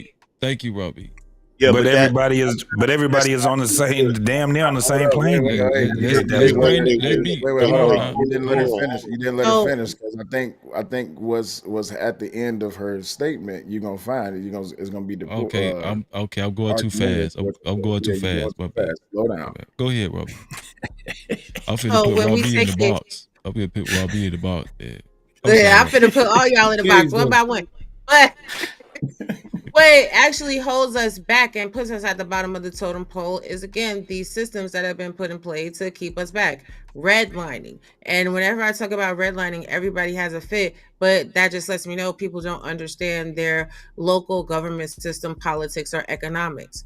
Redlining establishes and sets the boundary for property tax. Property taxes is what pays to keep your schools going, funded, and your kids educated. So if you're pigeonholed into an area that's low property values, the property taxes are also significantly low, which means the educational system in and of itself is not going to be effective enough if you as a family or your child's personal ambition doesn't push them past a certain level of education. Therefore, your earning ceiling is always going to be diminished, which is why now we have people selling sex, because guess what? You don't have to be smart to be sexy. Y'all not. You don't have to be smart to be a when it podcast. come to money. When it come to money, y'all not giving black people enough credit. Here's the thing. What you said, Raw B, is true. There's only one issue with it. Our issue is not the amount of money we generate, it's the amount of money we keep. That's what our issue is. Because black people as a whole generate enough money to be, if we were a country, we'd be the 5th country in this world. So we generate a lot of money every year. The problem is, because of the way we operate and the way we move, we don't retain it the way other groups do. Other groups, you could have, even right now, you look at some of the rappers. I'm sitting back right now watching rappers sell the rights to their music. Yep. And why selling the rights to their music? Meanwhile, there's some white guy that's retired right now that still has the rights to Frankie Lyman's music, and he ain't never gonna sell it. You feel what I'm saying? You got black people that actually got land. You got black people that actually got land from back in the day, and they end up losing it or selling it. You know, so the problem with us is we don't value ownership enough, and we don't fight for ownership enough. You feel what I'm saying? I do feel what you're saying to a degree, but when we're talking about ownership, what exactly were you relegated to own? If you're not really owning anything of value, then yeah, it's easy to sell it because you got to get by. The point is not that we don't retain money, because that's also a factor. The point was, or the initial question was, or statement, that we're at the bottom of the totem pole. Fiscally, we are at the bottom of the totem pole, even if it's because we're not retaining wealth. But that kicks it all the way back to Black Wall Street and then burning down, you know what I'm saying, the city that they burnt down, because at that point, the black dollar was circulating 100+ times within the black community. Ever since they burnt down Black Wall Street, our finances have never gotten back to that caliber. Now, I know you all have watched The Banker, and if you didn't watch it, you should get Apple TV and watch The Banker, because that's based on a true story. 2 black men decided to become bankers in Texas. They wound up getting prosecuted. So the whole entire system is set up for us not to reach for a certain height, because they're gonna penalize us. Wait, hold on, Robbie. Hold on. Wait, slow down. First and foremost, it wasn't even called Black Wall Street till they rebuilt it. So they rebuilt it. They rebuilt it. They still had businesses. They still did all of those things. As far as what you were saying about the banker actually ended up in that situation through his own fault, because he actually, it was his own fault. It was his own fault, because what ended up happening was he wanted to own banks or whatever, right? He found out that they were going to give pushback to him. So what he did is he went around buying the real estate to own the bank, right? Yeah. The problem is he wanted to go back to his hometown loans. And that's when he got on their radar. And that's when they started doing all of the goofy stuff they did to him. That dude could have kept doing what he was doing, and before they even got wind of what he was doing, he would have damn near owned telling what. You feel me? And I'm not negating that what they did to him was wrong, but he made a miscalculation. He made a miscalculation. Right, but you further prove my point, right? So as long as he was doing things to put money into the systemic system, he was all good. But once he came back to his hometown to increase and diminish or minimize the effects of redlining for his people, that is when he was penalized. His goal was not one of selfishness. It was one of selflessness. He didn't want to have a bank because he wanted to be wealthy. He wanted to have a bank so that the people in his hometown, in his area, could improve their position, their station in life, their property values, and create legacy for their children, because they weren't giving access to these loans. Why weren't they given access to these loans? Because of redlining. Okay, but guess what? Here's the problem with that. Here's the problem with that whole situation. Number one, he wasn't putting money into the system, because by him buying the land that those banks was on, he actually was accumulating for himself. When he decided to be a crusader, that's where the red flag came up, when that small town in Texas that was being racist didn't want to give loans to black people, and all of a sudden you start seeing this increase in loans. He basically put himself out there before he had a chance to get to the right position. See, this is what black people do a lot. Black people that get in a good position, right? They jump the gun. They try to jump out there and help everybody too early. The biggest problem with black people is we don't know how to do things quietly on the low until we're in the position to where we can't be challenged or stopped. That's what the other groups do. Yeah, The yeah. other So wait a groups- minute. So the wait. other Let me say groups- something. Because there's a reason for that. Go ahead, Kat. Go ahead. Wait, because I have a little bit more pushback of that. So, in all actuality, again, that is not true. What actually got the banker messed up was the white man that was being the face of the bank did not listen to him because he got greedy and he wanted more money from his cut because he understood his power of being the face of the bank. And when he purchased that last bank and they were processing those loans, that white man messed up the paperwork and accounting for the banking system. So when they came through and they monitored them and they regulated it, because the Federal Banking Commission has rules that you have to be in alignment with when you're approving loans. That's what did him in. That's what got him a federal charge. Raw B, he didn't need the white boy in the bank until he started wanting to give black people loans. The point I'm trying to make is, if he hadn't started giving them loans, it would have never put a red flag on him in the first place. That's the point. He had already bought mad freaking. Come on, man, y'all. Hey, I remember. Hold on, The white that's man not to minimizing buy the him. banks. He was using the white man to buy the banks because when he first got into real estate, when he bought the apartment building, right?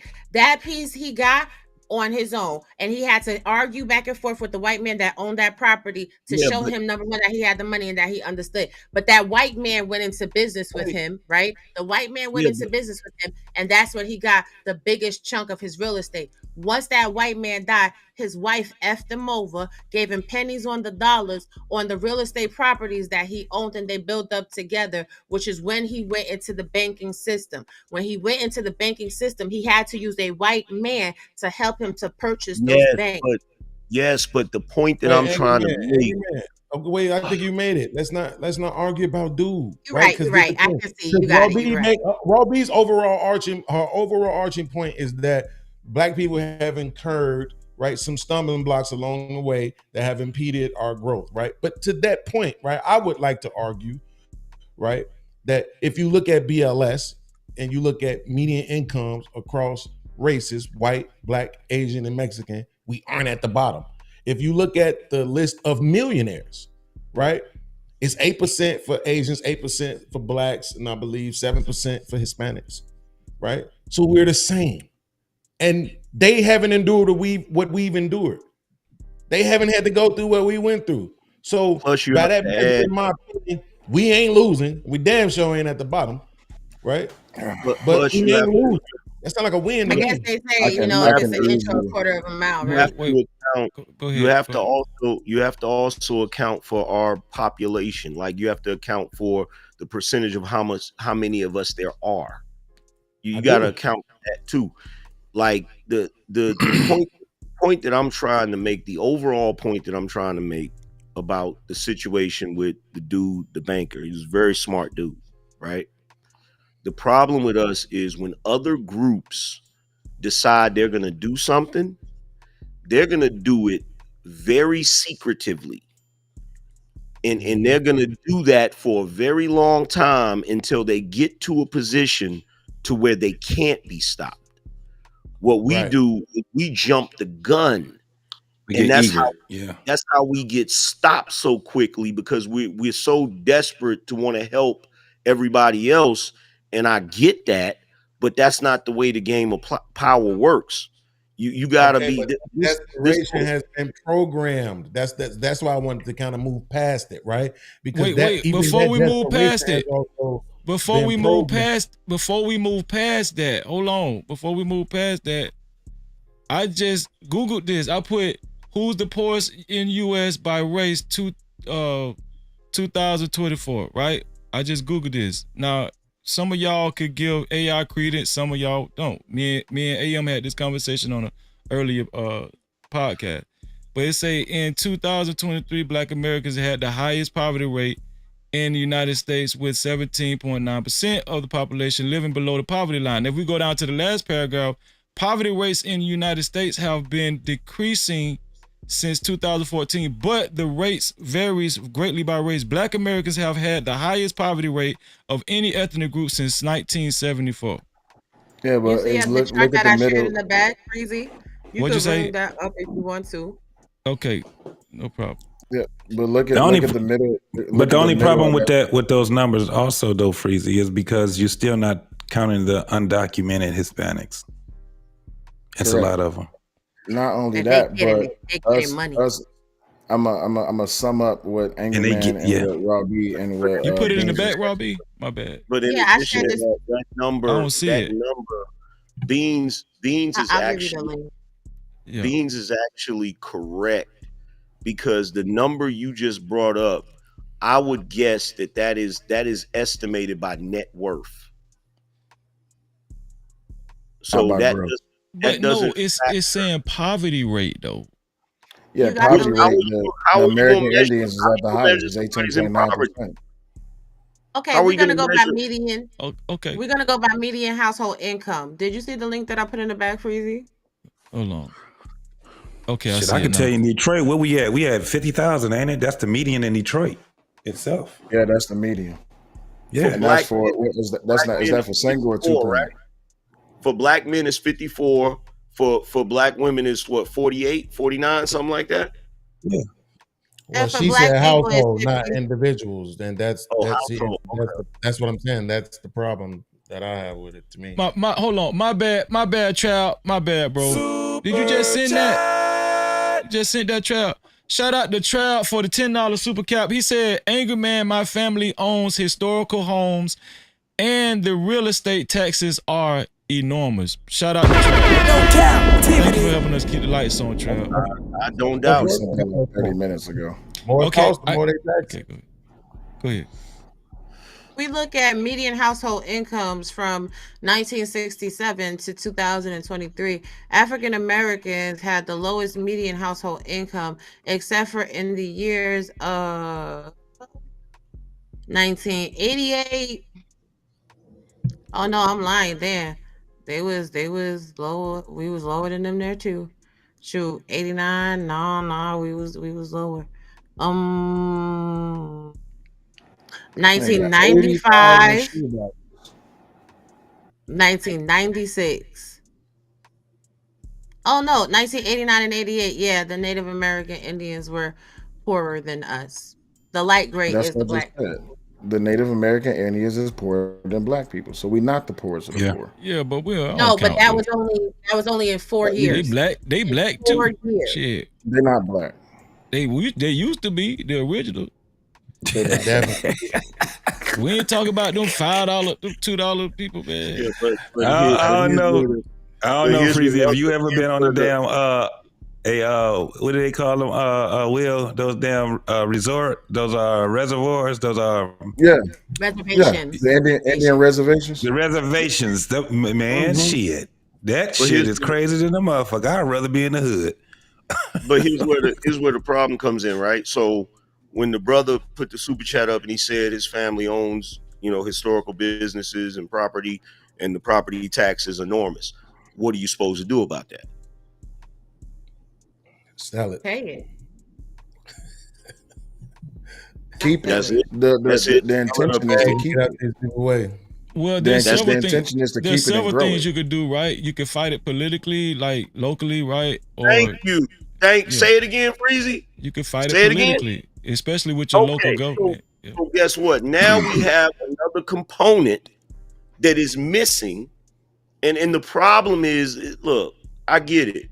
They have set up the game in a really goofy way against black people, but it does not help that black people don't want to learn to play the game the way everybody else plays the game.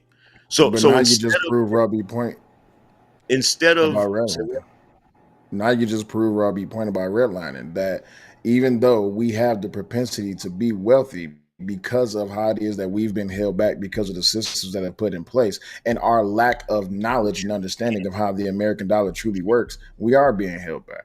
But no, it's no. We used to be. We used to be. Hold on. Look, it's I'm like talking about back then. Back then. it's like That's what I'm look. talking about back then. It's like a game of Monopoly, right? When we play Monopoly, I'm pretty sure y'all know y'all don't really want Baltic Avenue like that because it ain't worth shit. You want Park Place, you want Park Place, and you want Park Yeah, that Place was a and reservation. Boardwalk. You feel what I'm saying? Baltic Avenue ain't nothing but a reservation. That's it. Yeah. So here's the No, thing, no, right? let him finish it. You know he get mad. Let him finish his thought. You know he get finna kirk out of So him. here's the thing. Look, you have to think about it like this. Everybody else, they especially white people, they play the game, okay? Which is why they're more active in their local politics. Which is why they're gonna grease some palms and they're gonna lobby and they're gonna do all of these things because they understand this is how to play the game. The problem with us is whenever it's time for us to vote or it's time for us to promote politicians or whatever, we ask for goofy shit, bruh. We ask for goofy shit. We're not understanding how this whole game is played.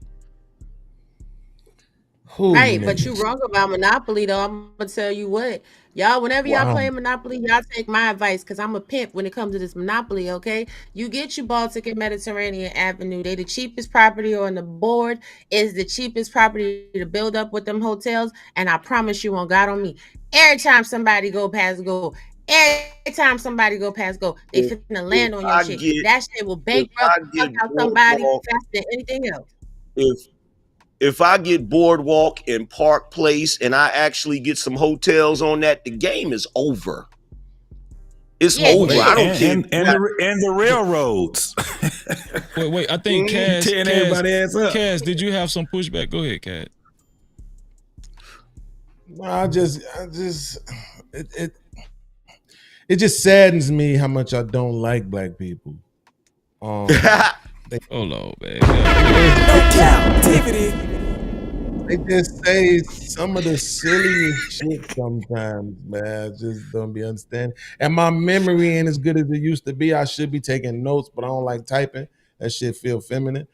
But I'm just saying, like, we just got to be honest. All of this shit can be tracked back. Whether you want to say black people don't play the game right economically, that can be traced back. They don't play the political game right, that can be traced back. When you keep fucking people over in every part of the system that they try to participate in, what the hell do you think they're gonna do? But Beans, here's the problem. Not but beans. No, it is but beans. It is but beans. Give beans It a is minute. but beans. It is but beans Well, because please you act shut like up so you could talk. white people, bro. You act like white people in business and politics and economics ain't trying to fuck each other over. I don't care. That's not You the should. point. You may not No, care, but I that doesn't mean don't. that it's not true. Wait. Let's let him finish his It's thought. irrelevant because we're not talking about them.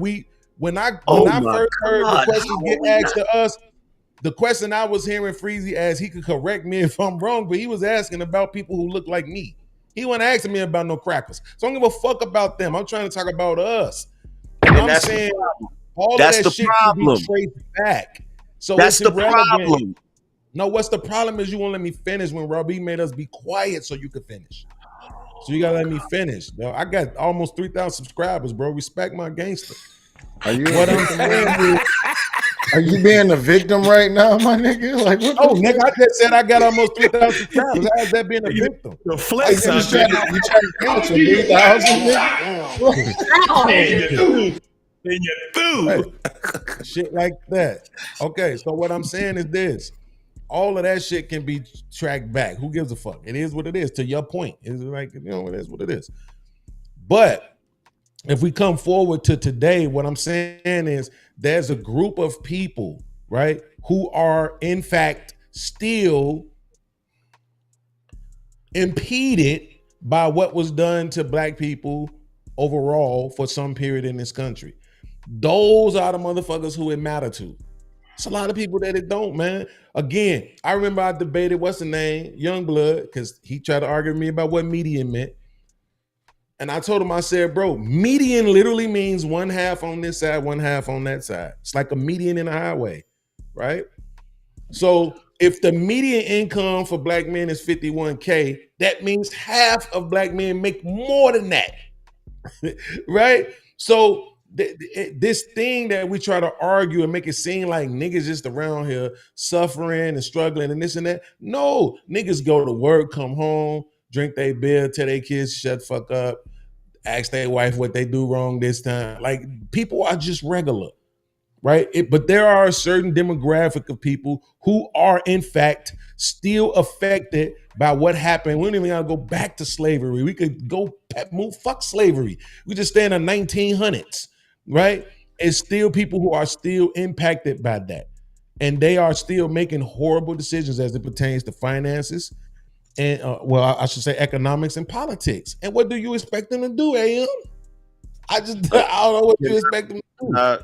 Can I talk now? I just asked you a question. You see how I threw you the mic? Can I just say this real quick? I'm gonna be quiet because I'm gonna step away for a moment. It's like when you play a game of chess. People always be running around here talking about some checkmate, right? Not just you being, so don't take that as a personal slight. People in general, right? Oh, checkmate. Oh, life's not checkers.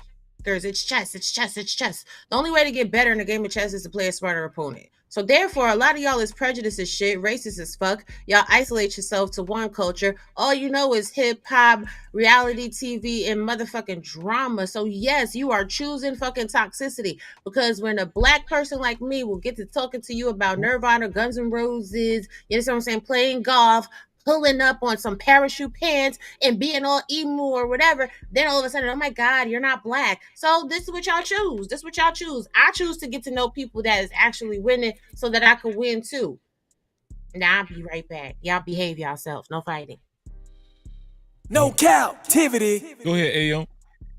You gonna catch your super chat? I'm gonna get it out the Ayo respond because I don't want to break the back and forth. You gotta keep landing on that shit though. To AM's point, if you land on Boardwalk one time, you might be over with.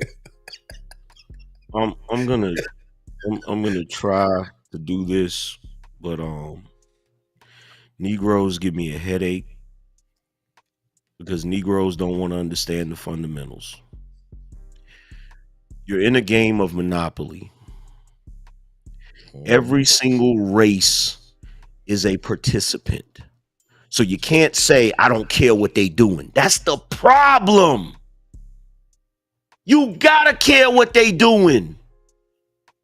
They care what you doing. Damn, they care what you doing, and they pay attention to what you do every day. They study it. It's no different than if you were a damn boxer or a football player. You gotta sit down and review that tape, bruh.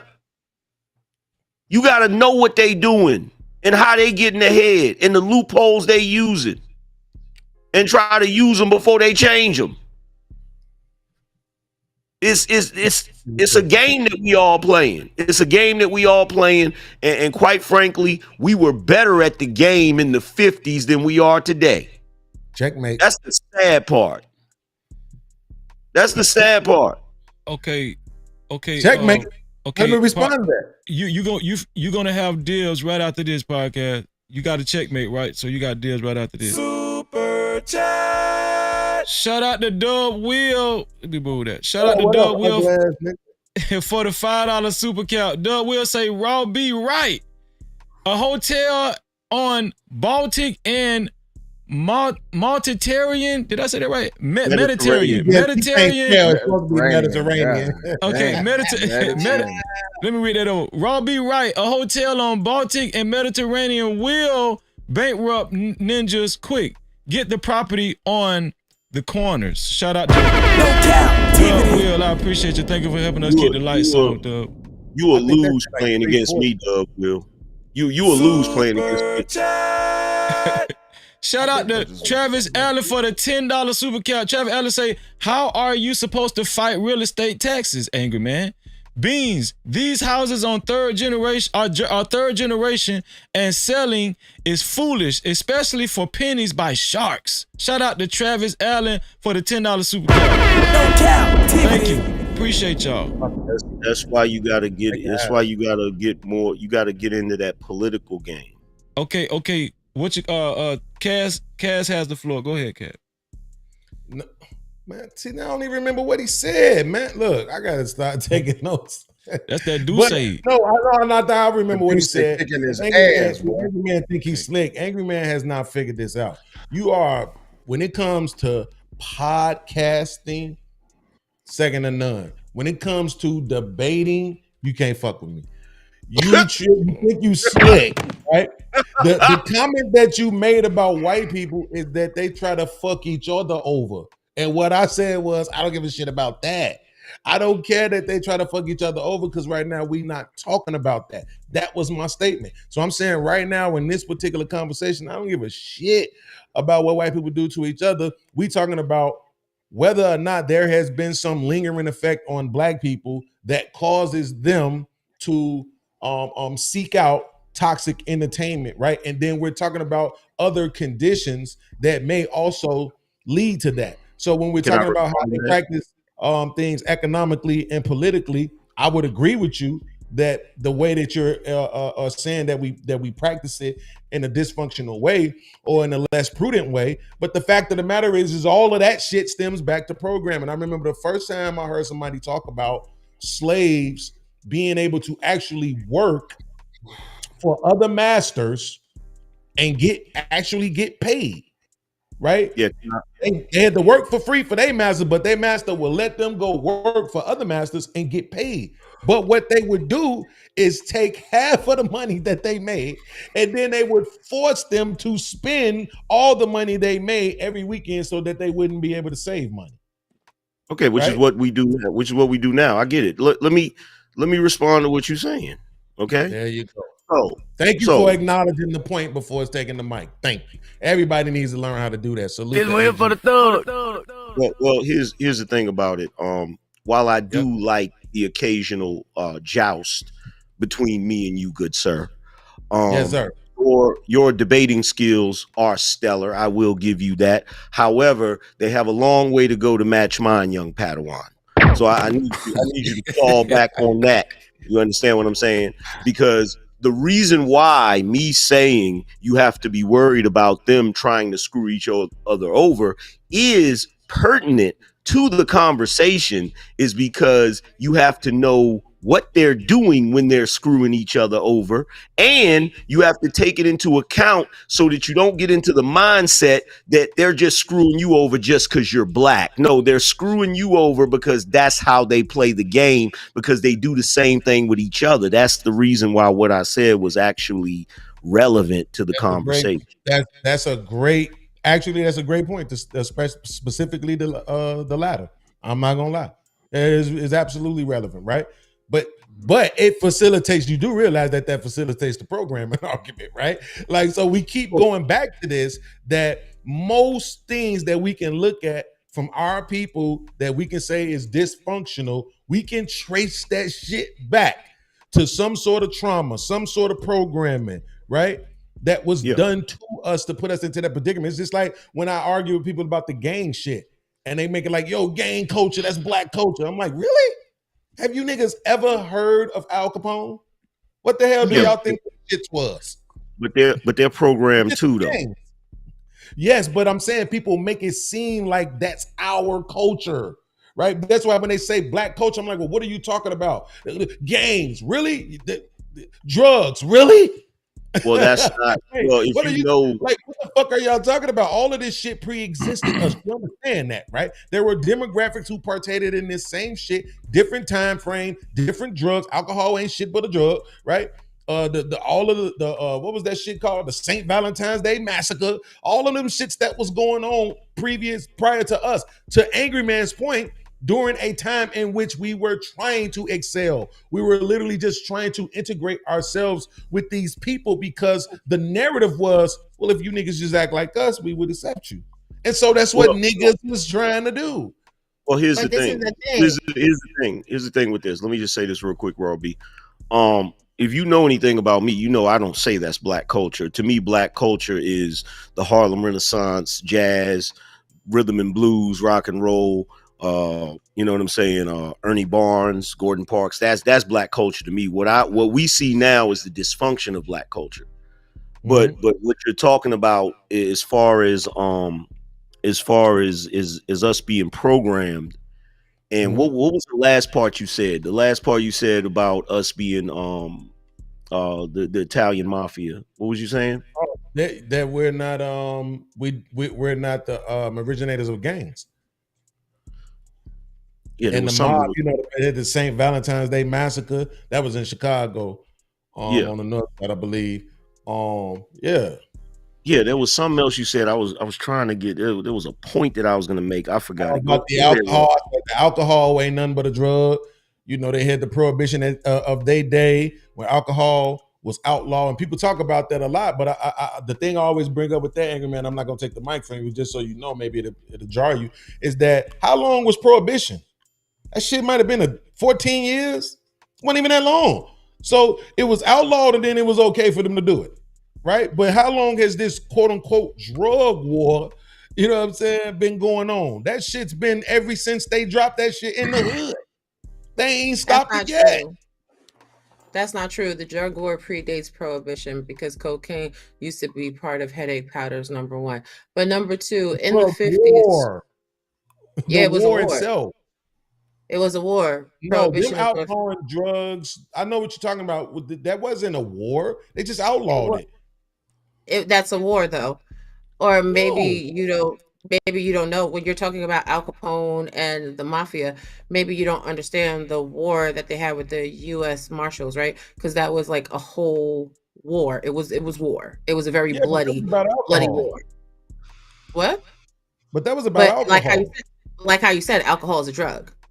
Yes, but I'm just saying the specific war. Like I could concede that it may have been a war, but I'm saying that war lasted like a decade. No, it's been continuous. It's been continuous. They just shift the narrative and the focus. Just like for the longest time, they were how can you make the argument if they legalize the actual drug? Well, just like how many people do you know right now that have gone to jail doing time and still doing bids off of pushing, you know what I'm saying, pounds and pounds of marijuana, but now marijuana is legalized on most states. They just switch the goal and then they legalize it. So once they finish legalizing marijuana federally, the next war on drugs will be on methamphetamines, right? And that war on methamphetamines has been going on forever. You can't even go to the local pharmacy and get a cough medication without showing your identification. Like they just shift the narrative. It's a money grab. Wait, let me say this because I don't know if you know this. Because it took me by surprise. I'm in Chicago a couple of years ago, and I'm hanging with the homies, and they started talking about some blocks that was moving work, and I'm like, wait, niggas still sell crack? They like, yeah, fuck you mean? I'm like, yo, niggas still selling heroin? Yes. Fuck you at? I'm like, dog, I'm in the crib. I'm podcasting. I'm not seeing them this no more. Like niggas is still getting locked up for crack and heroin to this day. It's not popularized. Hold on 1 second. Right. 1 second. Check the cash out, bitch. 1 second. Check the cash out, bitch. You so damn dumb. Check the cash out. Shout out to Miss Piggy for the $100 cash cow. No Cap-tivity. Miss Piggy said, I just want to support. Thank you, Miss Piggy. Miss Piggy, you are the new sponsor of tonight's show. You will go on the sponsorship banner. Shout out to Kia. Miss Kia, baby. Thank you, Miss Kia, for the $20 sponsorship. Miss Piggy is the new sponsor of tonight's show. The ladies have been killing the sponsorship. Do we have a man or a male that could actually beat the women because they've been killing the sponsorship? Shout out to the ladies, man. Go ahead, Agabab. Half the black women in America make more than 48,000. They winning. I wasn't going to say what I was saying. That's right, because women are the financial leaders of the community and the most reckless spenders. Whatever. Oh my God. You know what? Yeah, because I'm playing in y'all face today. I'm picking y'all. But when it comes to the 50s, Yeah, right? you And can't give these niggas a compliment, boy. I swear. when it comes to the 50s and us giving a better showing and pushback on what is happening, right? What they did was they changed the laws so that we couldn't keep giving them the comeuppance that they needed to have after that point. Case in point is bankruptcy. Up until the early 90s, if you filed for bankruptcy, you could just simply erase your debt and you never had to pay that back. Once minorities started to capitalize and take advantage of that, they now started to put systems into play that if you file bankruptcy, you have to pay your money back.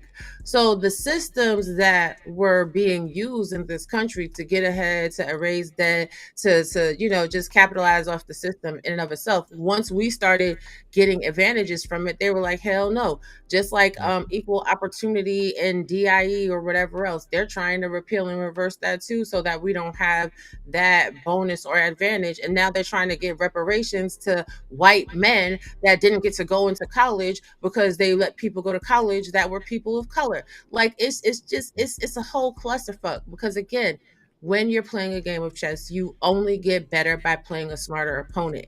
Black people have a wonderful, wonderful spirit that we keep learning and becoming smarter opponents, but we're playing a rigged game because the house always wins. So until we start pooling together our money and our resources and taking over the powers that be and becoming the house, we're always going to be playing a game of catch up. And I've been telling people for years, it's policy, politics, and power. We talking about relationships, we talking about vaginas, we talking about music and this, that, and the third. All that shit amounts to a hill of fucking beans when it comes to the power dynamic, especially in these United States of America. Let's talk about the politics. Let's talk about this money. How y'all get into this money? Do y'all know that Bitcoin's about to hit 100K? Are y'all investing in Bitcoin? Y'all getting some stashes? Or y'all got cash apps? Put your little extra change into the Bitcoin so you can get a little extra money. Are y'all buying properties? Are y'all going to short sales and auctions and shit like that? Hell no. Are y'all putting y'all money in any type of stock exchange? Like Donald Trump is in office, the stock exchange is about to go all the way up and off. What we talking about right now? Let me shut up though, because I'm just a black girl. Okay, so black people don't need DEI. Same way black people don't need welfare and none of that other stuff. Watch your mouth. It is what it is, bro. Y'all literally said that you said, okay, we've been in poverty or at the bottom of the freaking totem pole since when? What was the years y'all said? Lies. The 70s, right? 1967 to 2023. Okay, guess what happened right before that? Guess what happened right before the 70s? The end of the civil rights movement. Green Acres Acres came to CBS. Green Acres. Okay. Arnold the Pig. Look, here's the thing, bro. In 1965, you got the Voters' Rights Act. You got other civil rights and stuff like that, right? But at the same time, in 1965, you had an overhaul of the criminal justice system, which is when you started to get probation officers and all of these different things, where they basically created a revolving door to the prison system. Yeah. So basically, because around that time you had a lot of black people that had migrated to the cities, so you have all of these overpopulated areas in the cities where you have black people. So they created this whole criminal justice system that's a revolving door. But in addition to that, they changed the welfare system. Don't forget 64, Angry Man. You said what? Don't forget 64. Not bringing it up. Birth control technology revolution. Yeah, that too. So you have all of these factors that played a tremendous role in causing our upward incline to become a downward incline. So, like I said before, we were actually better at the game back then when we had less information, when we had less opportunity. And that's the reason why I can't make excuses for black people in this day and age because we have more information, we have more opportunity, we actually can do more, but we've become complacent.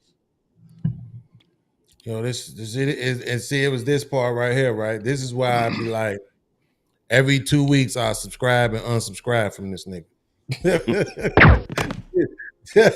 Every 2 weeks I give him like a 4-hour break. I unsubscribe him for like 4 hours, right? Because I can't take it when he go back to this, you know, black people this, black people that bullshit.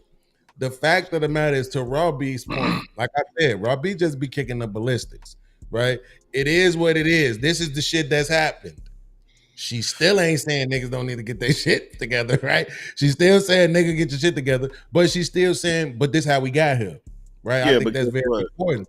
And I know, I know you do the same thing too. I know you won't deny it. That's why I only call you a conservative douchebag based on your economical stances, because I know that you are not the type of person who will deny the atrocities that have happened against black people, particularly on this continent, right? So I give you that credit. But I'm saying the fact of the matter is that, in my opinion, this is just my opinion, bro, I feel like niggas is doing all right. You just told me our women got rid of like 24 million of us, right? We know that the white people got rid of about 6 million of us before we even had a chance to develop. After developing, Rob B just told us how many different times they tried to fuck us over politically, economically, all this other shit, and somehow we still got 8% of the millionaires, the same share as Hispanics who outnumber us, the same share as Asians who do better than us, right? And then we still 51K, 48K, we still damn near 100K together a year median income. Like, matter of fact, it is 100K. What I'm talking about is 99,000. It's 100K together. But that's only proof. Look, that is only proof of one thing. That is proof of our resilience under certain conditions. Mm-hmm. But that is not what we are capable of if we're running like a well-oiled machine. That's the point that I'm making. If we were running like a well-oiled machine, if we were running the way that black people were in the 50s before you get welfare and all of these different things, you would see a totally different black community right now. Yes, but see, that's what I'm saying. Your statement. Wait, hold on. Let me say this. Your statement assumes that the impediments don't still exist. To Raw B's point, I think they do. I think if you see, No, I'm not saying the impediments don't exist. Mm-hmm. The point that I'm trying to make, and you really made it for me. Mm-hmm. You're talking about we're doing all right with the impediments. Absolutely. So what I'm saying, but what I'm saying is we are definitely not operating at our full potential because we've seen the black community operate at its full potential. So if we're doing well with the impediments, but not operating at 100%, you feel what I'm saying? It's like if you got a freaking car that's not running, at 100%, but you're still keeping up with the rest of the cars. Imagine what would happen if it was running at 100% with the impediments. Yes, but it's, you got to understand it, and as somebody who's had a few pussy ass cars, right? That's the point, is that I know, I don't know about y'all. Have any of y'all ever had a car where when you went over certain mileage, that motherfucker started shaking? We're black. Of course we have. What are you talking about? So what I'm saying is, you get to ask a question. Yeah. So what I'm saying is, anytime throughout history, literally throughout history, post-slavery, that we see an astronomical rise for black people, we see those impediments. You know what I'm saying? That Robbie was mentioning, whether it was the Black Wall Streets, whether it was the bankers shit, whether it was the you niggas can't file bankruptcy, whether it was the you niggas can't carry guns, like whatever. Whenever you niggas try to participate, we gonna make sure this shit fucked up for y'all, right? But here's the problem. And this goes back to what Freezy was talking about with conditioning. Back in the day, we was forced to buy the shitty car that would shake when we got to top speed. Today, we're choosing to buy the shitty car and put rims on it and candy paint on it. That's the difference. I don't think it's a horrible choice. analogy. I believe it's a financial limitation. It's a Don't let financial him get away with that. limitation. No, It's a hold on, financial y'all. limitation. hold on, Rob B. Don't let him get away with that. That's a bullshit Hold on, I'm about to get up analogy. out of here, y'all. I'm about to get up out of here. I just want to let y'all know, man. Hey, I appreciate the conversation, Freezy. Hey, man, Robbie, my man Will, Angry Man. Y'all know what it is, man. I holler back at y'all. Man, JT from All What right. We Know Bye. Podcast. No Cap-tivity. Appreciate you, JT. Yes, sir. All right, now. It's not a shitty analogy. When was the last time It you is. seen a No, it is. When the last What I time you mean is seen this. when was the Let me last say this. time? Let me respond to it. Let me correct myself. I shouldn't have said that. I've been drinking. I've been drinking. I don't Oh, mean no it's a Beyonce. No shitty. Beyonce. I don't mean it's a shitty analogy. I mean it's an irrelevant one, right? Because the point isn't that we buying the raggedy cars no more, because we not, right? Like, we literally not buying the raggedy cars no more. We are going out and putting ourselves in debt trying to get the motherfucking foreigns and all this other shit, right? But what I'm saying is that the fear, though, I think, right, still remains. It's they used to talk about how during the slavery times, if the people would come and speak highly of the slave mother's child, she would talk about him like he wasn't shit, because she didn't want them to look at him like he was some sort of prize to be had, right? They will fall back off of that, right? I remember I was on the job. I'm like, man, I'm at this job busting my ass. I'm working twice as hard as everybody else. My man went off. Bro, why the fuck you working twice as hard as everybody else? You make the same $13 an hour like they do. So why the fuck you working so hard? Nigga, do what you supposed to do, what you asked to do, and then don't do no more. And then you don't have to feel no way about it. What I'm saying is that black people understand, let me do enough. I'm gonna do enough to get out these people way. You know how many times, Angry Man, I go to Chicago, I see one of the homies I ain't seen in 8 years. What's up, fam? And you know what we say to each other consistently? Man, stand out them people way.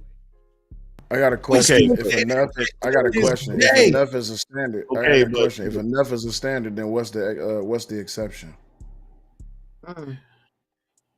Wait, say it one more time. If enough is the standard, then what's the exception? If enough is a standard, if enough is the standard, then what's the exception? And why is it that black people are not reaching for the exception? Why are we so comfortable with being standard?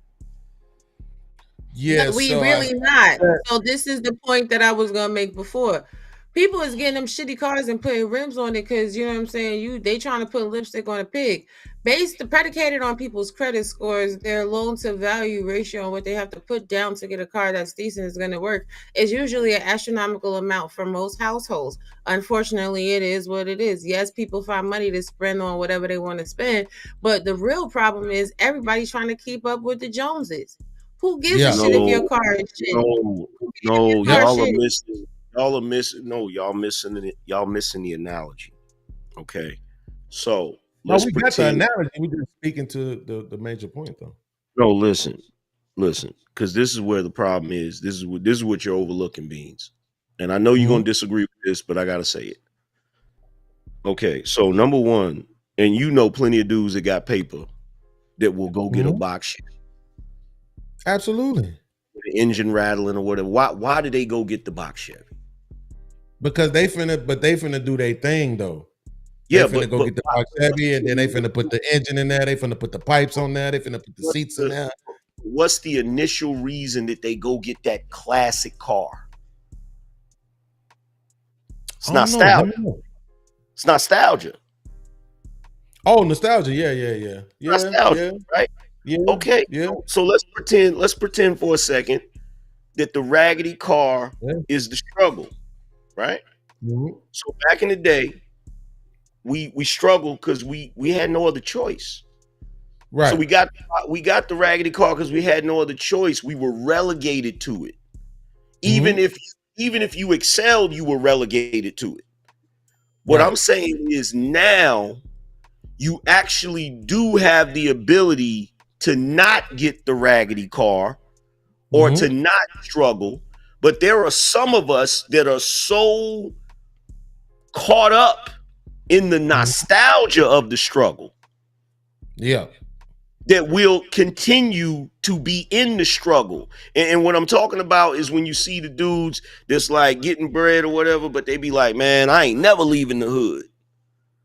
Or the dudes that don't want to be in politics, or the dudes that don't want to get certain jobs because they prefer to stick to what we typically know.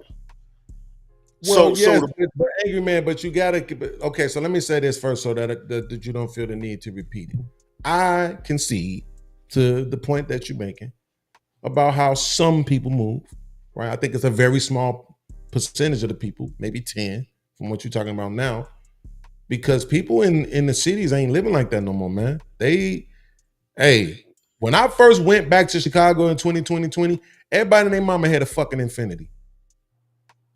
I was thirsty to go get my Impala because that's what my lady liked. You remember I told you I had an Impala? I remember you showed me your picture of yours, right? AM. So I couldn't wait to go get my Impala. But when I got back to the city, everybody had foreigns. I'm like, God damn.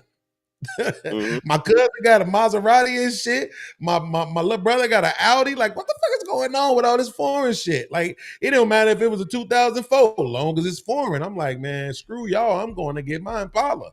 It's 2020, and I'm finna go get my 2019. I ain't trying to hear that shit, right? My credit is good. I qualify. Like, I'm finna go do my thing. So, but my point is that now I think it's less about that. I think it's people. So think about all the stuff that Raw B was just mentioning. Let's just stick to the investing part. I could be doing that. I ain't doing that shit. I'm scared. The most gambling I do is on this app I got up right now called Black Jackets. I got 7.5 million. Stay right there. Stay right there, because this gives validity to my point.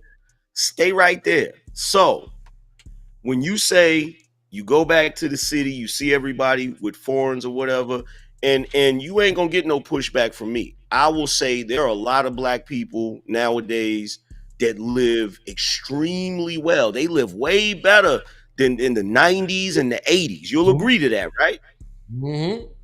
So here's where what Raw B was just talking about is relevant. Are we in a space where now that black people, some black people, not everybody, but now that we're in a space where we have a portion of black people that are living extremely well, are we capitalizing on that? Or are we just enjoying the moment? No, I think we capitalizing on it, but that's because I'm looking at the numbers. I will admit that some of it is anecdotal, but I am looking at the numbers. But I'm saying, from what I'm seeing from these young people, that 40-40-40 model, they ain't buying into that shit no more. And they saying, man, I'm gonna get mine in multiple ways. I'm gonna do this OnlyFans content. I'm a podcast. I'm gonna work my little job over here that don't nobody know about. I'm gonna do hair. You know what I'm saying? I'm gonna have multiple streams of income. You're supposed to have 7 streams of income if you want to be wealthy anyway. But that's the point. That's the point. That's what I'm saying. That is the mindset of a lot of the people that I know now, including the young ones. That whole, I'm just gonna get this job at AT&T and work there the next 40 years, retire on 40%. Like, they ain't buying into that no more. But the nation itself ain't really selling that no more, right? They selling the whole. It's like everything is the Truman Show at this point. The whole social media game, not just podcasting, but social media in itself is the new career path, right? So that you seeing so many people doing that. I mean, I can't tell you, every day I see 50, 60 new chicks doing X-rated content. Every day. That's true. This is the thing, but it's not really sustainable, because at the end of the day, Your next house sauce, Dr. Raw B. In order to be having influence, right, you have to have things that other people want. So Mhm. what the social media career path does is it winds up influencing people to go into debt. There have been several news stories where people have committed deletions and scams and some more stuff just to be able to present a facade to the world that they have to influence other people. It's that fake it till you make it mentality. But back to the old classic cars, right? It's crazy that in our community is you're buying the car that shakes and you'll put a rim on it. But you know how many white people I know that'll kill somebody, okay, to get them a old nasty piece of plastic car. They're gonna restore it. They might put some rims on it, they might not, or whatever else. Nostalgia is not really the issue. What the issue is people will buy something that they actually like, and like how you said, Beans, they'll go around their friends, they'll go around their neighborhood, they'll see everybody in the foreign. Now they still making payments or some shit on the car that is shaky and rattly and rusty. They still making payments on them rims in most cases, but they're gonna overextend themselves, to Angry Man's earlier point, and waste money that they could be putting in a better avenue, in a better vehicle to generate revenue streams, just in order to feel relevant and to get acceptance from other people. Back in the But you're not day, black teaching them people, though, bro. wait, what? You hold on. You gotta Well, use this let me moment hop, right can I now. hop in here? I'm not Can I trying to hop in take it here from you, real House quick? Sauce. I'm not trying to take it from you. I'm not trying to take it from her. I'm saying you have to, because when you just said it, I was convicted in my spirit, knowing that when you said that thing about Bitcoin about to be 100K, and I know every time somebody send me cash apps, when I go to my cash app, the Bitcoin logo is right there next to it. I don't know why, I don't know what it means or none of that, but it's right there in my face every day, and I haven't taken the moment to figure out what the fuck it is, right? But So you when took a you said, moment. I'm thinking to myself, like, I ain't doing it. I'm guilty of what the fuck it is that she talking about my damn self. And I know it's the fear that people have of taking risk. So how do you overcome that? No, it's not the fear of taking risks. Let's cut the shit. Let's cut the bullshit. Easy. It's the fear of getting I got you. knowledge. I got you. Because you have to stop investing your time in things that are not fruitful, right? So if you're podcasting on like an Angry Man level, right, and you're making money like that to podcast, cool, yeah, be up on it, be up on what's trending, the algorithm, everything else. If you struggle podcasting, no disrespect to anybody, I'm including myself in this shit, this cannot be your focus all day every day. You have to be focusing on educating yourself on things that are going to give you instant and residual return. So the time that you spend looking for a show or topic for a show, the hours you spend on your live stream or some bullshit like that, man, take like 60 minutes of that time and go take a class and educate yourself on what some Bitcoin is. Black people don't read. That's what the problem is. Black people act like they are scared as fuck of some knowledge. So yes, And to free it's these not the points, knowledge, they scared to invest. I'm telling you what it is. People don't like taking risks. The reason why they But go people get take that risk every car is day. because that Hold, hold car on, is in their hold on 1 second. possession. Let's No Cap-tivity. let me squeeze in hot sauce. Go ahead, hot sauce. Get your thought out. I just want to say something real quick.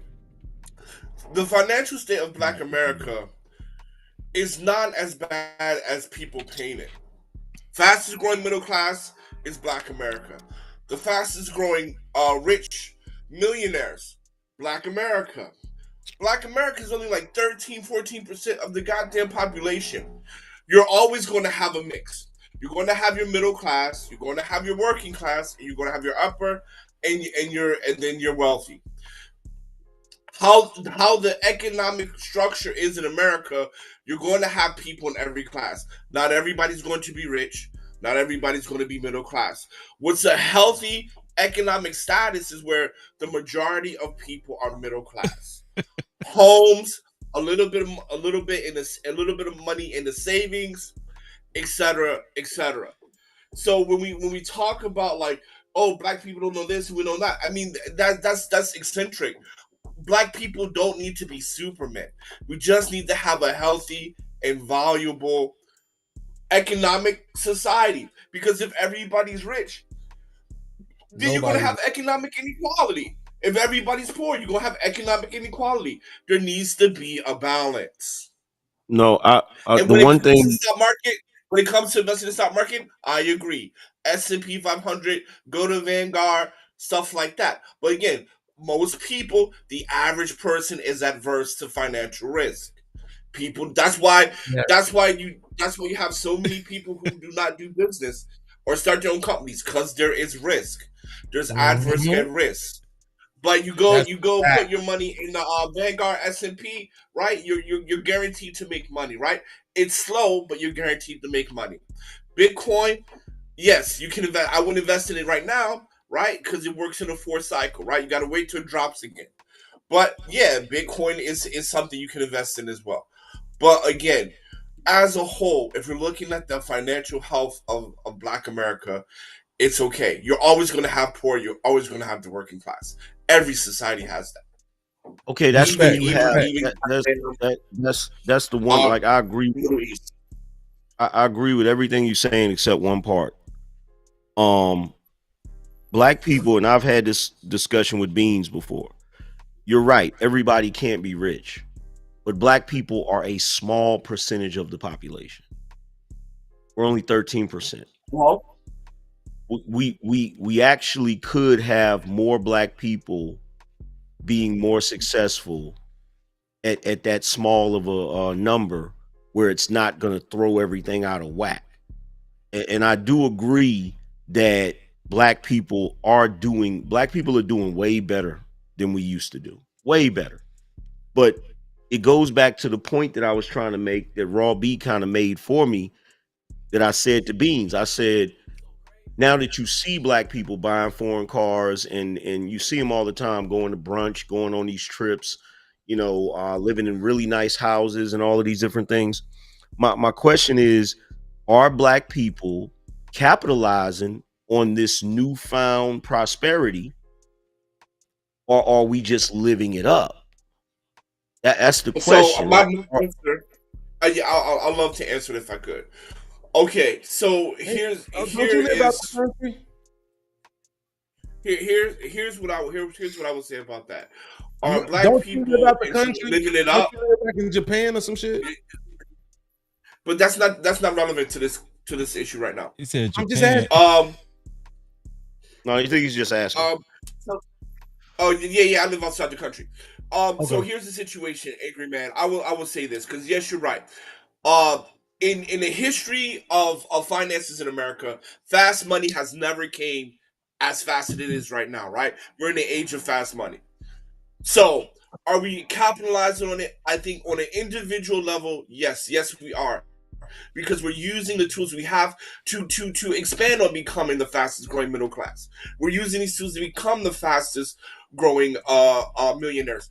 Can we do better? Absolutely. We can always do better, right? But to do better requires something that, in my humble opinion, I don't think we have. We don't have the trust issue, because in order for us to go to the next level, like, okay, let me say this before I say that. Right now, only 5% of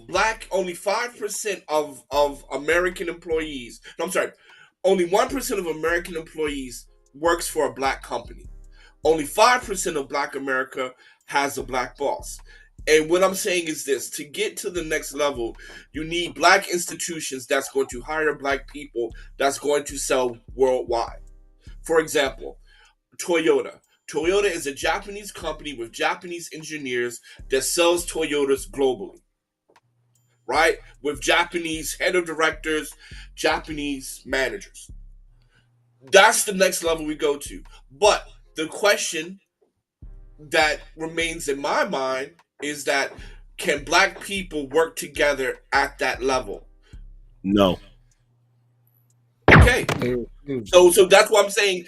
So that's why I'm saying individually we are capitalizing, but can we do better? Yes. But the better to me is, again, like a Black motor company, right? Can we as Black people design and build a car that we can sell globally, where we have all black executives? You can have your low workers can be whoever, right? But all Black executives that can work together. You can't. We had it the first time. He said no. This goes back to what Beans was just talking about. As far as the auto industry, I don't think you're going to be able to get into that industry. It's over with. Why not? For the reason- EVs are the new things right now, right? And China dominates on that, right? Okay, And so- because everybody said that Japan found their way in, now China found their way in. So that's just not true. Okay, but wait a minute. First of all, here's the problem with what you're saying. You said Japan got into it, China got into it. They have countries and they have a military. You're black in America. You don't have a country and you don't have a military. There are certain industries. See, this is what Beans was talking about earlier that I actually agree with. There are certain industries that we can't get into because some of those industries here in America are a good old boy industry. You have to have the right connections. You have to be connected with the right people. And those connections go all the way back to when we couldn't hardly be part of anything. So that's where the obstacle is as far as that. Now, what I'm talking about when I say prosperity, or when I say that are we capitalizing on what we're doing, what I'm talking about is, are we capitalizing as far as the money that we're generating, or are we just taking that money and just using most of it as disposable income to live it up, because this is the first time we've ever really been able to live it up like this. The point that I'm trying to make is that when we're generating this money and we're getting a certain level of disposable income, how much of that income are we putting into investing? How much of that income are we putting into Bitcoin? How much of that money are we putting into businesses that we can start from the ground? Because who knows what it's going to be? Who knows what it's going to be in the next 20, 50 years or something like that? Like, what are we like? We got to start from grassroots. We got to start from the ground up. So when we look at industries like the auto industry, the oil industry, stuff like that, us getting into that. Well, hold on, wait. Before we go, hold on, hot sauce. Wait, hold on, hot sauce. Hold on, hot sauce. Hold on, 1 second. Check the cash out, bitch. You so damn dumb. Check the cash out. Shout out to Jess J, my sister Jess J, for the $10 cash cow. She say P.O.P. Hold it down. Shout out to Jess J. I appreciate Jess J. We love you. Thank you so much. Thank you for helping us keep the lights on. Shout out to Jess J. But I want to say this. Like, wait, hold on, what? Because I've been listening, right? I've been trying to let y'all get it off. But it's my thing. Like, we talk about money. We talking about money, right? Like, everybody can't get into money. Everybody can't do that. Like, that's not something where it's like, you know, A, B, C, D, E, F, G. First of all, you got to have some nuts. Let's start right there. You got to have some damn nuts.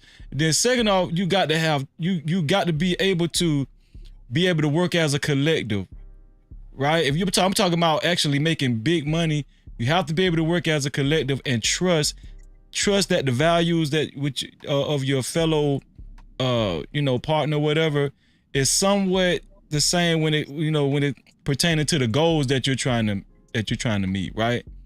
But when we talk about money, dog, I just think that black people, I don't think this is the best time we're living in for black people. I think because I don't think this is the best time. From what standpoint? Economical? Well, as a collective, economically, we talk about all those it was more than one Black Wall Street. It was more than one. That's the biggest misnomer. Yeah. Okay, but you don't. Wait, hold on, Angry Man, because the Angry Man, he's making your point. Really quick before y'all right continue. Hold on, really quick before y'all continue. He's making your point. Really quick before y'all continue. I'm gonna just ahead. say good night to all of y'all. Y'all have a good conversation. Me and mine's about to get up Will, out of here. Thank you, bro. Thank you, y'all Will. take it easy. Thank you, Robbie. I appreciate y'all. Robbie and Will. Let's get it. Oh, they leaving at the same time. Ain't that cute? Man, and it's time for me to go. It's time for us to go. We know what time it is. We know what time it is. Y'all take it easy. All right, Will. But Cass, how did I make Angry Man's point? Let me know. Because his point is that when he was asking the question about whether or not we think black people are capitalizing. And if you're saying that you don't think it's the best time for us, even from an economical standpoint, then that means we aren't capitalizing. We would have to be capitalizing in order for it to be the best time. Or it wouldn't make sense. What we talking about? We're talking about best time because you guys, we were just touching on Hot Sauce made a great point. No, Angry Man made a great point when he was countering Hot Sauce's point as far as the car industry and what it would take. Yeah. We paused hold on, wait. The group, in my opinion, wait, Hot Sauce. In my opinion, the group of black people that would have been able to handle that type of pressure and workload and financial stress and whatever, everything else I said, and have the biggest kahunas, it was back when with the Wall Street, Black Wall Street right there. Let me just say this really quickly. Let me say this really quickly. It doesn't matter about the goddamn car. Just an example. The point is what I highlighted before. Building institutions where black people can hire black people. That's the point. It doesn't matter. I don't give a shit. T-shirts, restaurants, whatever. But having institutions that where black people finish high school, finish college, can go and work for a black company. That's what matters. You said that it was called rap music. But here's the thing: you can't. Here's the problem when it comes to building black institutions. Right? You're skipping a step. Before you can build an institution, I hate to have to say this, but you have to have somewhat of a secret society type structure. Where you can consolidate the money, where you can consolidate the money without somebody trying to stop you from doing it. You feel what I'm saying? So the problem is you can't. The problem is the difficulty in creating an institution, because the moment you start creating an institution as a black collective, that's when what Beans was just talking about is going to come into play, when they're going to try to prohibit you from doing it. In comes the impediments. But that's speaking. Go ahead, Cass. My bad. I was just saying impediments was the word that I used, right? Is that historically, this is what we have always seen, is that, oh, you all are reaching this level? Got to stop that shit. What do y'all think 2020 was? Are you serious? Like, do you know how many fucking people I know was making different choices? I don't know how it happened. Like, bro, things was going well. Even me, bro, I was getting job after job after job after job. And to some people, you might be like, oh, that's crazy. Why would you have to keep switching jobs? Well, look, I wasn't raised or groomed to work well with others, right? Like, it just is what it is. People irritate me. I don't like slow shit. I don't like motherfuckers threatening me and all that other shit. I can't take the corporate bullshit, right? I'm not that guy. But the fact of the matter is, I went from not being able to even get a call back to every job I was applying to, they was calling me back. Even if they ran, man, we saw your background, we can't hire you, but we really wanted you, we liked you. Like, so if that was happening for me, I'm just imagining what was happening for everybody else.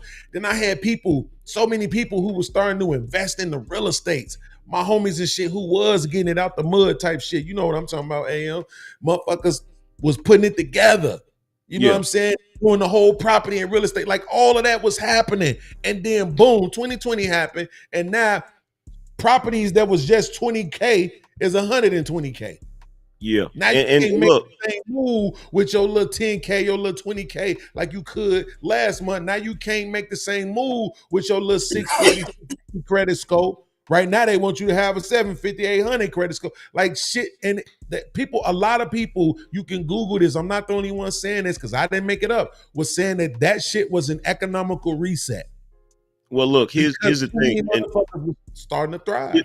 Here's the thing, because I don't want to be pessimistic as far as what Hot Sauce was saying. I'm not saying that it's impossible.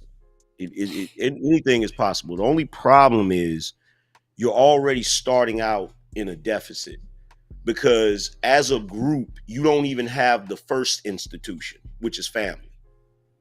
You have to have that first institution. You have to have a family structure as a group, and you have to have more numbers.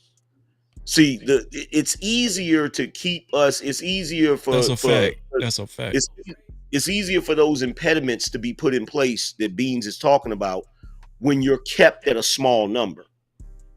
When you have a larger number as far as your population, it's almost impossible to stop people from creating institutions, from growing, from becoming industrious. And that's why I said one of the biggest problems we have, whether everybody wants to acknowledge it or not, is that Planned Parenthood bullshit.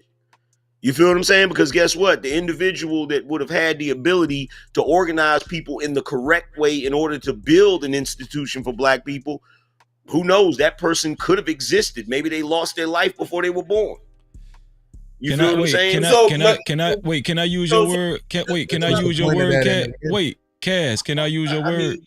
Can I say it right now? Yeah, go ahead. Checkmate. That's what I'm trying to tell you right now. Checkmate. What's the checkmate, Freezer? Because all of those things that you just said was the strongest during the Black Wall Streets. Of course. So this is why I said in the beginning, can we do that? Can we work together? Yeah, right? I'm good at this shit, dog. And that's why I say no. That's the reason why.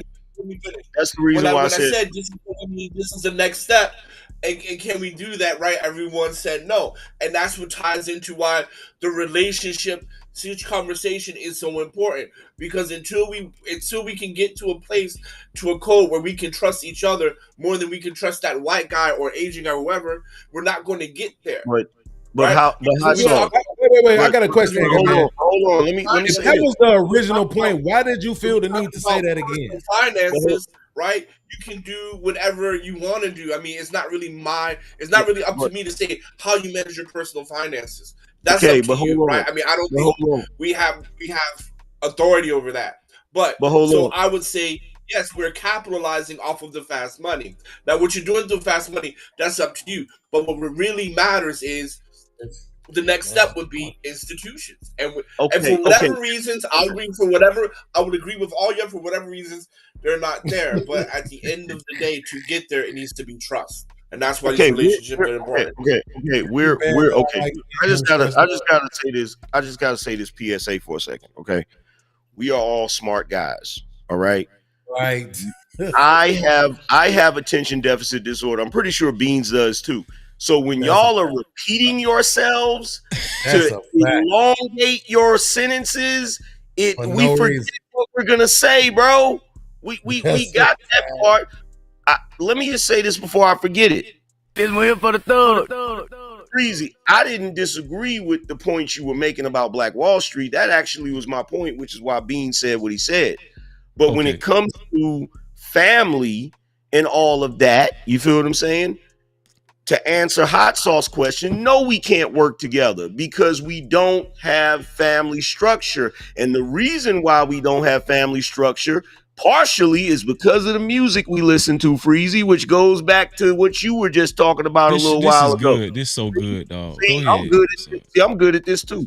So if we got music that is encouraging us to continue to be disruptive, and we're not focused on family values, we're not focused on structure, how will we ever get to the point to where we have the family institution, to then we have the community institution, to then we're able to create institutions? We'll never get there.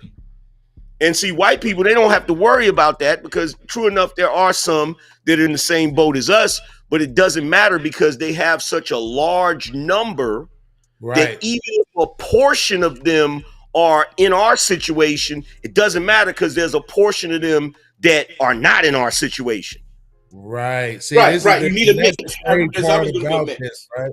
Hold on 1 second. That's the great thing about this. This is what I was saying earlier, right? That when I was saying I don't care about what they got going on, And the reason why is because I know once I found out that it's retarded to talk about gangs, drugs, welfare, any of this shit as if it's black people's problem when white people endure it more than we do. That's when I started saying, okay, from now on I'm defending niggas. Cause we gotta stop trying to pretend like it's an our situation thing. It's not our situation thing, right? Even to that point, to the welfare shit. Yo, every other demographic in this fucking country is trying to get shit out of its government. Everyone. Niggas is the only ones who want to beat you up for being able to get some shit out of your government. Nobody else ain't playing that game, right? But that's what I'm saying. We want to, what we want to do is we want to try to say, oh, this the game you need to play. And you need to play this game. You need the political game. And you need to play the bust your ass for 40 years game. You need to play the Bitcoin and invest your money game. Like, okay, what about the get shit out your government game? Right? Okay, because when I start bringing up articles and I'm showing you how the small hats is moving in Brooklyn, niggas start getting quiet then, right? Hey, when I start, go ahead. But the context matters. What are you trying to get out of your government? Because I can tell you right now. Because I can tell you right now what I'm trying to get out of my government. Yes, but that's what I'm saying. There's tiers. That's what I'm trying to tell you. Like, everybody can't play on the same tier. So where you are, you're trying to get this out of the government because that's the tier you on. What Angry Man might be trying to get out of his government might be some contract type shit, some paperwork type shit, some shit that's gonna facilitate big grant money type shit to make great investments on an immediate basis, where the majority of people are just trying to get some survival kits out of their government. Right? Yeah, that's a fair point. That is a fair point. And I get that, but the only problem here's where the problem comes in. This is why this has always been a slippery slope, right? Mm-hmm. Because if I look at you, Beans, and say, okay, I'm getting this out of my government because I'm trying to do X, Y, Z, right? There are some people that are going to get the survival kit out of their government because they're trying to survive in that moment. But once they get that survival kit and it's like, okay, I'm getting better now, they're going to move on from that. But there are some that get the survival kit and they just want the survival kit. And that's not good for us. It's not good for us when they just want the survival kit and they want to have the survival kit for the rest of their life instead of using the survival kit as a springboard to get themselves in a better position so that we overall can get in a better position. You get what I'm saying? I do, but see, no. I have to push back on that. Hold on. I got you. Let's let us go back and forth for a second. Man, come on. No, we have no. Do you get government assistance? I get it in form of grants, yes. For my okay, business, well, yes. well, yes, that's I get corporate welfare. I'm just saying. I think I will. I'm actually trying to agree with you. I'm actually. I understand you agree, but you know what? Go ahead. Right. Well. But can look? I'm gonna. You said your piece. He said his piece. Now I'm gonna say my piece. Right. There's more than just you two on the panel. So, I mean that's a judgment call because, when, like, for example, I do import export. Right. I'm constantly trying to get trade agreements and this and that between different governments. Because that's how I'm going to survive in my business. Certain people who are going to get welfare and stuff like that, that's how they're going to survive. Not everybody is designed to do what you're going to do on your level. And just because they're going to have to survive off of government assistance for the rest of their life, that's where they're at. So be it. Now, do we want hundreds of people on there?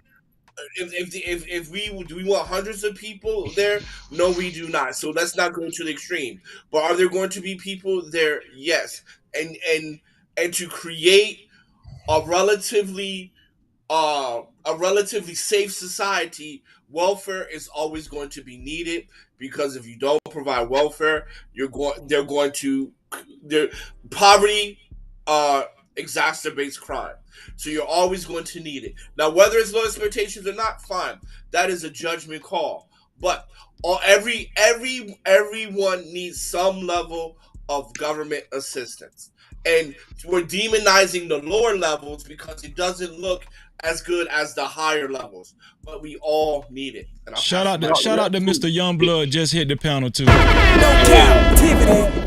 Boom. Can I jump in on that? Hold on, I'm gonna let do- Angry Man get his thought off. There you go, Mr. Youngblood. Go ahead.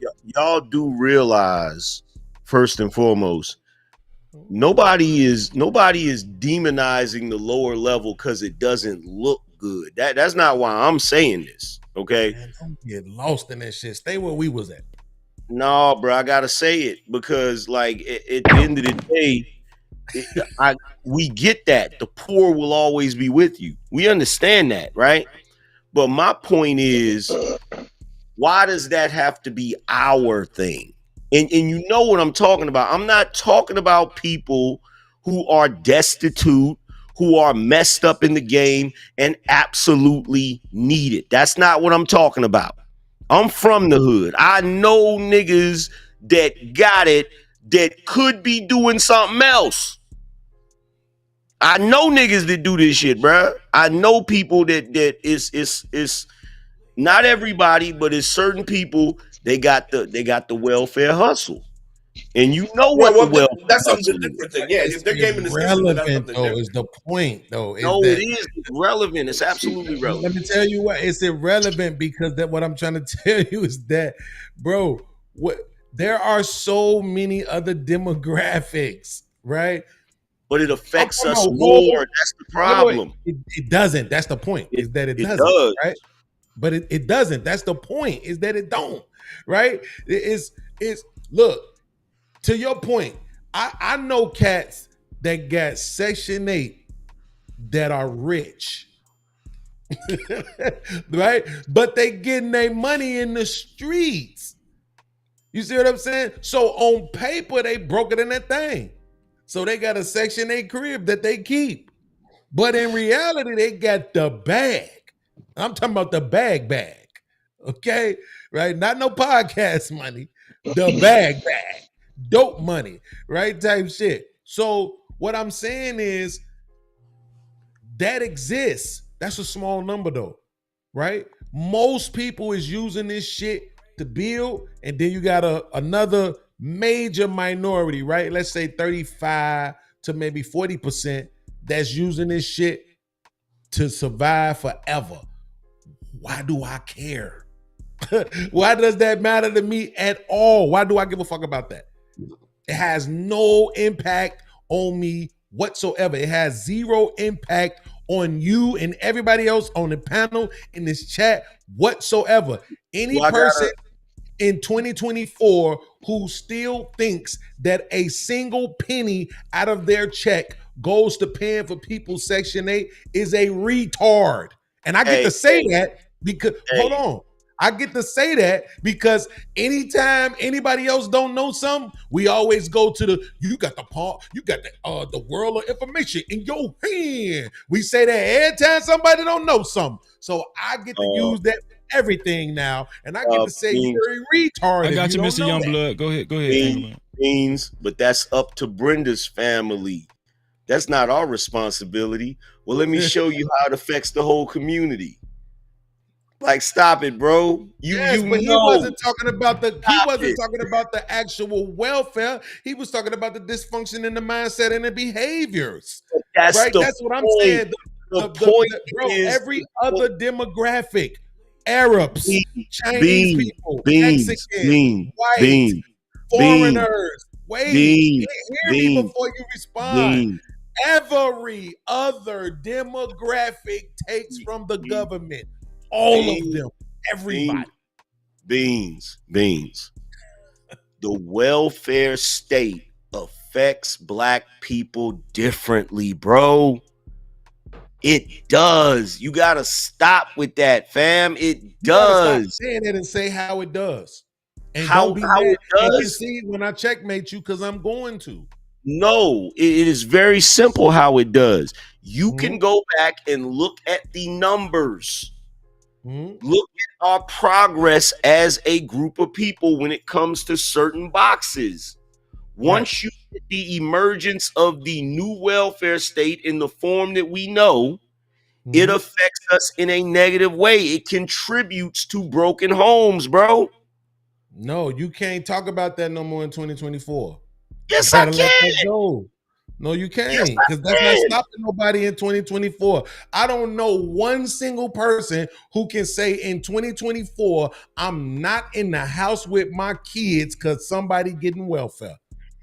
Nobody can make that argument in You can 2024. you can look at the marriage rate right now. You can look at the damn dynamic that was created from that, where our families are still dysfunctional. Angry man, I'm not here to talk to you about what we can look back on, because I'm going to concede. I'm the last nigga to talk about the history too, because I'm gonna go back and I'm gonna blame white people for everything. But what I'm saying is that I'm with you on certain shit. That in 2024, conversation got to change. In 2024, I know more chicks who had a nigga living with them while they was getting their government assistance than I did that didn't. I do too, but that's my point. That ain't no excuse no more. That doesn't negate the fact that look, every person that I know that's on welfare, every single person that I know, I've sat back and I've watched how they operate. And I'm telling you right now, it is something about the way the welfare program is structured. It creates this mindset in Black people that just getting by is enough. It is.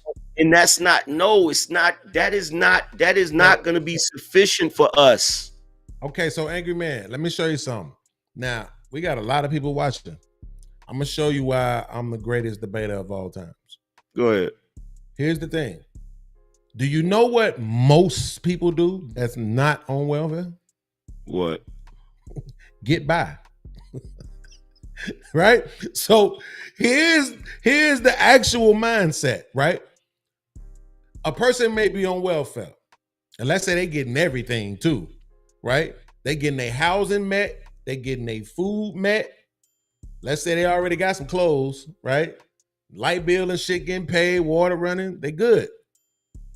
The mindset is, for most people outside of this, is thinking, man, just get a job. So you want me to go get a job just so I could have the same shit that I already got. Make that make sense? No, that's not what I'm saying. No. It's not what you're saying. It's not what you're saying. The problem is that it's reality though. Because most people who are working are just getting by. That is a fact. There's no way around that. They live paycheck to paycheck. Here's the difference. Here's the difference, right? First of all, the person that's on welfare, that is a chick that got the boyfriend that lived with her, right? She operates a certain way. That is a certain particular culture. I've seen it all my life, right? So they're getting by based on welfare standards. Matter of fact, they might even be getting a little over, right? Then you have the person, then you have the working class family that just getting by, right? Yeah. The mother and father married, they got the kids, they got the 2.5 kids that's doing their thing, and they just getting by. What are the results going into that next generation? What fruit do those two situations bear? If you have the welfare situation and the fruit that it bears is the kids grow up to be broken as well and still on welfare and still barely getting by, but the family that was a structured family is just getting by, but their children are able to do better. Their children are able to go to college or get a trade or whatever, and now they're making more money than their parents made because they had that structure that almost guarantees that they're going to be more successful. That's the difference. Right, but here's the problem, what y'all don't like to concede to. After you make your There point, is Beans, I'm gonna let Youngblood squeeze in, then y'all continue the conversation. Go ahead, Bean. Go ahead, Cass. So there is a percentage of people coming from those 2-parent households where they're working that also end up on welfare.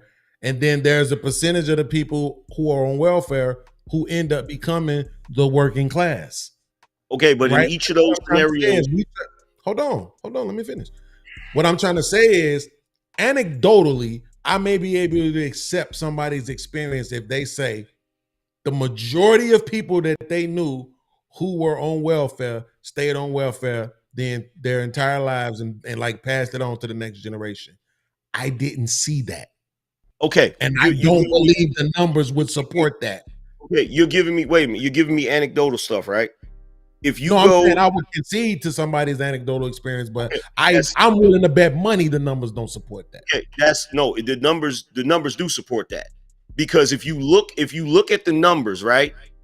The likelihood of a person growing up in a 2-parent household, non-welfare, is more likely to be successful and more likely to do better than their parents. So here's the thing. When you look at both, that's not wait, Angry Man. I agree, Angry Man. No, but let me just say this. From the people coming from the welfare. What I'm saying is, I will bet money right now that the number of people who come from welfare, government assisted households, I will bet money right now that the majority of them, I would be willing to bet at least $100 right now that 65% of them don't end up on welfare. No, I would bet $100 right now. You probably lose that bet. I bet it. Let's do it. No, listen. I'm telling you. Listen what I'm saying. Listen what I'm saying. This is the point that I'm trying to make.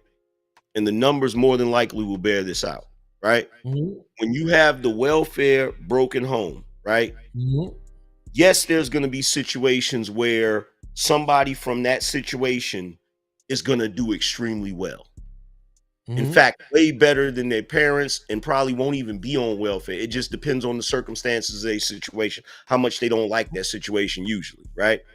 Mm-hmm. But that's the exception in that situation. In the situation with the 2-parent household where they're not on welfare, where they got both parents, the kid that comes out of that situation bad, doing worse than their parent, they're the exception in that situation. You get what I'm saying? No, I get what you're saying. What I'm saying is I would concede to the latter. I'm betting money you wrong on the former. I'll bet money. And here's the thing. I'm admitting that I don't know the numbers. I'm admitting that it's based on my anecdotal experience. But I come from that. I come from Cabrini Green projects. My whole family was in the projects on my mama's side and my dad's side, dope fiends and all.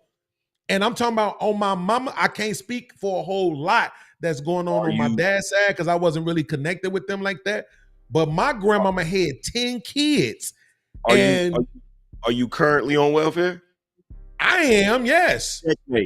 Checkmate. No, it's not, because you got to talk about the majority. And that's my point.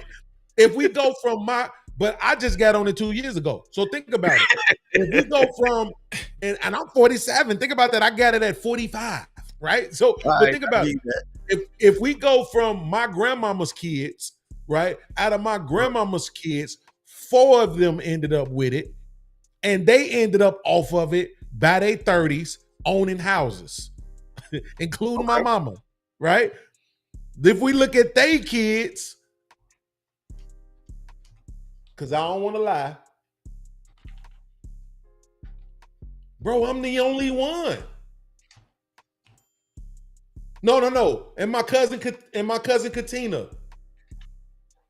Everybody else, business owners, jobs, like longevity careers, or struggling, living at home with their mamas, working their little odd jobs or whatever, but not on government assistance, like to that point where we talking about where it's just regurgitating it. It hasn't been like that.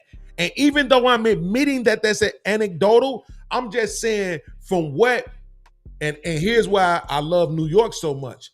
From what New York gave us coming through the 90s, niggas don't want to be poor. No doubt. Niggas don't want to be poor. Hold on, 1 second. Let me get Mr. Youngblood because he's been waiting Ooh, patiently. man, My shout out bad, to Mr. New York Youngblood. in the 90s, bro. Go ahead, Mr. Youngblood. No Good evening, Cap-tivity. gentlemen. Good evening. Let me get. You know what? Hey, I got to go back a little bit because when Beans were talking about tears, I was like, you know what? That's a good way to phrase it right there. Because when I came up in my career, I came through a structured system where it was like every once in a while you get a raise. It wasn't like big jumps. So because you learn most of it not on the end of the race, but through the race. That's when you learn most of it. But the thing is, so as I start to level up and you go up to more and more tiers, one thing you realize is better up here. It really ain't as hard as you think it is. And then I look to my left and my right. I don't see a lot of the black people next to me. And then so I tell my friends about it. I'm like, look, bro, you just as smart or smarter than these white boys. You could do this too. So so I know you're talking something about people on the lower tier. This was a while ago. Damn, I kind of forgot my whole little my little ooh wop bang. But um oh fuck, I forgot it. I'm sorry. But hopefully you get what I'm trying to say. Beans. I just typed something up. They don't have any specific numbers, and this is why I didn't bet you because I didn't know if they had specific numbers or not. But what I just typed up, it said yes, children raised in homes receiving welfare are significantly more likely to also be on welfare. So they don't have. That's a fact. They In don't have. comparison to people who aren't though. So that makes sense. That's what I'm conceding No, to. it doesn't say, no, it doesn't say in comparison to. It's basically saying that if a child grows up in a household that's on welfare, they are significantly more likely to also be on welfare. That's all I'm saying. It doesn't give a specific number. It doesn't give a specific. That's why I'm saying what I'm saying is it is possible for somebody to grow up in a household on welfare and end up not on welfare. I know people in situations like that, but they're usually the exception to the rule because it becomes this sort of cultural Is it thing. back to conditioning again? What you saying? Yeah, it goes back to conditioning. Like it's look, we all from the hood. You know how it go. If you grow up in a household with, it's just like the ODB thing. It's like it's free money. You feel what I'm saying? It's that mentality. You feel what I'm saying? So it's like if you grow up in a household where that's the way you're trained to survive, most likely you're gonna do that, especially if you don't got a leg up. So it is more likely that you're going to end up in that situation. The point that I'm trying to make is the mentality that it puts in us. I'm not talking about the people who absolutely need it. Of course, they need it. But what I'm saying is the welfare mentality is the problem with our culture. That's true. So the research I just looked It's up a says, weakness. according to research from the Urban Institute, around 1/3 of women who ever use welfare will spend more than 5 years on welfare rolls, right? And then it says indicating a significant portion of children raised in welfare dependent households may also become welfare recipients later in life. See, this is what I'm trying to say. If we were in the 70s or the 80s right now, I would probably concede. But because I came through the 80s going into the 90s, and now I saw what the females that I knew that was getting shit, bro, they got home ownership programs for people who get section. Them women ain't denying that shit. This is what I'm trying to yo. This is what I'm saying. And I'm not gonna lie, I am giving credit to New York because the New York rappers made being fly the shit and made being poor look ugly. Nobody wanted to be that. Motherfuckers wanted. That's what I'm trying to tell you. When I went back to Chicago, the brokest niggas I knew was driving foreigns, nigga. Period. People don't want to fucking be broke. Now, if they could scam the system, they gonna scam the system. But that's what I'm saying is that Who gives a fuck if they scamming the system? We celebrate the wins. I don't give a damn how you get them. And the only reason why people, individuals particularly, talk shit is really two reasons. One, because, well, they grind and they work and they get it the way that they get it by busting their ass. So they feel like, oh, you get it that way too. But to me, that's some ego shit. Bitch, get it how you get it. Don't worry how the next motherfucker getting it. But the second reason is because people really believe they paying for the welfare. And my thing is, if niggas get to the point where they can realize and accept that they not paying for it, and then they still have a problem with it, those are the niggas that we beat up and hit with speeding cars. What do you mean they're not paying for the welfare? Not a single penny out of your check goes towards welfare. Not one. That's not true. It's absolutely true. Where does it come from? Where does it come from? Not the same place all the rest of the money come from. The government. They borrow money. Does not produce money. They borrow money, right? From the bankers or the Fed or whatever the fuck you call that shit, the bankers, right? That money that they borrow, the money that they take from individuals income tax goes towards the what's the shit? The taxation. The interest. The money that goes out of your motherfucking pockets goes towards the interest on the money borrowed. This was discovered and pointed out in 1982.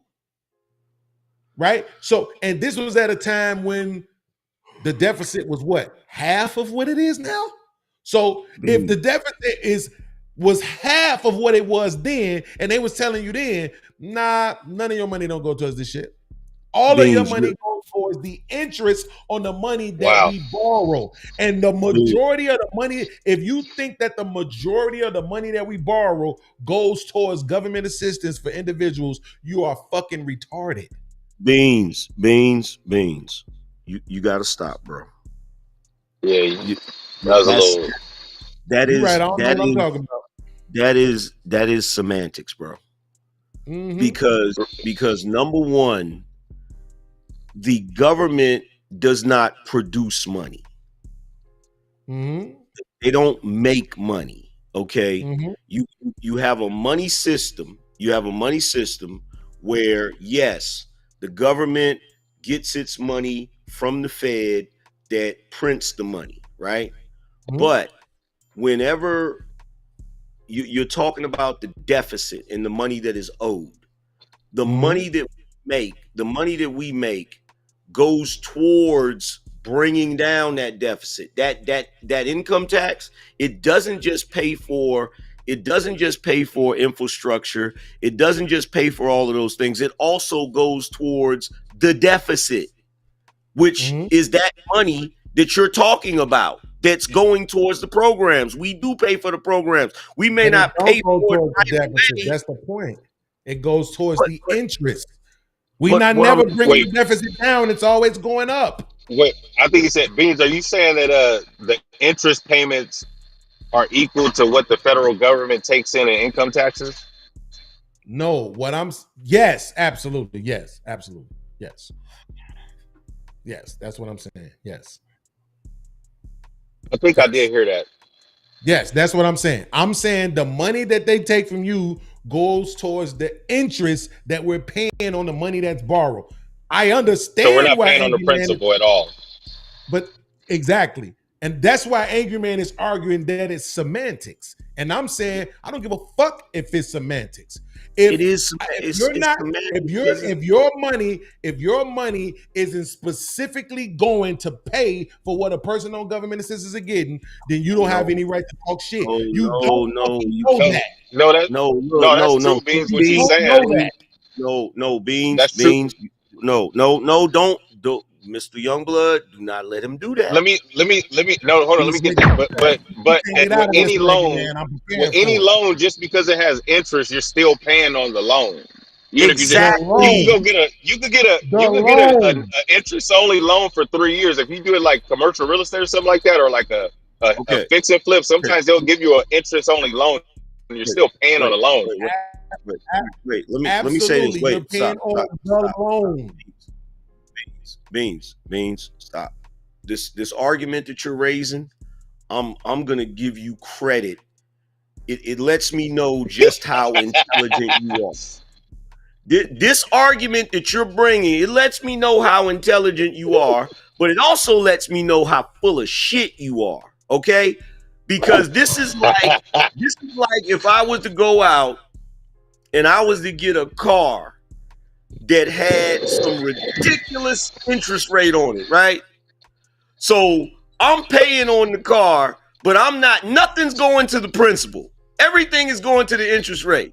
But I say, hey, Beans, you can have this car and I'll just keep paying on it, right? So you're driving around in the car, and then one day I get mad at you and say something. You say, bruh, you ain't even paying on the car. You just paying the interest. I'm still paying, nigga. I'm still paying. I'm gonna be honest with you. I'm gonna be honest with you. Just because I take this one serious, that's why I'm not laughing. But I do get the joke. I want you to know that I do get it. But the fact of the matter is, I can't let that sway me because I need for all the stupid, retarded motherfuckers watching to understand what's going on here. People, but no, you're saying that the money is coming out this week is not going directly to the food stamp. I get what you're saying. No, that's not what I mean, it's more to it than that, though. It's more to it than that. The point is that we borrow a fuck ton sum of money, which is why we're in trouble. So for any nigga to sit there and say, I'm upset because I believe some of my money is going towards this government assistance, makes them fucking retarded. No, it doesn't. It doesn't. I'm gonna tell you why. Your money. Hold on, man. Can I? How about I argue that your money is going towards the military? Because you don't know if it is or it isn't. Because it's going right. You're 100%. You're 100% right about that on an individual level. Exactly. So it makes no sense for no nigga to have a fucking problem. No, stop. But you're not getting this part, right? You're not getting this part. The part you're not getting is that all of the money that we take in from the Federal Reserve in order to do all of the stuff that we're doing, to pay the government employees, to send aid to Africa, to send aid to every other country, to help our people here in this country, to make sure we maintain the infrastructure. All of that, the more they take in order to give or to do, that's why our freaking income taxes, that's why we're getting taxed into oblivion, bro. So every person that is paying and working and paying into the taxes, they do have a right to be upset. They have a right to be upset at the money that goes to Ukraine, at the money that goes to Africa, at the money that goes to everything that comes out of their personal wealth. They have every right to be upset about that, bro. Right. Well, the taxpayer does, but but after COVID, this one I realized the government got money for everything. So I get what Beans is saying, but I am upset as a taxpayer. I'm like, y'all got money just like that. Y'all gonna give it to all these countries, and y'all said y'all couldn't help our homeless crisis, but yeah, y'all giving billions and billions. Y'all pulled trillions out of your ass in a week for COVID. But here's the thing, young blood, they don't have the money like that because this is why America is on the verge of bankruptcy. We don't have the money like that. We was taking off the gold standard I don't know how long. So right now, what we're dealing with is monopoly money that's backed up by nothing but our military. You feel what I'm saying? Our military, the military and the strength of the economy. You said what? The military and the strength of the economy. Yes. But if we keep losing our manufacturing base and shit like that, they're gonna be like, why are we using using the dollar as the reserve? Yeah, that China gonna take over fast out of nowhere. Yeah, that's the thing. But see, look, here's the thing. I get what Beans is saying, but it's a very nuanced argument that Beans is making. It's not a reach. It's a reach, man. It's not I see where you're getting nuance. You can't track your money to nobody. You can't. So it makes absolutely You don't have to. Yes, you do. No, you don't. No, wait. No, you don't. So imagine this. For a fucking lifetime, not a single penny of your money actually goes towards any government assistance program, but you will sit your bitch ass around complaining that it does. You telling me that makes sense? Wait. I just want the audience to pay attention to the fact that my question is about to go unanswered. If you not a single fucking dollar of your motherfucking money ever went towards anybody's motherfucking government assistance, but you sat around for 40 years complaining that it did. You telling me that makes sense. But guess what, Beans? The same way you don't know that it didn't, the same way I don't know that it didn't, you don't know that it did, nigga. I do though. That's the point. Because if I know, I do. Because if I know where your money goes, if I know exactly where your money goes, then I can tell you your money does not go to support these people. Okay, but here's the problem. You miss it. See, we can offer what your point was. Hold on. Wait, Youngblood. Wait. Watch this. Okay. Let's say that there's a bunch of us. There's about 50 of us, right? That go on a trip every year. We go on a vacation, right? But there's 5 of us. There's 5 of us that are the ones that pay for the vacation. So one day I get to arguing with one of the niggas that don't pay for the vacation because I feel like he eating too many of the damn barbecue chips. He can make that same argument, Beans. He can say, well, it's 5 of y'all that pay. You don't know that it was your money that paid for these chips. That's the argument you making. No, it's not. So it is. The argument, no, it's not, right? And that's what I'm saying. When you try to reduce it to this, any of these kind of examples that you try to reduce it to is retarded at best. If we're talking about a country, right? It's not because the premise is the same. Listen, I'm not gonna overtalk y'all. I'm the only one talking from the position I'm talking from. So when I'm talking from this position, y'all have to allow me to get it out, right? So what I'm saying is this. If you're talking from a macro level, I can't even name all of the shit that the government borrows money for. I can't even name it all, right? It's so much shit that they borrow money for. And if you're paying the interest on that borrowed money, you sound like a fucking retard by arguing that you're paying for somebody else's welfare. That is just retarded. The fact that you don't want to admit that, I'm cool with debating, right? It is not. It's retarded, right? It is not. I'm going to keep talking because I'm going to get this out. It's retarded. Because if I can tell you exactly where your money is going versus you not being able to tell me exactly what your money is going towards, right? I can tell you exactly what it's going towards too. But matter. It does. It's my goddamn money that's being taken off rip. Right. It don't matter. Watch this. It don't matter. Because instead of me, no, it doesn't matter for this reason. If the government decides to have a blank check to give everybody out the goddamn blue money, that's the reason why my fucking tax rate has to be higher as opposed to being lower for me to keep more of my wealth. It's not retarded. Right. Watch this. Again, this is going to be the second question that's going to go unanswered. Everybody pay attention. If there was no government assistance, would you still be getting taxed? Yes or no? Excuse me? If there was no government assistance, would you still be getting taxed? Yes or no?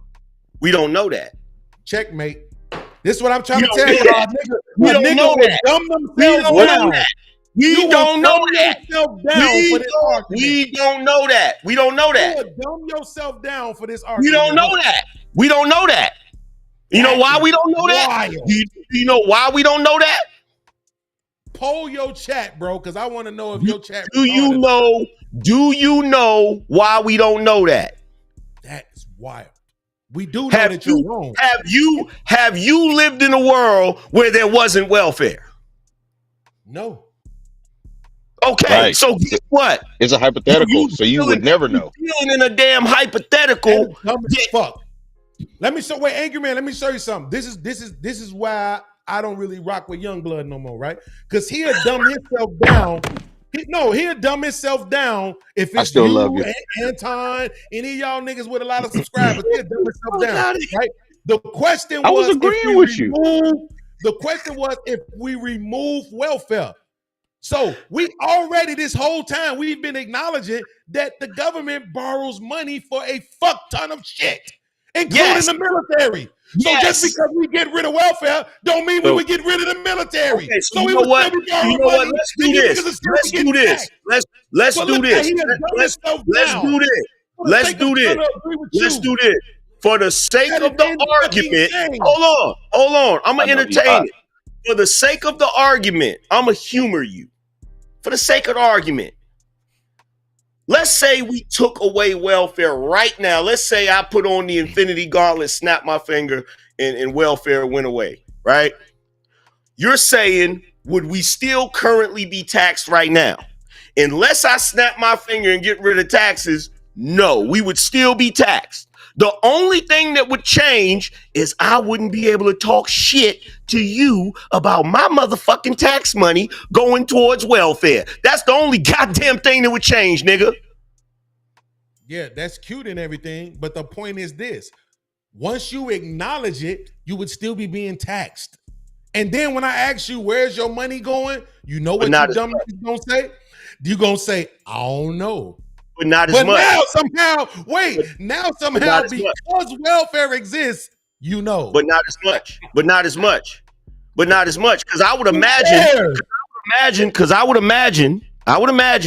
if we can take away welfare, and when I say welfare, I mean all welfare. Not just talking about what the niggas in this country get. Really? So you mean corporate welfare too? If we was all of it. If we was to take care, I don't give a damn where the welfare goes. You see, this is where you got me mixed up. I don't give a damn where the welfare is going. You feel what I'm saying? So here's my thing. What I care about, and what most people that make that argument care about, is them having to pay more money in taxes. That's where the argument is at. So if you remove welfare, and then I would imagine you would have a lesser tax rate. This is what they're arguing about. They're mad about having to pay more fucking taxes because of all of the ridiculous spending. Bro, that shit ain't Right. probably. That's what I was thinking. I thought you were. That's why I said when you said welfare, I was thinking of everything. That's why I'm like, that's kind of hard to just. That shit probably ain't even 10%. Like this what I'm saying. Niggas just like being able to punch down on other niggas because niggas ain't shit, right? At the end of the fucking day, what I'm saying is this: if you remove welfare, niggas would still be getting taxed, but they wouldn't be complaining about it. And this is how it's fucking dumb. All of these other places where your money could be going that don't benefit you at all, that you don't know nothing about. You don't even care about that shit. You don't got nothing to say about that shit. Oh, yes, but I do. Because you think your money might be going to put some food in somebody's mouth or shelter somebody, that's the shit you complaining about. Get the fuck I want a nigga taking my money, putting rims on the Cutlass. Number one, I agree niggas ain't shit, but it ain't because of that. Number two, you need to direct that argument at the niggas that you mad at for making that damn argument, Negro. That's number one. Because I've never sat here and said, oh, I'm just mad about the welfare that go to niggas. I've never said that. I'm mad at having to pay high taxes for whatever they spending their money on that ain't got a damn thing to do with the infrastructure of this country and everything we need in order to maintain this motherfucker.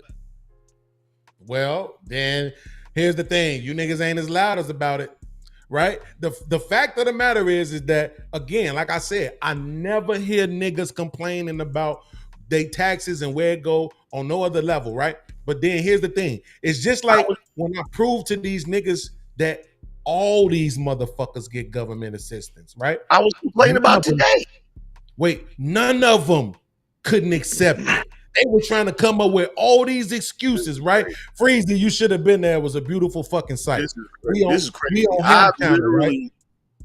Wait, hold on, Angry Man. I ain't saying you don't, bro. It's okay, bro. You ain't nobody's motherfucking fit. Man, I'm still on your ass when I see you. Yo, listen, Freezy, look what I'm saying. I'm on his channel, right?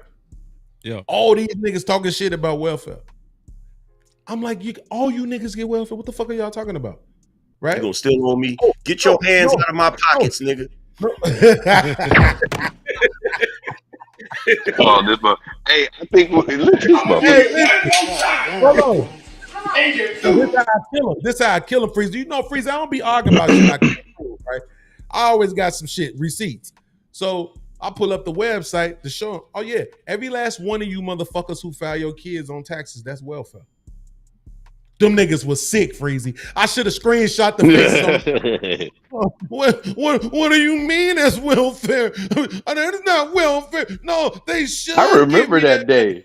So wait, hey, I remember that day. Straight. You think that the government should pay you for taking care of the fucking kids you made? That makes sense to you? Now one of them bitch ass niggas because the other taxes they paid previous to that went to take care of another motherfucker's kids. You making another goofy argument, bro. The argument that you're making the argument that you are making is a goofy argument. Okay, because it is a goofy. It is a goofy. Tell me why the government should pay you for taking care of your own kids. Because they take money out of your damn taxes to take care of everybody. Okay, now, it's not our fault that the U.S. government sucks at accounting. But at the end of the damn day, when they're taking all of this money, you feel what I'm saying? That deficit that they're creating, it puts us, not only us, but our children, our children's children, our children's children, indebted to them through income taxes and product sales taxes and all that other goofy shit, bro. You're still paying. Everybody gets taxed. That's the point. So thank you, checkmate. Right? This is what not to you, not to you, Angry Man. You would never concede, even if it was not to you. But I'm saying to all these goofy ass niggas, right? Everybody gets taxed. I went to Walmart. I mean, not Walmart. I went to Myers earlier today and shopped. Guess what, nigga? Taxes. I had to pay. I bought the motherfucking bottle of nigga. Taxes. I had to pay. Nobody is disputing that everybody gets taxed, okay? Again, this is a nuance. Just like you said a minute ago, you're talking about something in the macro, which means this is a nuanced conversation, right? Okay, so boom. You got a lot of people that get taxed at a lower level because of the way their lifestyle is or the way they operate. In fact, I would argue that the people who fight like hell to not be on welfare, to start businesses, to create economic growth, get punished with higher taxes. This is true. Okay? Hey, because 60% of people pay zero federal income tax. Facts. So they may get taxed when they go buy stuff. Fair enough, right? If they own any property, they're going to get taxed. If they got a car, they're going to get taxed. I get all of that, right? But the point that I'm trying to make is even if you got this huge number, it's trillions at this point, right? And you're talking about the interest that we're paying on. We're paying on the interest. We're not really paying on the principal, right? My argument is more based in the fact that, yes, you got this huge looming debt out here. And when they grab that money and they allocate that money, yeah, the money that I make right now might not go directly to that at that moment, right? But when it comes to accounting, it all ends up on the balance sheet because at the end of the day, the money that I'm paying in is still going towards the debt, even if it's going towards the interest, because if it wasn't for the debt, the interest wouldn't be there and I wouldn't have to be paying shit. Yes. So at the end of the day, but Angry Man, hold on, Angry Man. 100% what you just said is accurate. Now, here's the problem. How much of that money is going towards welfare? How much? Because everybody. Here's the point. Hold on. Let me tell you why I'm asking that. I want you to answer it, but it's kind of rhetorical because I can tell you how much, right? And that's what I'm saying. See, I know the truth, and I know the math, and I know numbers. I know all this shit, and people don't. They just want to be mad, and it's easier for them to be mad at motherfuckers that look like them, right? So, watch this. Federally, if you don't mind, matter of fact, don't even use your numbers now. The last taxable job you had, how much would you say you was getting taxed? Too damn much. What? How much did you make an hour on your last job? But I couldn't even tell you because my last jobs were commission based. Oh so yeah, I couldn't even tell you. What about before that? Anything? 17, 18? Let's say $20. Say $20. Okay, so let's go with $20, right? So if you work if you make $20 an hour and you work 40 hours a week, that's what, 800? Right? So at $20, what's that about? You're gonna pay about $3. You're gonna pay about $3, maybe even a little more in taxes. No, you out of your mind. I wasn't paying that much in no motherfucking taxes. You didn't pay $3? Not you when probably I still in made the 12% tax bracket, so you really ain't paying much. No, because I was getting taxed at 16% when I made $16 an hour. But that, I'll be honest, that was here in Kentucky. Were you making overtime or what the fuck? No, I'm saying I was taxed at about 16%. Federal? And or you mean like everything? An hour. Okay. So like federal and state or just federal? I'm just saying that's how much it was. My check was missing about 16%. Okay, but okay, I'm about to say because that ain't right. Okay, go ahead. But the part that we're leaving out is when no. It's the reason why I'm doing this, Angry Man, because I want to show you. Go ahead. So let's just say you at that, because I know the garbage man out by my mom crib, he made 34 and he was getting taxed at like 26. Mm-hmm. So, if it, as let's say at 20, 20 times 40, excuse me, which would be 800, right? Minus, let's just say the 16%, right? 16%. So that's $128, right? So $128, right? Times 20%. That's 25.6. So $25.60 is how much of your money would be going towards the interest. $25. Okay. Right? Wow. So now here's the point. It's going towards all the interest. Right? Not just interest for welfare, right? Watch this. For the bitches. So government assistance is about 20% of the federal budget. But you gotta ratio that shit. You're what you're doing is I'm almost good. Wait, don't do that. Don't do that. Look, you see where we at. We at $25 right now. 20% of that. 20% of that goes towards fucking government assistance. 20%. That's $5.12. Beans. This is where you're messing up. This is where you're messing up in your argument. Okay. What you're doing is you're trying to make a case for why the individual guy can't complain about welfare based on how massive the interest is and how little his money is being allocated to the interest. Absolutely. But that has nothing to do with how the money that's being taken out of his check affects his lifestyle. That's the part you're missing. That's the part you're leaving out. So when you're looking, you're looking at okay, you make your paycheck, your taxes come out, it's being thrown into a bottomless pit, because that's basically what the deficit is a damn bottomless pit, and it's not going towards the deficit, it's going towards the interest, right? So you'll say, okay, this one guy, and I get this argument, this one guy can't be mad at everybody that gets welfare, because his money, even if it was going towards the debt or going towards it, it would be fractions of a penny for each individual, if that. It'd be some infinitely crazy fraction of something. I get that. But that's not what the dudes are complaining about.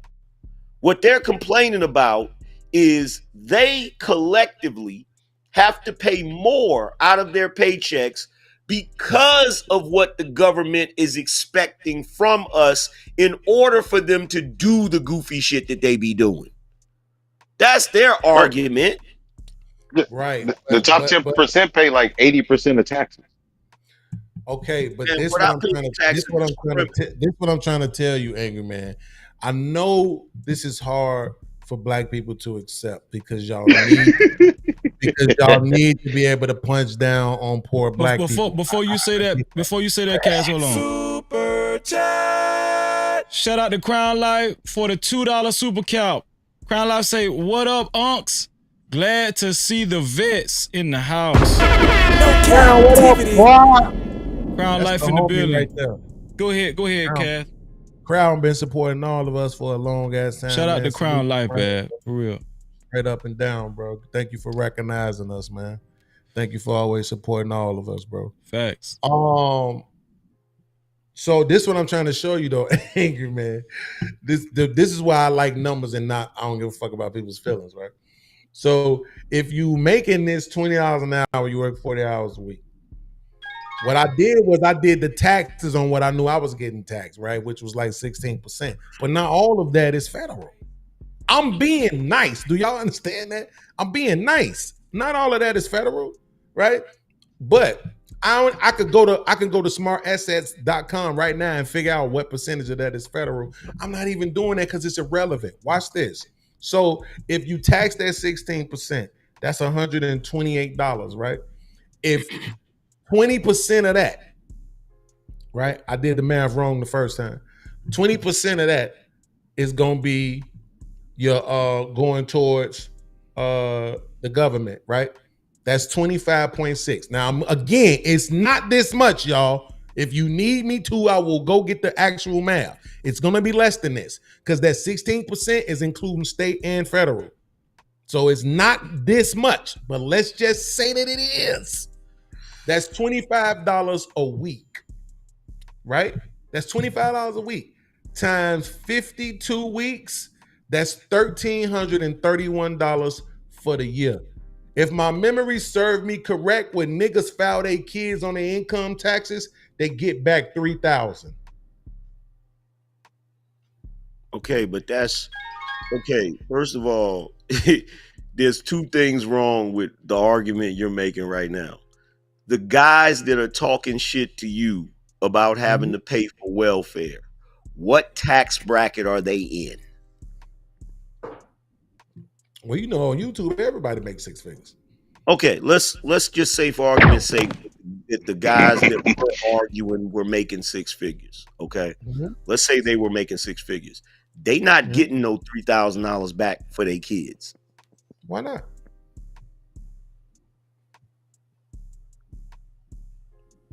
You're not saying they don't qualify for the 3. You're just saying they're not getting it because they're probably paying something more in tax. They're not going to get it because what's going to happen is what they owe in taxes, that whatever benefit they get is going to get swallowed up by that. They're not going to see that money. It's just going to get deducted from what they have to pay. Right, because but the deduction itself mean that it existed. So they got the government assistance. It existed. They so didn't get the government assistance. You said what? So they got the government assistance, which was in the form of a deduction.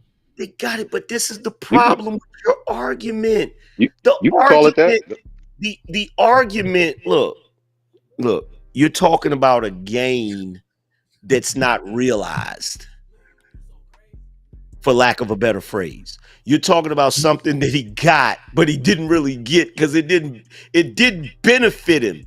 The only benefit you get from income is what you keep.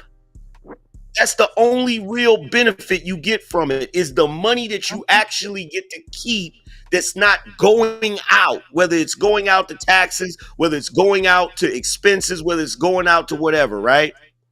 So you wait. can. Do you understand that would undermine welfare then? Because you don't get to keep it. It goes towards the things that you need. It goes towards the food. It goes towards your residence. You don't get to keep it. You don't get to stack it. They're not cutting you a check. You don't get to spend it, right? It just it's like it's a deduction. It goes towards the things that you need. Beans. Stop trying to debate and conversate for a second. Do you understand what I'm saying? You don't get to store it. It's not something you get to hold on. Beans. But the point you're making, you're trying to get a gotcha moment. The point that you're making. That's why I said stop trying. I'm asking you. Let's not debate. Let's just conversate. Right? That's what I'm saying. That's what I'm asking you. Let's just conversate. It's when you get this government assistance, it's not something you get to store up and hold on to. It goes towards your necessities, and that's it. You don't get to see it. You don't get to play with it. But the difference is, right? Because now we're comparing apples and oranges. That is a different discussion from a guy who is generating his money and then having to kick it out to whoever. What he keeps is his benefit, right? You're not supposed to keep welfare because it's just there for the purpose of sustaining you. So you're not supposed to be able to stack that. But in addition to that, it's not income. Cool. Let's say I agree. But the argument is about you claiming that it's now a deduction. Who cares? Yeah. It still counts. If I owe $4,000 and I get a $3,000 deduction, it counted because now I only owe $1,000.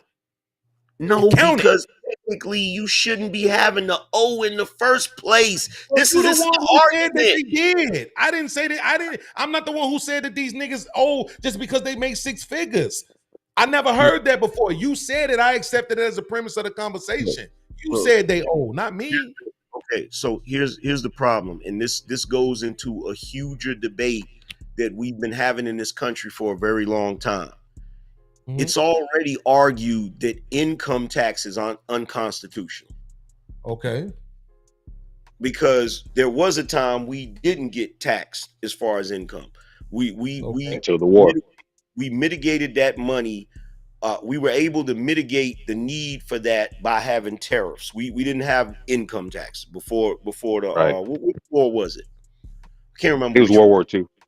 Okay, it was World War II. So already off the rip, you have people that are now being taxed. And you have some politicians that raise taxes. You have some politicians that lower taxes. One of the reasons they'll raise it is because they're trying to cut down the deficit. They're trying to mitigate all of the spending, right? So you have people in America that attempt to achieve the American dream. They're not happy with just being at a substandard level or just a maintained level, right? So they're trying to create businesses. They're trying to grow their money or whatever, right? The higher they go, the more they get taxed. The more they get taxed. So you get to a point, even what I like to call the in-between. The in-between is when you make more money than the average person, so you get taxed way more, but you don't make enough money to where you can afford a team of lawyers to find every loophole in the world so that you ain't got to pay all of those taxes. So you're right around there in the middle. 75,000. You're right there in the middle where you're getting taxed like crazy, right? So if they file their taxes, they're going to try to find every deduction they can find. So yeah, if they find a deduction for their kids, boom, they got that deduction. They might get a deduction for being married. They might get some tax benefit for being married. They might get a tax benefit for owning a home. There's a bunch of different deductions, but you don't see that money. You don't realize that money. That money doesn't really come to you. What it does is it just lowers what you owe, which is already bullshit. You see what I'm saying? So when you see guys that are complaining that there's a certain amount of people on welfare, of course they're going to feel like they're contributing to that, because part of the reason that the tax rate is higher is because of things like that. Now, they may not be totally accurate as far as thinking it's just that. I'm not one of those people. I know it goes towards other types of welfare too. It goes to corporate welfare. It goes to freaking humanitarian aid for other countries and all of that. But the argument that brothers have about, man, I'm paying for this, I'm paying for that. Of course, they're going to look at it that way if they see somebody that is receiving money for just existing, where they got to work their ass off and kick out a bunch of damn money for taxes. They gonna always see it that way, bro. Right. So again, right, like respectfully, you didn't address what I'm saying, which is that at the end of the day, they don't owe you money for taking care of your kids. They don't.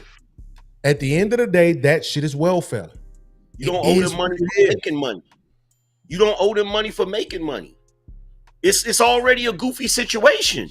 Okay, but Angry Man, that's not what we arguing about. we arguing about welfare. We not arguing about whether or not taxes is righteous or not. Okay, let's argue taxes is government welfare. I could argue that taxes is government welfare. Cool, and there you go. So you have a problem with welfare all around. You've already stated that. So you different from a lot of other people. But what I'm saying is, for these guys who specifically target individuals who get black individuals who get quote unquote government assistance, right? Because when I bring up I got all the receipts for everything I'm saying. It's just that we not on my platform. I don't know how this eCam shit work. If we was on StreamYard, I'd have been showed all the receipts for this shit. Well, when I bring up, did you share your screen? But I'm not disputing. I don't know how to do it. Well, I see it now. Yeah, just hit the share button. Yeah, I see it now. I'm about to do an eCam training class. I would do an eCam training class where y'all at. Well, let me show. I'm gonna just show you this, right? I could just pull this up on my screen right here, right? So you see this right here. This is from the. If you could blow my screen up. Yes, sir. Oh well, yeah, they can see it. So this is from the Grace Commission, right? Was presented to Congress in January of 1984. The report showed that the recommendations will follow.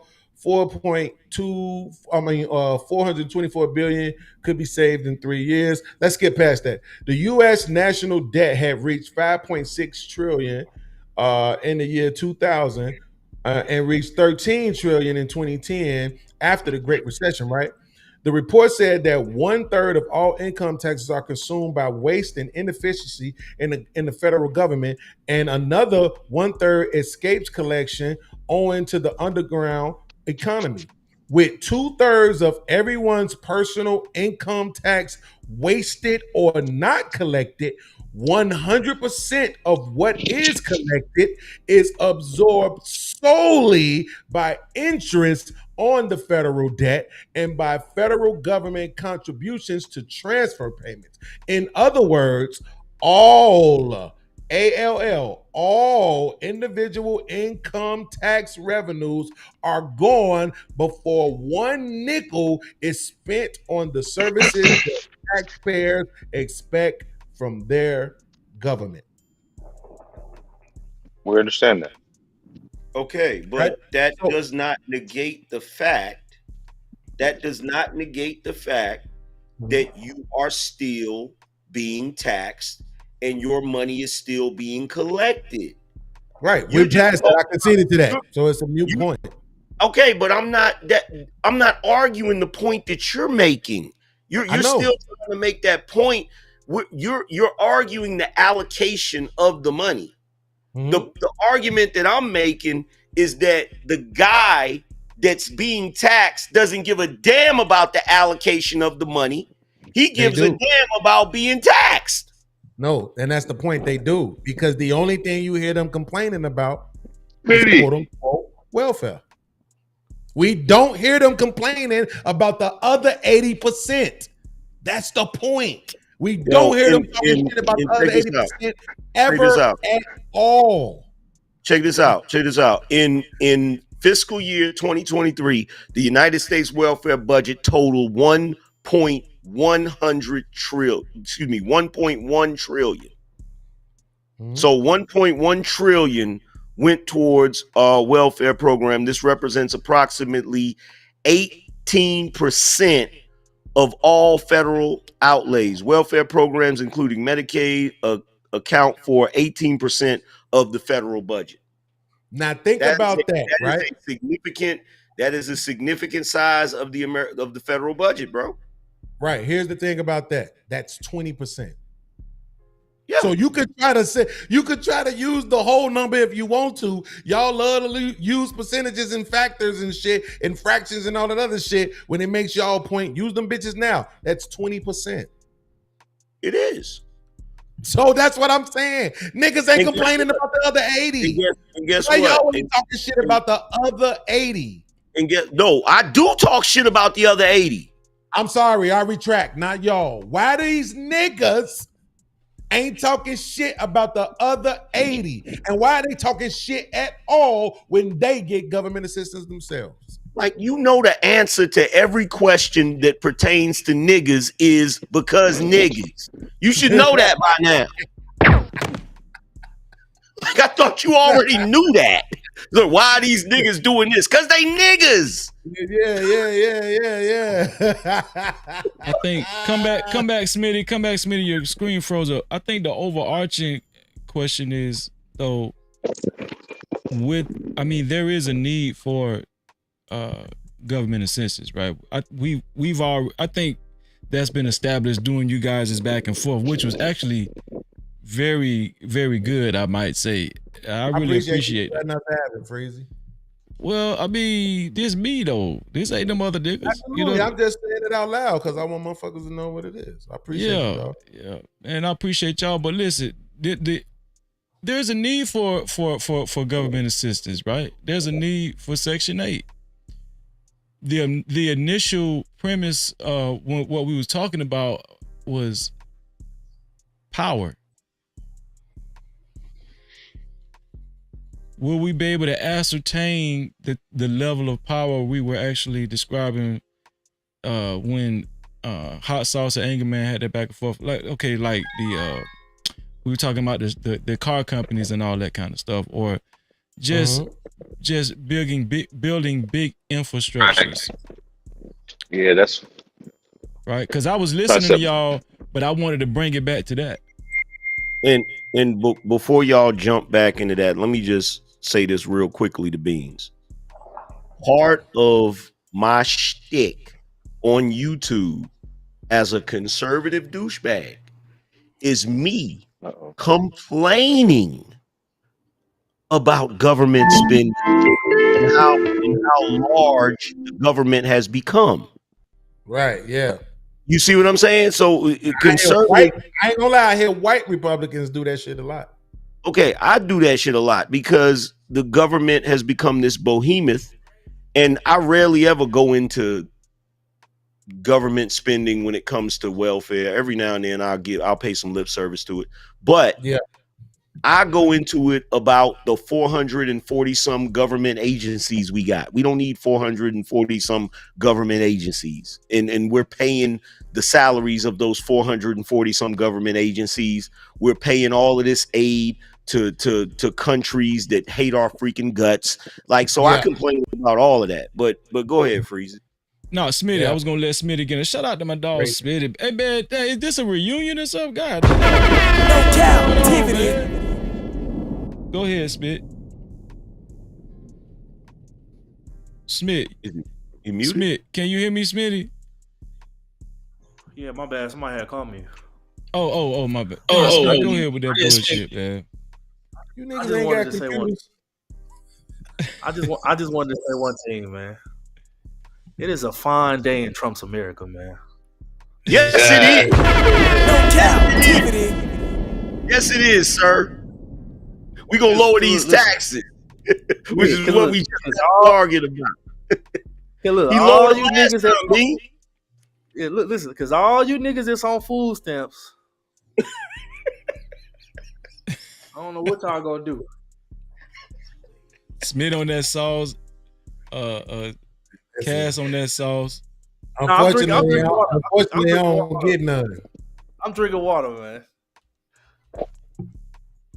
All you Them niggas, bitches, them bitches told me I was able-bodied. look, all you niggas using my tax dollars for y'all EBT to buy y'all liquor and shit is over with. See what I'm saying? Shit like that. I'm gonna say this about Beans though, and I mean this. Bean. You a clever nigga. I give it to you. You clever because as he turned up the bottle. the way you argue a point, it's clever. But to intelligent niggas, we know you full of shit, bruh. Because what you do is you get niggas to argue one side of the point, but you stick to the other side of the point that you know you can verify, and you keep it in that part of the argument instead of really addressing the other part of it. I peeped your game, bruh. I've been saying You know what happened? You know, no. This is what happened. Hey, this nigga know. I've been no. saying Your this original shit. point. I No, the original don't point. argue about shit I don't know. I was finna say, No, hold on. I was finna say, shit, he been doing that. I don't argue about shit I don't know. That's how you don't lose. This is what he does, right? A nigga will be like, yo, the problem with Nikes is that they don't have good heel support. And I've been saying this forever because of the materials they be using. And Beans are jumping in and say, but are they red though? I got the pictures right here, bruh. Hey, I got the pictures right here. Hey, so y'all don't want to acknowledge that they red. Like, I be peeping your shit, bro. Hey, because the original point was that welfare just ain't a good long-term strategy for Black people, and then we got narrowed down to who paying for it. Yeah. No, because Beans, no. Because Beans got The a he got point. an The original point. Hold on. The original point is, even if that was the original point, let's go with that. I'm still making the argument that you're wrong. Service. Right? Like, so because the fact of the matter is, it is that the majority of people, right? That's what I'm saying. So if you look at, you can use Black demographics. Well, Black demographics is going to tell you 40% of Black people don't have jobs, right? So then you have to figure in whatever that out that 40%, which one of the motherfuckers is barbers, what percentage of the motherfuckers is cab drivers, truck drivers who own their own businesses, all these people who own their own businesses and stuff like that, right? I mean, when it's all said and done, you're probably going to get somewhere right back to that 20% range of people who are just, for lack of a better term, slumming it. It's not as prevalent as we try to make it out to be. And that's why I'm saying I bet money that the anecdotal experience that I have is more in tune with what's realistic and what reality is. My uncles, I lost two of them, but one of them worked for Delta Airlines for 23 years. The other one went from firefighting to construction. Was a dope fiend for like 12 years. All my aunties, except one, 6 aunties. I'm talking about my grandmama's kids. 6 aunties, all of them except one own their houses. And the one here's matter of fact, I'm lying. Watch this. Let me show you how good y'all God is. The one who didn't own her house, she was renting for a long time. And when that dude got ready to move, he gave her the house. I'm talking about literally gave it. Hey, Beans. They all went from being in the projects to owning houses. Hey, Beans, did you realize that federal spending for... Say what? No, somebody sneezed. Did you realize that federal spending for welfare has actually increased? From 2019, it was 773 billion. Now it's 1.1 trillion. Also, Everything has increased. also, did you know?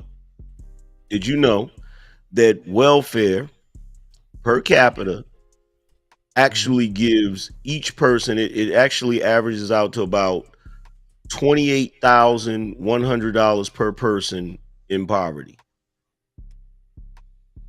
So damn near $30,000. So this means the provided benefits are 15,000 above the poverty threshold for individuals. So we one of the few countries where people that get welfare actually are above the poverty line. Yes, but here's the problem. Here's the problem is that what you're not considering is that probably more than 60% to 70% of those people are white or elderly. No doubt. And That's what I'm saying. I'm trying to make it seem like it's just all these young black people out here, and it's not. If you notice, I didn't say anything when I read those numbers. I didn't say anything about black. Because that's the other part. That's the other part. When I talk shit about food stamps and I talk shit about welfare, I'm talking about everybody. I ain't just talking about niggas. I'm talking about everybody, bro. You feel me?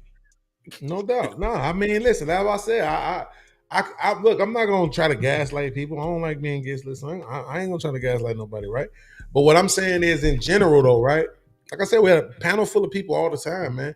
I mean, everybody on Ham's channel, Courtney tried to, like, everybody does this, right? And it's like I say, the minute once you realize, yo, I'm filing my kid on my taxes, that is government assistance.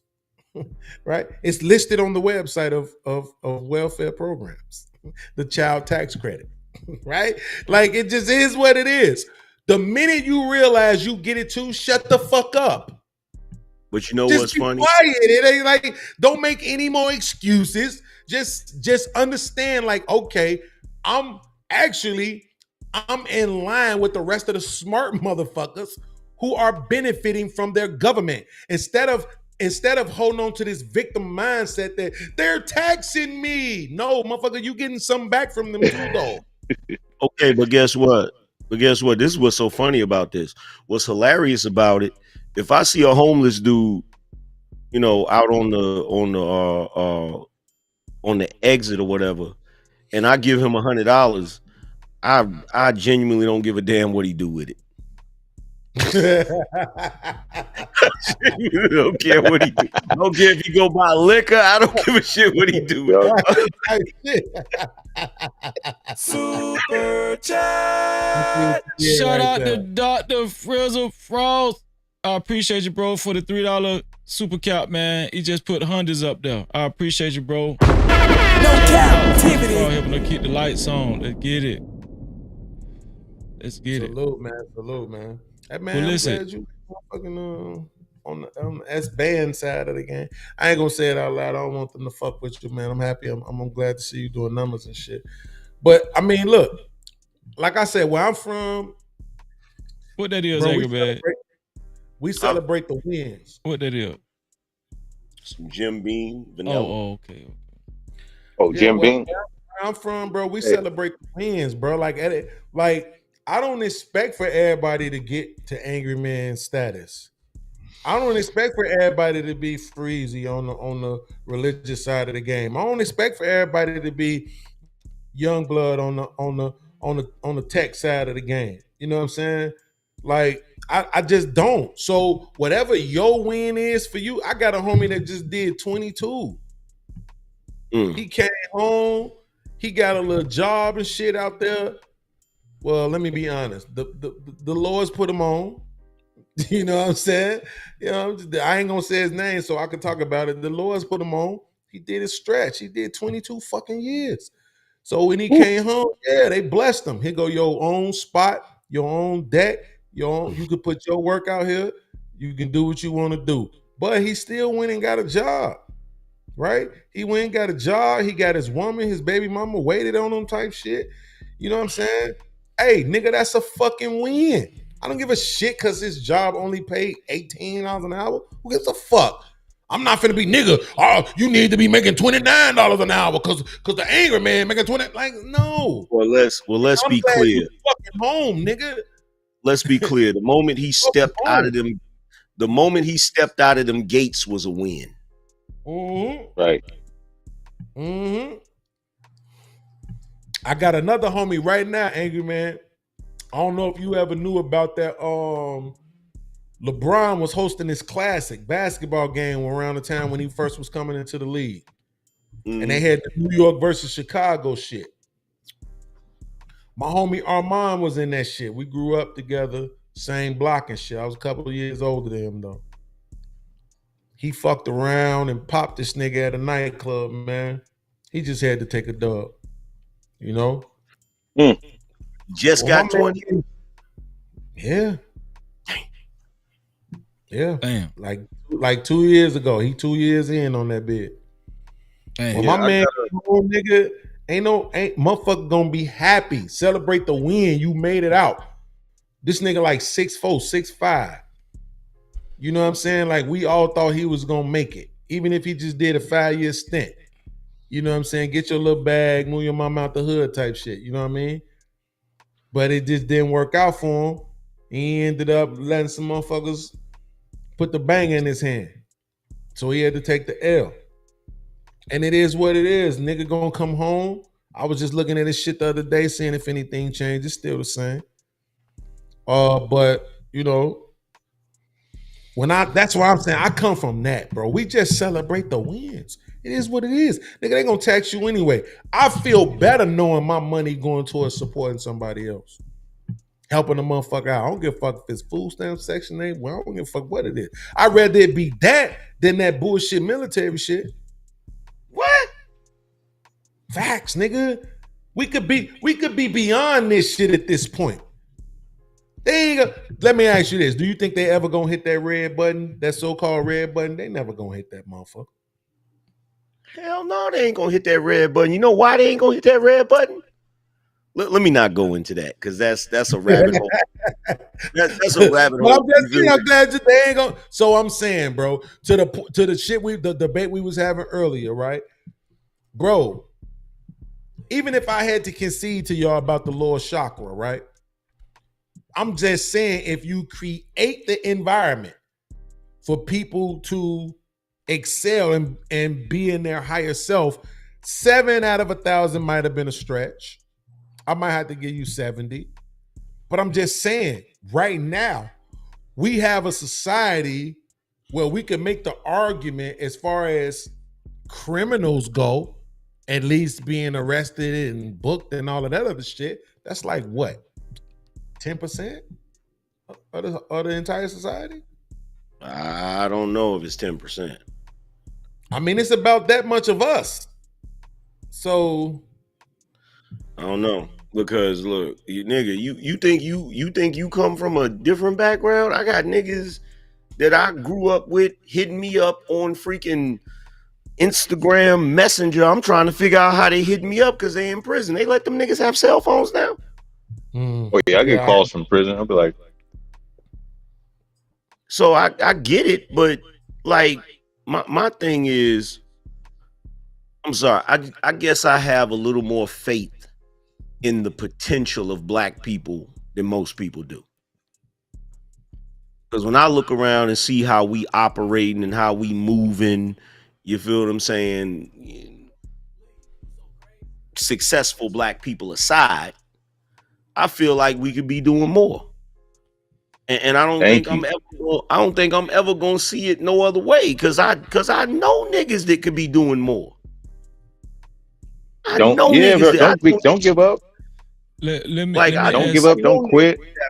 I'm gonna ask hey, Kaz real this. quick, Breezy, go I ahead. just want to say one thing. The 8%, approximately 8% of the U.S. adult population have felony convictions. So I know that ain't all of them, but I'm just saying, if only 8% are felons, right, we could probably get the misdemeanor numbers. That's what I'm saying. Like when it's all put together, it's usually somewhere 20% or less. All the dysfunction. It's usually somewhere like 20%. Oh yeah, they say 3% of the population commits like 80% of the crime. Shit It's like like a that. super small number. Yeah, Yeah, that's what I'm saying. I So think it even was if I 3%. yeah, so that's what I'm saying. Like even if I wanted to accept that there's a percentage of us who, to Angry Man and Rob B's point earlier, are going to focus on that lower self, it's such a small percentage. I'm saying if I believe that most niggas would end up being freezy, motherfucking, I can't say I don't like her no more. But I'm just saying, like most but people, I think would pursue their higher selves. But what you're talking about, to me, from an economical standpoint, I just don't understand why y'all talk as if it's a choice. There is no choice right now. If we somehow magically Thanos snap niggas into not just giving them the money, but into literally pursuing it, giving up all of their bullshit underworld criminal activity type dreams and just pursuing greatness and all of the other shit, then there's going to be other impediments implemented. They have to. There is no allowing black people to reach a certain level because we take over shit. Okay, but I can't not believe there's a choice because I chose. Right. But like, you're one person. That's what I'm saying. You're only one person that does not actually affect the system in itself. Right? You're the type of person who has a personality that and I'm gonna say this and you might not like it. You're the type of person who has a personality that is inviting to followers. Right? Let you be the type of motherfucker that has the personality that incites people. Nigga, they will kill you. They will get rid of you. Oh, and I don't agree with It, that. it don't. The thing is, it don't take a lot of people. Yeah, it don't take a lot of people to get it started. But the thing is, like, it take a lot of people to believe though. But see, Because I'm a lot not. of times when you see a nigga make it out of the hood or whatever, like they look at you like you corny or something like that. Yeah, Because they and don't see, understand what you're trying to do in the long term. let's scale it back because I don't think you don't get what I'm saying exactly, Beans, because I'm not talking about that type of thing. I'm not talking about black people being Malcolm X or Dr. King. That's not what I'm talking about. What I'm talking about is when I see dudes that are literally stuck in a rut or in this sort of sluggish procrastination mindset, and I converse with these individuals. I've been around them. I know that they're capable of more because I used to be Right. in that state. I Right. used to be in that mind state. I used to operate like that. And what caused me to change the way I was operating is I had to let go of certain things that our culture breeds into our mentality. Once Thank you. I let go of those things, I was able to grow and excel. And I'm not saying everybody is capable of that, but I guarantee you there's a lot more people capable of that than we give credit for.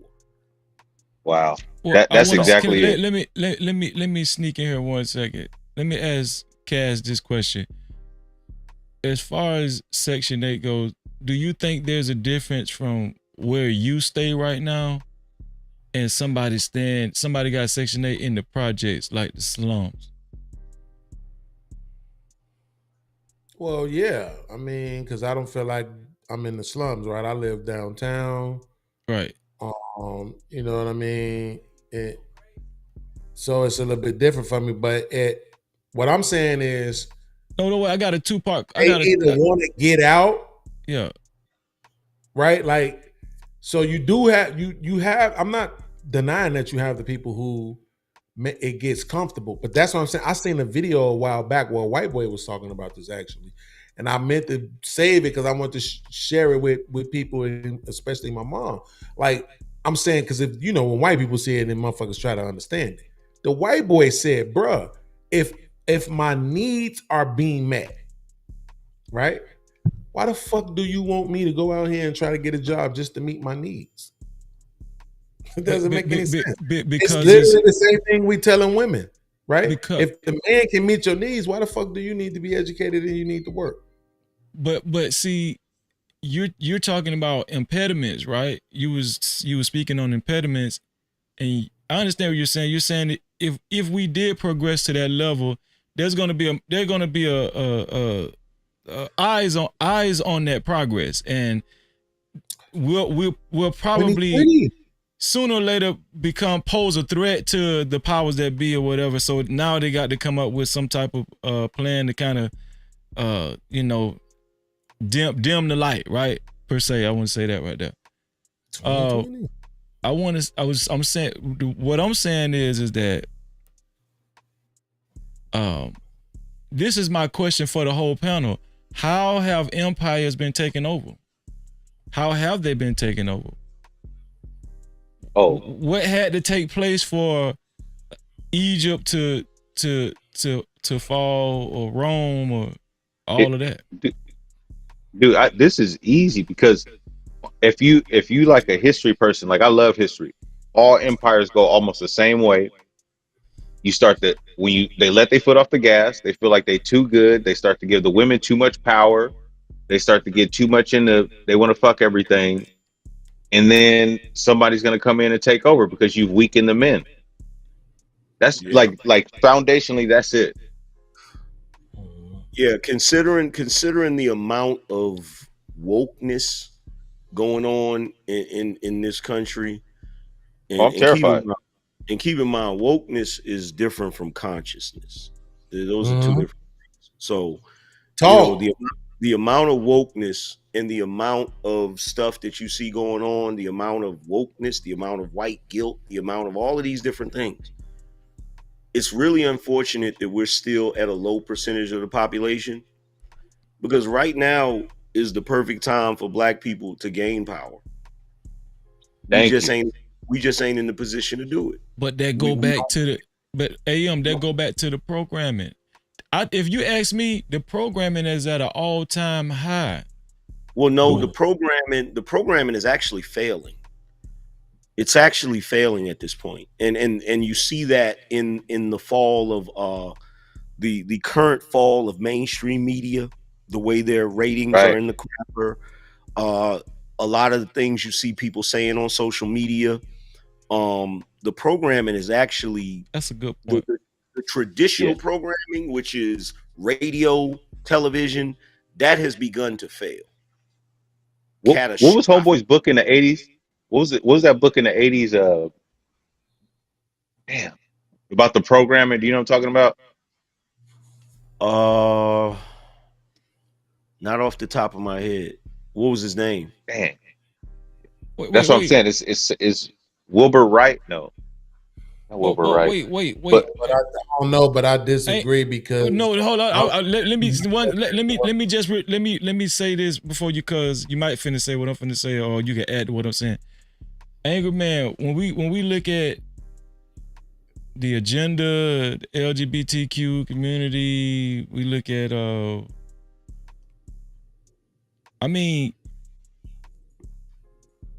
Kamala Harris was a candidate for president. Like times, I just feel like the country had become more liberal. That's why it was such a starch effort, to be conservative again. That's why so many people was like rooting for Trump, because the direction that the country has gone in, right? Like, yeah, and the country's currently rejecting it. The liberalism, like, here's the thing. There's really nothing wrong with traditional liberalism. The problem is what we're looking at right now is not necessarily liberalism. It's far left liberalism, where you're kind of going into the weeds. And the problem with that is most of the country aren't like that. Most of the country are kind of more moderate. You feel what I'm saying? Even if they're liberal, they're closer to the middle than they are to far left. You feel me? So there's a lot of fundamental things in this country that people still believe in. You know, they still believe in family, even if it is dysfunctional to a degree. You still believe in a higher power, still believe in God, religion, things like that. So you're starting to see a rejection of it because it's too extreme. You feel what Oh I'm yeah. saying? It's too extreme. So a lot of people, it's turning people off when you start doing things like you want biological men to be able to go in girls' bathrooms and all of these different things. It's just too far left. It's too far gone. Right. So you're starting to see people kind of pull away from that leftist programming. Yeah. Now the only problem Right. is you're about to get some right programming. You feel what I'm That's the saying? scary part. That's the only Look, I part. think it's Because yeah, no, no, But for the sheer reason that it got to that point. You understand what Mhm. I'm saying? Yeah. Yeah. It got to that point because they tried to push it too fast. You feel me? They felt like they was losing it, so they had to kick it up a notch. And then this is when you see a lot right. of this extra stuff going on, and it's like people's like, nah, that's a little too much for me. You feel what I'm saying? Bro, So because remember, like, Angry, remember back in, like, let's say before Trump, we really didn't even really know which political side the news channels was on. We kind of thought, but it wasn't as clear as it was until he kind of came around. And because that's when it started, like, their usual plays weren't working. So they started doubling down, and now it became clear about what side they were on. yeah, that's when the lines were blurred. That's when it's funny because back then, we all knew about politics. The average black person knew about politics and all that, but they weren't as immersed in it as we are today. See, now you see people Right. really invested in it because, like, there used to be a time where the political talk was relegated to, NPR, PBS, and you had the news channels that would talk about politics in certain segments. Now everybody's talking about politics. You That's feel a what I'm fact. saying?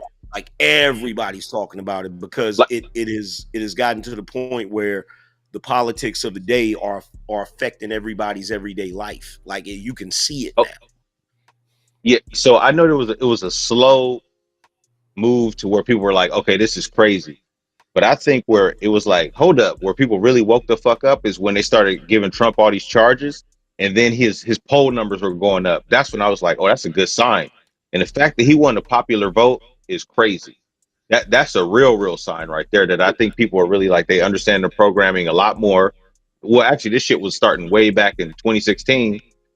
Well, before that even, but I mean, like where they started really pushing it was right when Trump started getting in office, where they started doubling down on everything. They weren't even Well, hiding it no more. well, what woke people up with that situation with Trump is prior to all of this, we all knew that the government had its goofiness. We all knew it, but they Right, did a better job of hiding a lot of it. right. Everybody came on TV and they presented their best self, very studious and you know, and then, Trump, because he's such a polarizing figure, he just made everybody start just snapping out.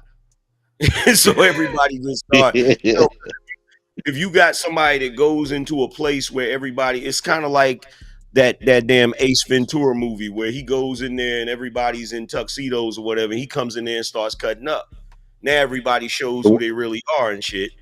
And the biggest thing though, and most black people ain't gonna admit this, but when everybody saw the government treat Trump like a nigga, I say it. Don't hold that's back.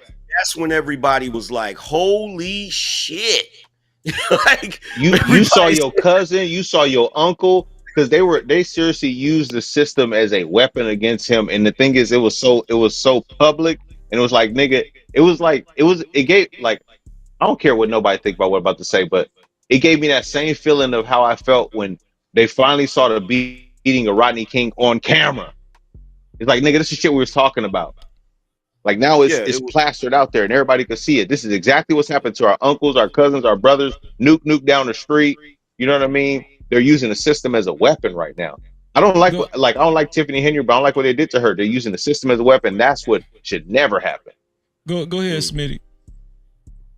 I just wanted to say my bad. That was the Department of Government Efficiency asking me if I wanted to report any of you niggas that's out here fucking up the goddamn.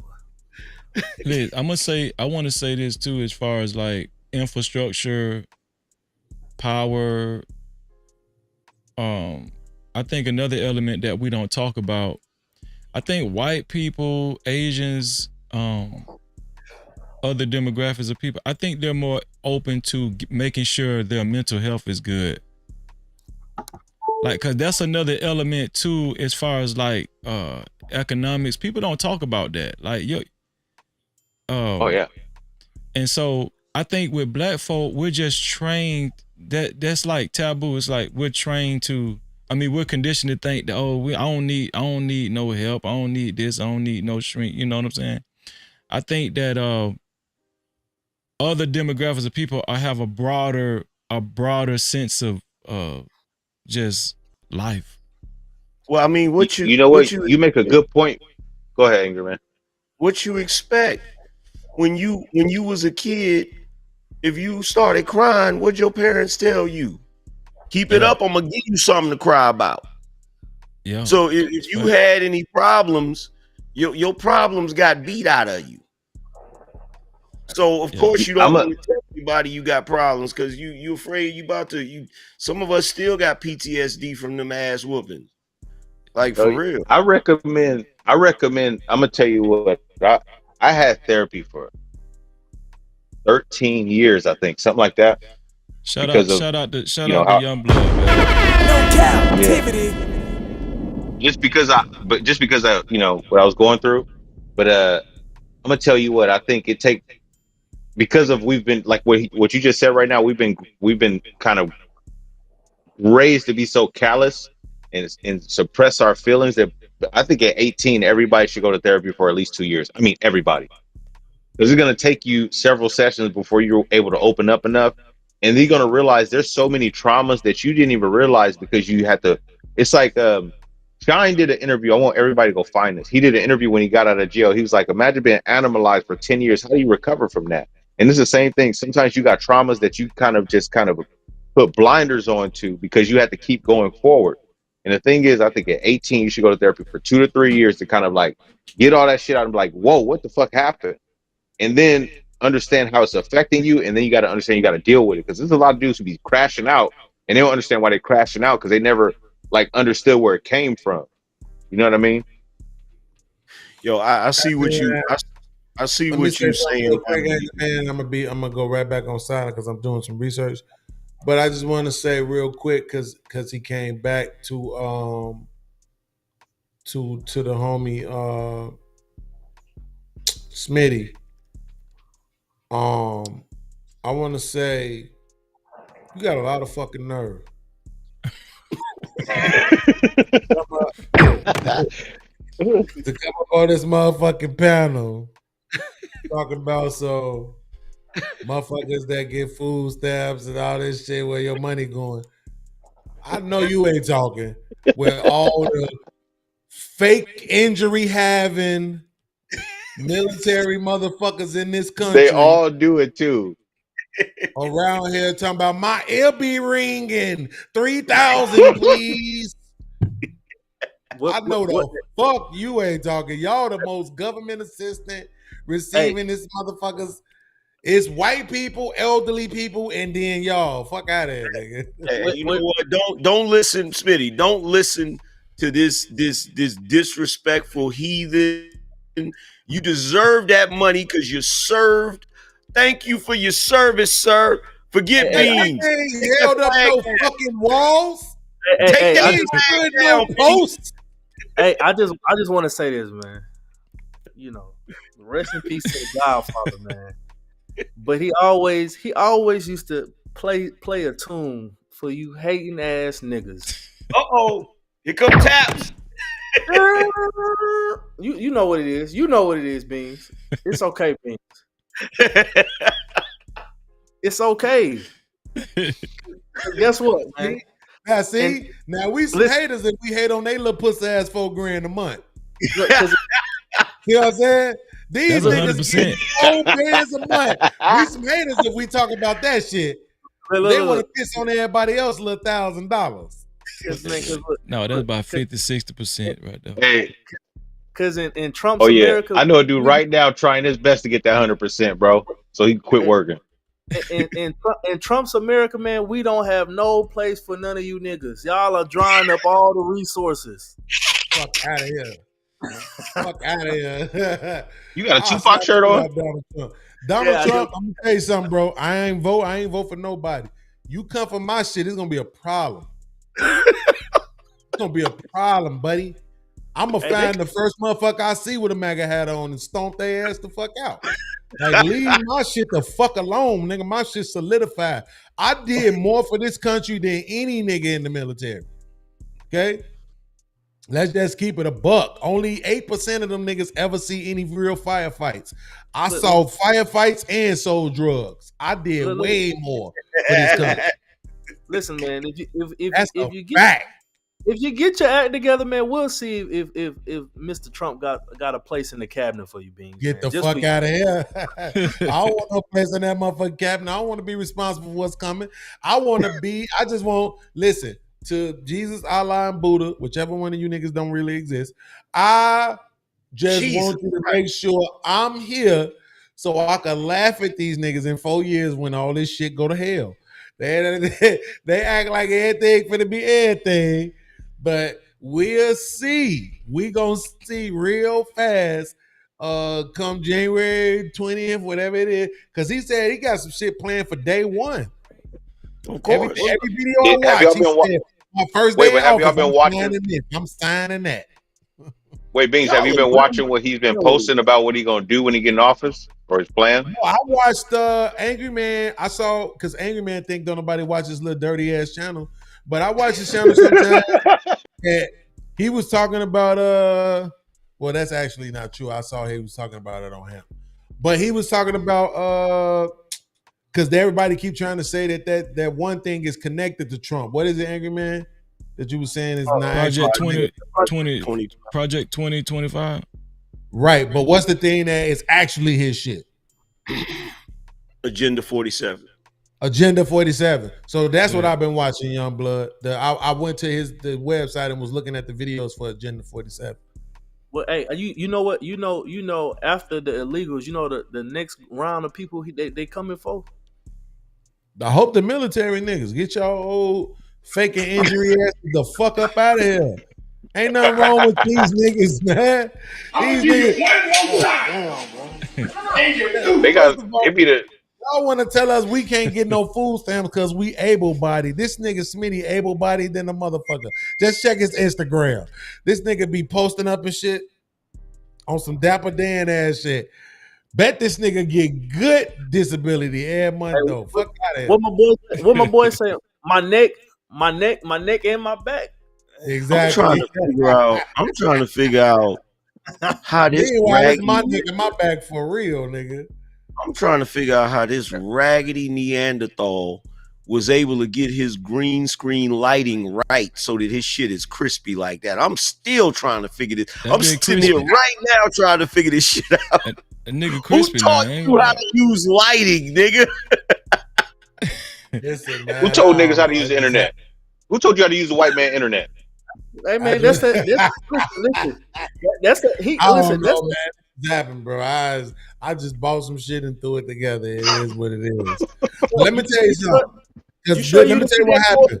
You sure you didn't get that through all like Obamacare and none of them other free programs is about to get bro, cut? Listen, man. Listen, bro. They probably about to take that shit away from me now. Let me tell you what they doing. They cutting off the porn in Kentucky. I'm about to leave Kentucky. They got me fucked up. Fuck out of here, y'all. Trying to get rid of all the porn websites and shit. I ain't joking. They making it to where you can't access the porn websites unless you give them. I know. Your I want to ID. say it's Virginia. You did Virginia.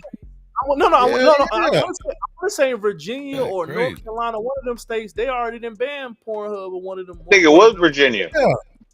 Yes, nigga, in Kentucky too. They not like. I'm like, yo, look, I get it if you want to keep this shit away from the kids, but yo, come on, man, don't fuck with me. They trying to shut No, down all. but you know why though, right? Hey, it was a girl who won a Patrick Bet Davis show, and she was explaining how like there's a lot of like, you know, underage stuff on there because they don't do verification. There's a lot of motherfuckers underage watching this shit.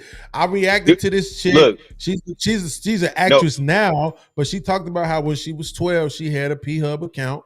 She had already put her stage name and everything. Beans, when they took over the new ownership, I think they said it went from like 50 million videos down to 5 million because they couldn't do verifications on a lot of it, and people kept calling saying that's my daughter. Wow, that's jacked up. Hey, listen, y'all. Y'all ain't finna keep me up all night. Damn you niggas, man. Fuck that shit. Hey, listen, I got love for y'all, man. I appreciate this is an excellent show, man. And that back and forth that Cass and Angry Man had, yeah, that shit was stellar. I might clip some of that shit. But Freezy. Yeah, you gonna take it down? I'm gonna react to it if you don't take it down. Of course. Go ahead, bro. You good. One last thing before we go. Yeah. Who got the dub though? Who took home? Who won the argument?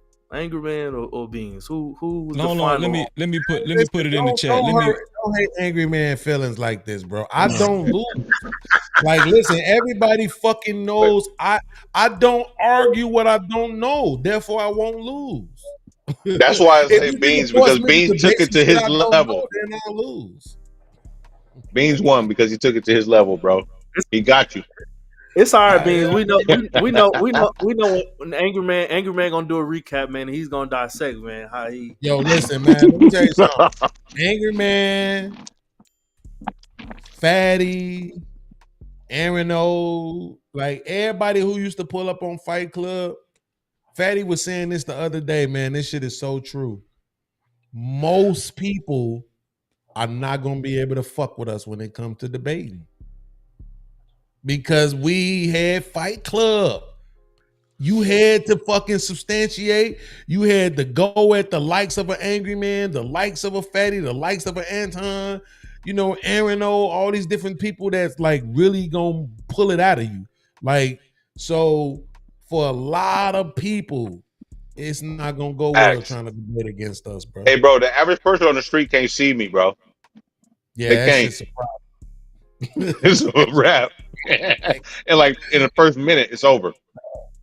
Fatty went over there and gave Cooley my man and all. But Fatty went over there and gave him all kind of trouble, bro. Nigga, why you go over there sipping with Cooley like that? Cooley my Saw man, your bro.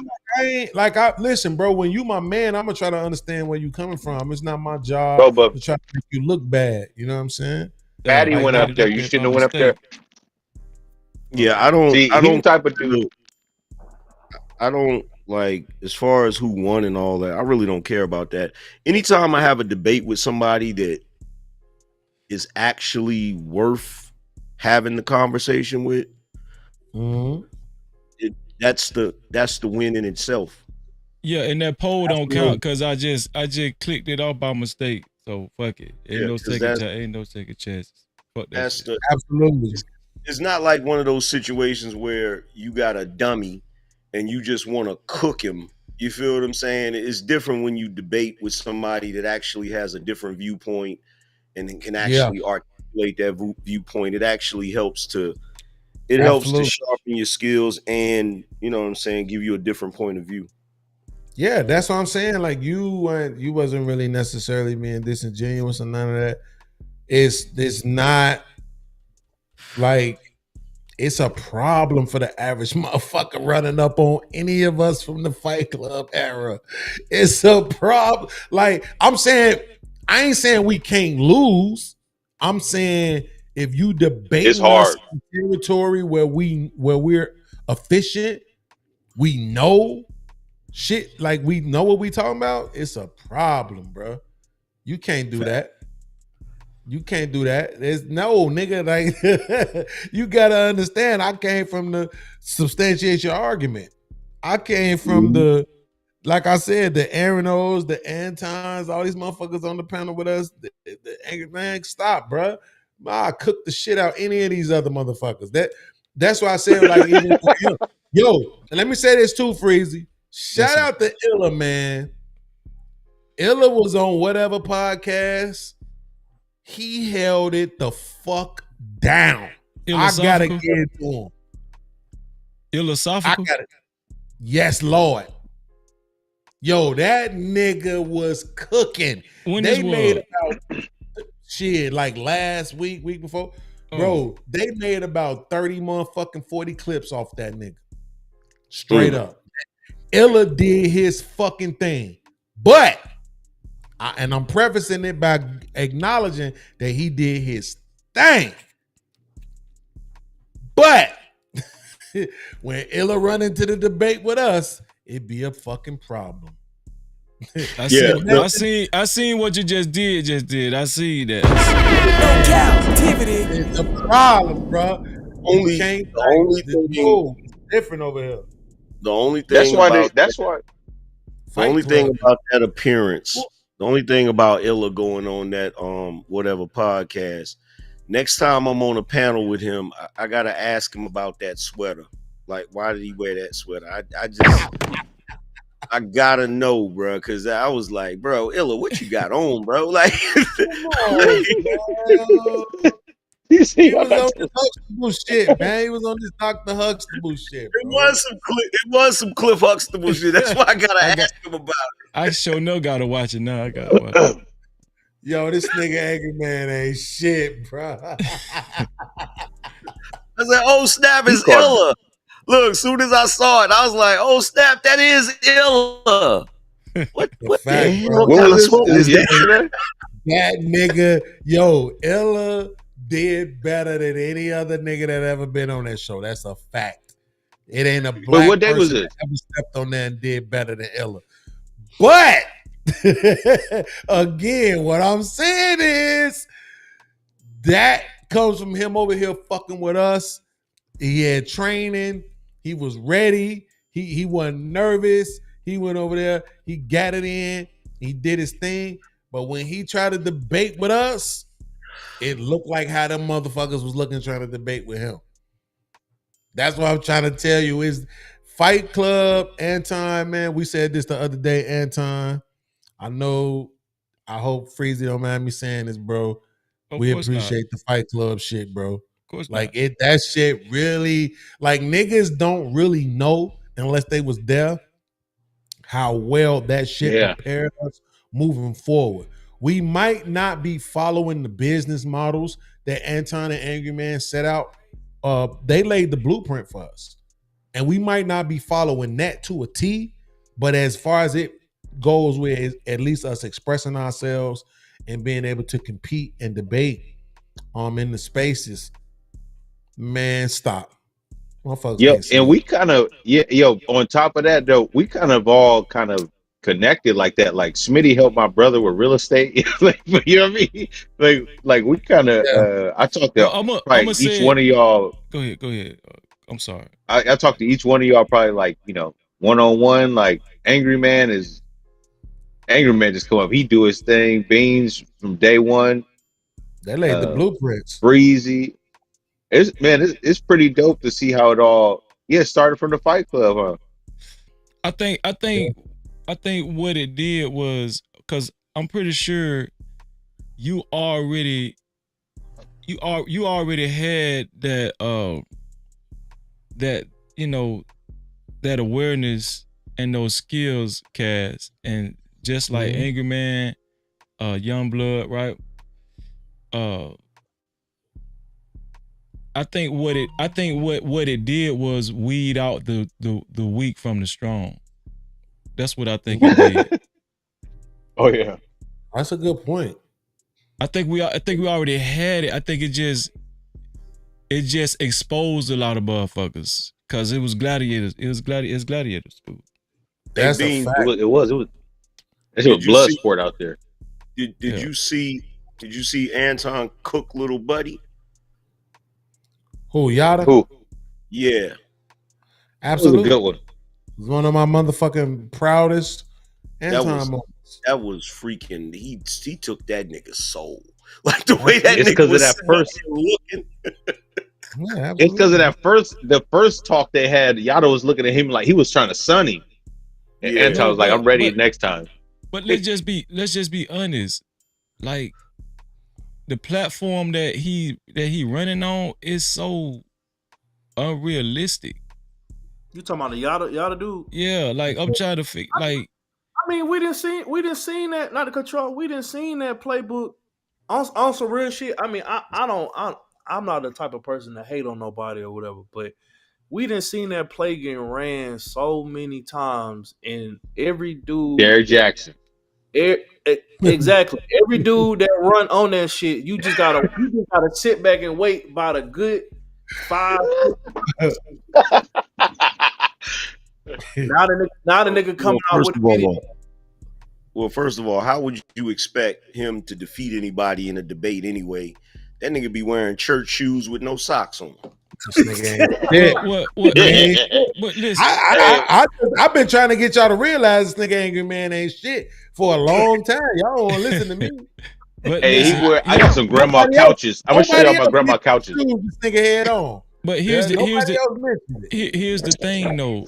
His platform is almost like how niggas used to say your game in your pockets, right? Because it's like he's saying you're never gonna truly get a woman's total respect unless you're paying 100%, right? Mm-hmm. But even with my even with my belief system, Yeah. right? As an Israelite, that's not true. Money does not make a woman respect you. It really doesn't. Like it'll give you some type of superficial. It'll give like a woman. It'll create a representative in a woman. You know what she'll kind of like placate for a little while, but it has to be in a woman to actually just understand what the goal is in this marriage, or you know, or intimate relationship or whatnot. You know what I'm saying? It has to be in that like. So that premise that he's riding on, to me, he's catering to what a lot of, well, I don't want to say a lot of women, but a lot of women want to hear, like money. They like money. Women like money and nice things, dog. Yeah, the money don't make the woman respect you. It just don't make no woman respect you, man. Because I know a lot of niggas with money got disrespected. Yeah, it just make the money just make the relationship situation less stressful when it come to it just presents an opportunity to avoid other problems like arguing over bills and that. Exactly. But the respect and your woman don't have to argue with you over bills. She don't got to do that. She do not have to do that. That's why I don't like. That's why I don't like that fresh and fit approach, where they say like, "Go get your money, then go find you a chick." It's like, no, right, the worst way to do it.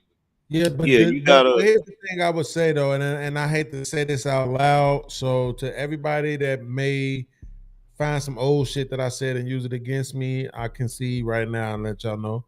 But he don't have a choice really, right? He was trying to do the whole woke thing. He did that. Then he did the whole healthy Go to eating Honduras. shit. Yeah. I'm talking about Yada, because that's how I learned about the sea moss and the superfish, the superfoods and all of that shit. I learned that shit from Yada.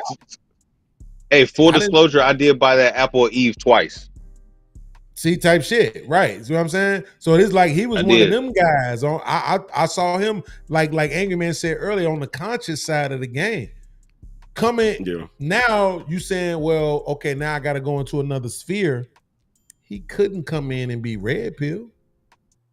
He couldn't. Ooh. He couldn't do it. There's no way he would have been able to do it. It don't match his life. You see what I'm saying? That's a good point. that shit. Bro, first of all, Because he got a baby mama. First of all, how he gonna come in and be red pill with them church shoes and no socks, bruh? Like, Hey, I don't know why. you How gotta many bring times him out I gotta again. say it? I just see gotta something put the wrong with grandma, dudes who like boy. to every chance they get, they Ain't want got to enough show light. their ankles, bruh. Something wrong with that shit, bro. Listen, I'm gonna be honest with you. I'm type jealous. Like I'm jealous of niggas who could get away with wearing shoes with no socks because I can't do it. I would never be able to My wear them ankles shoes get dry again. too fast. Ankles gonna be dry, nigga. Them motherfuckers gonna smell like Teenage Mutant Ninja Turtles when I take them bitches off. Like I can't do shoes with no socks, nigga. Like straight up, Yo, I gotta wear first of all, slides with socks, nigga. Like that's how Hot bad it water, is. hot anybody water, scalding water, and bleach. That's all. It gonna take care of your feet. anybody that wears shoes without socks, I just want you to know right now you a savage. Just want to say that right now, bro. Unless you on a boat. That is savagery type shit, bro. I ain't gonna lie. I'm a savage, dog. I'm a savage. Yo, wildin', bro. Yo, listen. You supposed to wear. Well, you can't wear John Clatars, but you supposed to wear what's the low cut ass They shoes? make the socks for that. I know what Freezy wear. They make the free socks for that runs. though. I wear What's free the shoe runs, with so the do that alligator count? on there, Freezy? Huh? Yeah, What's if you the want alligator? if you want the look of wearing the shoes where it look like you don't got socks, they make the socks for that. Hold on. Y'all know wait. that. But them shits be so thin Hold on. that they don't protect from when your feet start sweating. They gonna have your shoes stinking. But- That's what I'm but- trying I to ain't tell got you. my I wanna light make set I up want to right. make a stipulation. I really don't wear my shoes without socks. I wear free runs can't. without socks. That's the difference. What's See, the shoe somebody, with I the got somebody. alligator My on light it? ain't set up right. I wouldn't expect it to be on. You can't even What- see him. What that is? Them Well, running shoes. What you said, Cass? What's the shoe with the alligator on the side? What's that called? That's the Lacoste. Lacoste. You supposed to be able to wear those without socks. Oh my Yeah. God. But we not talking about though. We talking about, bro. We talking about full on church shoes, bro. you know the shoes when you get to fighting and you get to sliding and lie. shit. Them shoes, bro. Like, come on. Listen, Niggas from I'm gonna tell Stacey y'all. Adams. You Listen, be wearing snakeskin shoes. No, Angry Man and Cass. See y'all, we all us around the same age, so y'all remember this era. The Eastlands. Remember the Eastlands and the boat shoes, the Timberlands and the Eastland boat shoes, like the little Yeah. niggas was trying to wear them bitches without socks, but it was a lot of niggas' feet stank, dog. I'm telling you. If you had a boat shoe, I got some tough acting to acting. The exception is the boat shoes. If you rocking like khaki shorts, the polo, I get it. That's the exception. That's the exception. That's the exception. But it don't work. That's what I'm trying to tell you. It don't work for everybody. But not the no Yada. That dude be sitting. He be sitting there, and it's weird for me because he's kind of like a quasi. It's like you're looking at him like, are you part of the nation? It's like he's leaning towards that, but he's just right there at the edge of it, like. But he don't got no bow tie. You feel what I'm saying? And he be sitting there. He like Tyrion Lannister. I thought that was Brother Mozoon at first. The nigga from This Wild. nigga here. Yeah, because he does give off that. Look, let me say this. Look, as a dude that was, Yo, stop this bullshit. As a dude, I'm going this Honduras trip. No, check this out. As a dude that used to be in the nation, he gives off that energy. Like he gives off that nation energy, right? But he be sitting there and he do the thing where he cross his leg and he just ain't got no socks on. I'm like, brother, where your socks at, bro? Yo, listen, man. He in the nation, though, ain't it? He in the nation. I thought he was Israelite. Bro, the nigga is healthy, bro. Any nigga that can wear them shoes with no socks means you're healthy. It means you're eating right. Nigga, my feet hurt. That your feet don't fucking stink. Right? Word. Like that's what it is. You not no sweaty ass nigga. Like, I'm a sweaty ass nigga. Always have been since a kid. Even when I was at my healthiest, I sweated profusely. That's how I even know what the fucking word for profusely is. Cause a motherfucking coach said that shit to me, like, your ass sweats profusely. I'm like, what the fuck is profusely? You one of them Negroes that take your shoes off in the room and the whole room starts smelling like your feet. Yes, nigga. That's what I'm saying. So I have to take real care, right? Like my shoes and shit, I usually don't wear all of my shoes. I could turn my camera right now. You see all my shoes, my boxes and shit lined up. I don't fucking ever wear all my shoes. I have 3 pairs of shoes that I wear. That's I'm gonna it. tell you, And 2 of the motherfuckers, I really don't wear them bitches either. I'm I finna just tell really you. got 1 pair. I'm finna tell you exactly to what your feet smell like, dog. Jesus. I'm gonna tell you something. When I was younger, I grew up in this old wooden house, and we used to have rats in that house, a lot of rats, dog. But you could tell when a rat died, like in the wall or something. Oh, I know that smell. You could tell when that rat died, dog. Yo, this nigga ain't shit. No, I'm gonna be honest, bro. Like if I got my Crocs and I got my Nike slides. If I just I got several. If I just sit in the motherfuckers with no socks on my feet smell like motherfucking musty ass armpits, nigga. Real talk. I can't wear nothing without socks. And then here's the thing: I have to wear 100% cotton socks. If I don't have on cotton socks, feet stinking, nigga. Hey, bro, my uncle had that issue, right? My uncle would come back to his crib, right, and he'd sit in this recliner, right, and he was one of them dudes. He'd take his boots off, he'd take his work boots off, and then he'd sit there with his feet, doing his feet like this and shit. My dad did the same. Listen, my dad did the same thing, dog. No Cap-tivity. I'm talking about rubbing his feet together. Yeah, bro. Yeah, them bitches I do be that shit when it's time to go to bed. Them bitches be itching, dog. But nigga need that tough acting, though. The nigga need to buy that tough acting, dog. When it's time to go to bed, I rub my feet together to go to sleep, nigga. I like bro. I'm so glad I don't have that. Most people say they can't sleep in socks. Fam, I thought that was an issue that you get when you become a grown man. Like I was terrified that when I got older, my feet. Like I never had that issue though.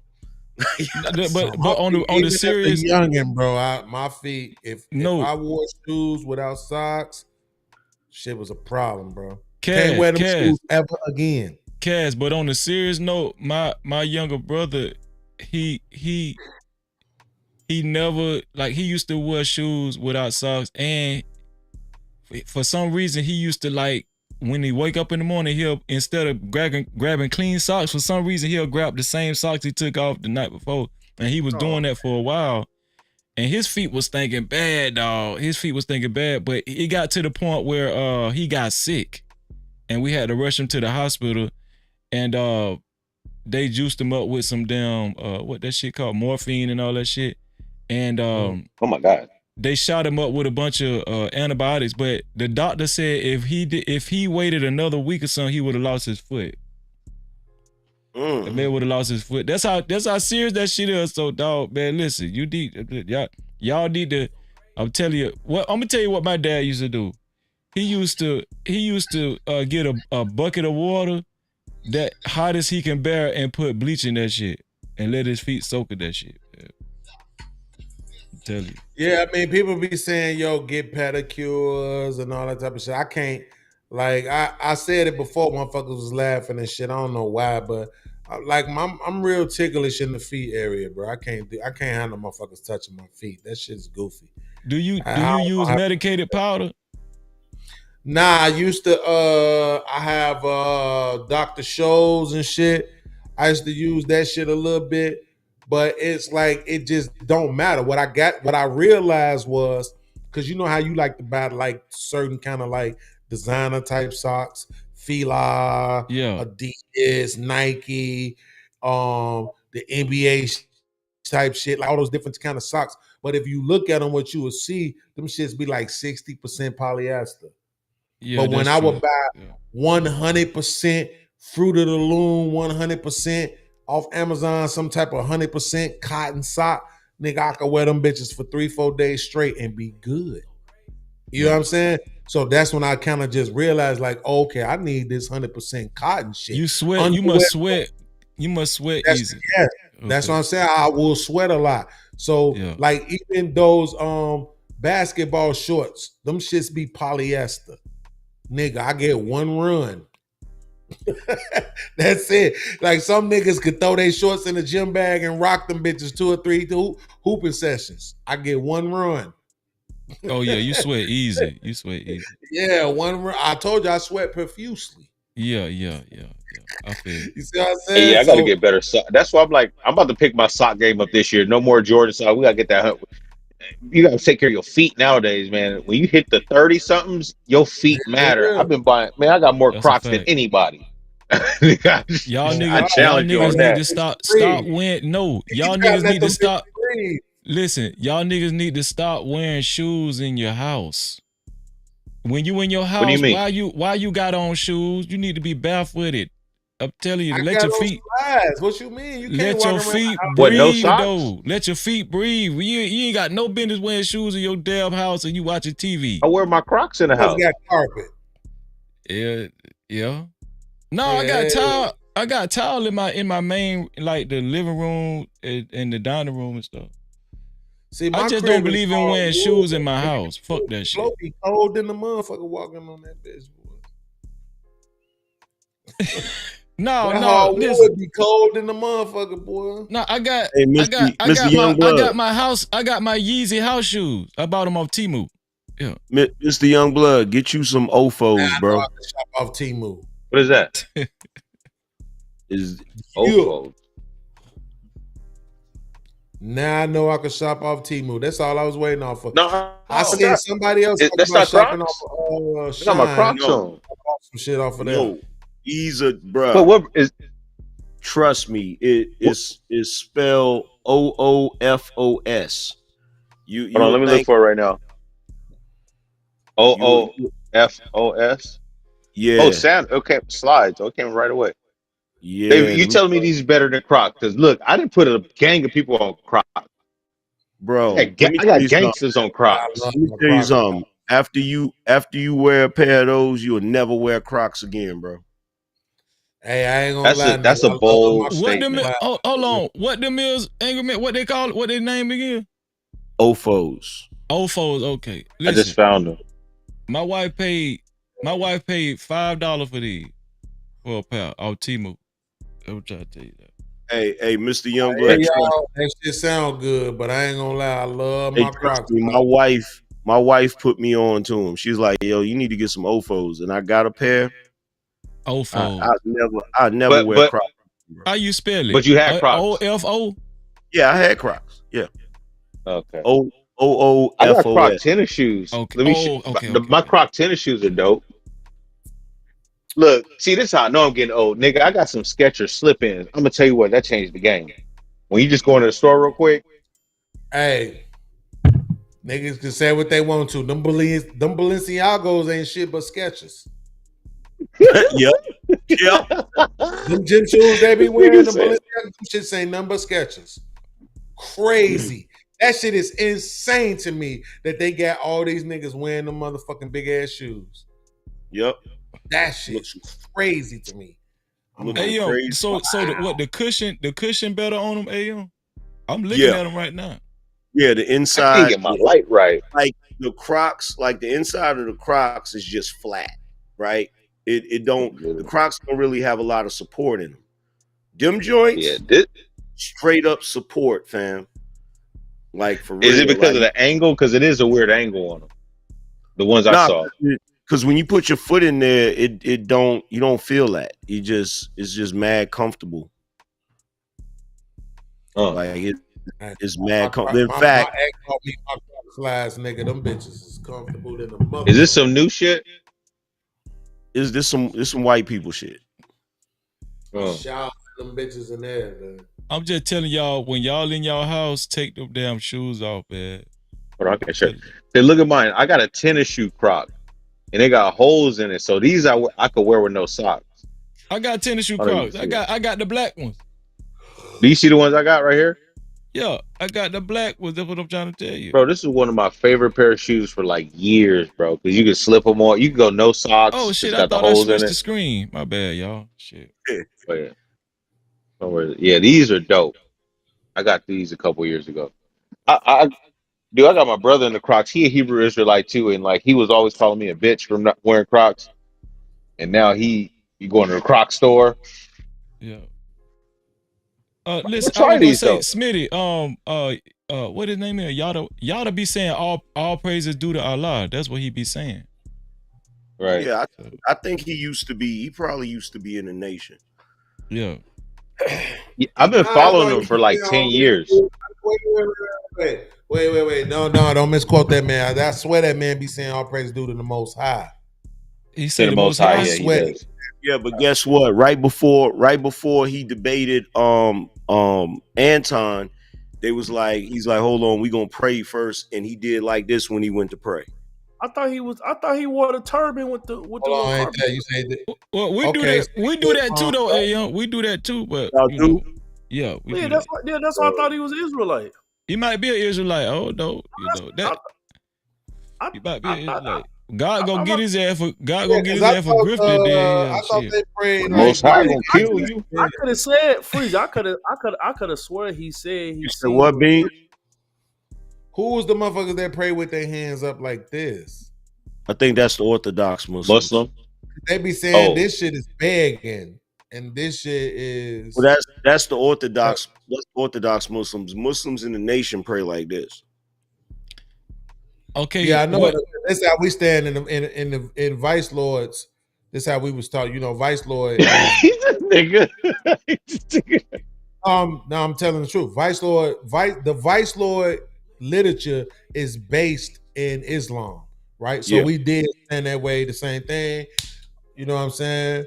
Yeah. Right over left, and the 5-point stands, all that other shit. But yes, but they used to, because you notice if you watch the Muslims sometimes when they be doing their shit, they be and they have their hands and shit like this, right? Because they say this shit is begging.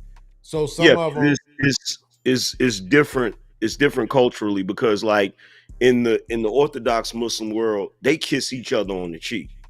That's right. When you say Orthodox, but in the nation, we don't do that. We touch cheeks. So like if you go to hug a brother, you touch your cheeks, but you don't kiss each other. You feel what I'm saying? Mm-hmm. Okay. So what? Different shit. What belief wears a kufi? Because but that's all of them. That's Muslim. Man, that man had the It's turban. actually all of them in the East. In the East, Christians and Muslims and Jewish people wear kufis. Yeah, they all wear in the East. Yeah, that's I look because I was wearing do rags on my job when I lived in Fenton, Iowa. Right, it's the whitest town you ever seen in your life. They say I couldn't wear my do rag, so I started wearing kufis. Yeah. Oh, you can't wear that. Yo, this is religious garb. You can't they tell can't me tell you not to wear that. Yeah. Right. If he is an Israelite, I'm gonna have to give him a call. Look at Smitty like you was just out there starting shit. That's a fact, nigga. I was out there on bullshit. Yo, the white people used to walk up to me. Oh my God, when is the choice? Like to them, I was a 9/11 terrorist. Look, and this is why we need Donald J. Trump back in office for you niggas like this. Fuck that. They should have let me wear my do-rag. My do-rag wasn't hurt no motherfucking body. Now I'm in this bitch looking like, I'm about to blow this bitch the fuck up. Everybody nervous and shit. Do you see the white women clutching their pearls and shit? Like, oh my God. Oh my God. Did you hear the back and forth between Tariq Nasheed and Myron? The most recent one? The one where they was on Clubhouse. The most recent one? Oh yeah, I think I did hear that one. Yeah.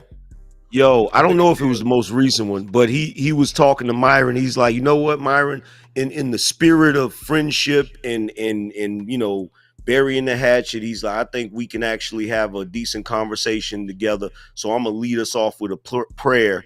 And that joker said, like he started acting like I was like, bruh, because Myron is, He's Sudanian or some shit, ain't it? yeah, Yeah. bro. He did this impersonation of like the prayer like song. I was like, oh my, like yo, Tyreek has no chill, That nigga bro. got no chill. I'm gonna tell you another thing. That nigga funny as hell, dog. That nigga so damn funny, man. For real. God damn, that nigga Yo, funny. niggas Man. ain't shit, yo. Niggas. Matter of fact, he the first one I heard say. Listen, he the first one I actually heard say Dusty. Like Yeah. I thought he the one came up with that. Dusty. Bro, Tyreek is the only dude on the internet I would never get into a roast session with. That nigga funny, dog. That nigga is merciless and he funny as shit, bro. Every person I've ever seen him go up against and they get to roasting, man, he be obliterating niggas, bro. Like I came close one time. Like I don't know if y'all remember, he put that video out, right? He did Tommy so bad, dog. Go ahead, I'm sorry. He put out that video, right? So I took his picture and I put because the song was "It's Time" or something like that, right? So I took his picture. I took his picture and I had Terrence Howard on there, and I put "It's Time, man," right? And I put it on Instagram. And somebody hit me up. He's like, "Yo, Tyreek responded to your Instagram." I said, "Oh shit!" I got nervous. I was like, "I hope that nigga ain't roasting me in the damn comment section." But nah, he was just like, he thought it was funny. He was just like, "Yo, y'all getting started already?" But nah, bro, that nigga, when he went on Dr. Umar with that puppet, that freaking walrus. Did y'all see that? Nah, I ain't see it. He had a walrus. He had a walrus puppet that had on a dashiki. And he was saying, here at the Dr. Martin Luther King, Sammy Davis Jr. School for the... it's like, we're going to be teaching astronomy. Like, bro, he was going... But this the thing though, right? Like, cause motherfuckers was getting at him about that song and that video and shit. Yeah. That shit was fire though. That song was fire. Like if you take it away from him, nobody ain't roasting that shit. This shit was fire, bro. It really was. He had the whole Morris Day at a Time feel to it. This shit was tight fire, man. Like niggas just be hating, bro. It is what it is. But yeah, Freezy, I'm gonna go and get out of here, man. I'm finna give me something. I'm finna eat something and then lay my ass down. This motherfucking Duce kicking in. That's the puppet AM. No, not that one. That's the one he did to Tommy. It's the wall. It's he ain't shit, bro. Yo, that nigga Tariq ain't shit, nigga. Like at all, bro. He needs to be stopped. Yeah, he need to be stopped for real. Between that nigga had me crying laughing, dog. I be crying over here. Bro, him and Dr. Umar be killing me, boy. Yo, it's called, look, Freezy. All you gotta do is look this up. Look up Herpy the Woke Walrus gives a tour of his school. It's literally a walrus with a dashiki on, and he's impersonating Dr. Umar. Funniest shit I ever seen, bro. I just remember, because the motherfucking Smitty racist ass, I just remember the whole reason why I even wanted to hit the link in the first place. Shout out to the cast of What's Happening. I just remember the whole reason why I wanted to hit the link in the first place, because you niggas was disrespecting Dr. Umar. Listen, we not having no more of this. Hey, peace and Pan-Africanism. You niggas ain't beg your pardon. Oh my yeah, God. right there. Yo, Yo, play that joint.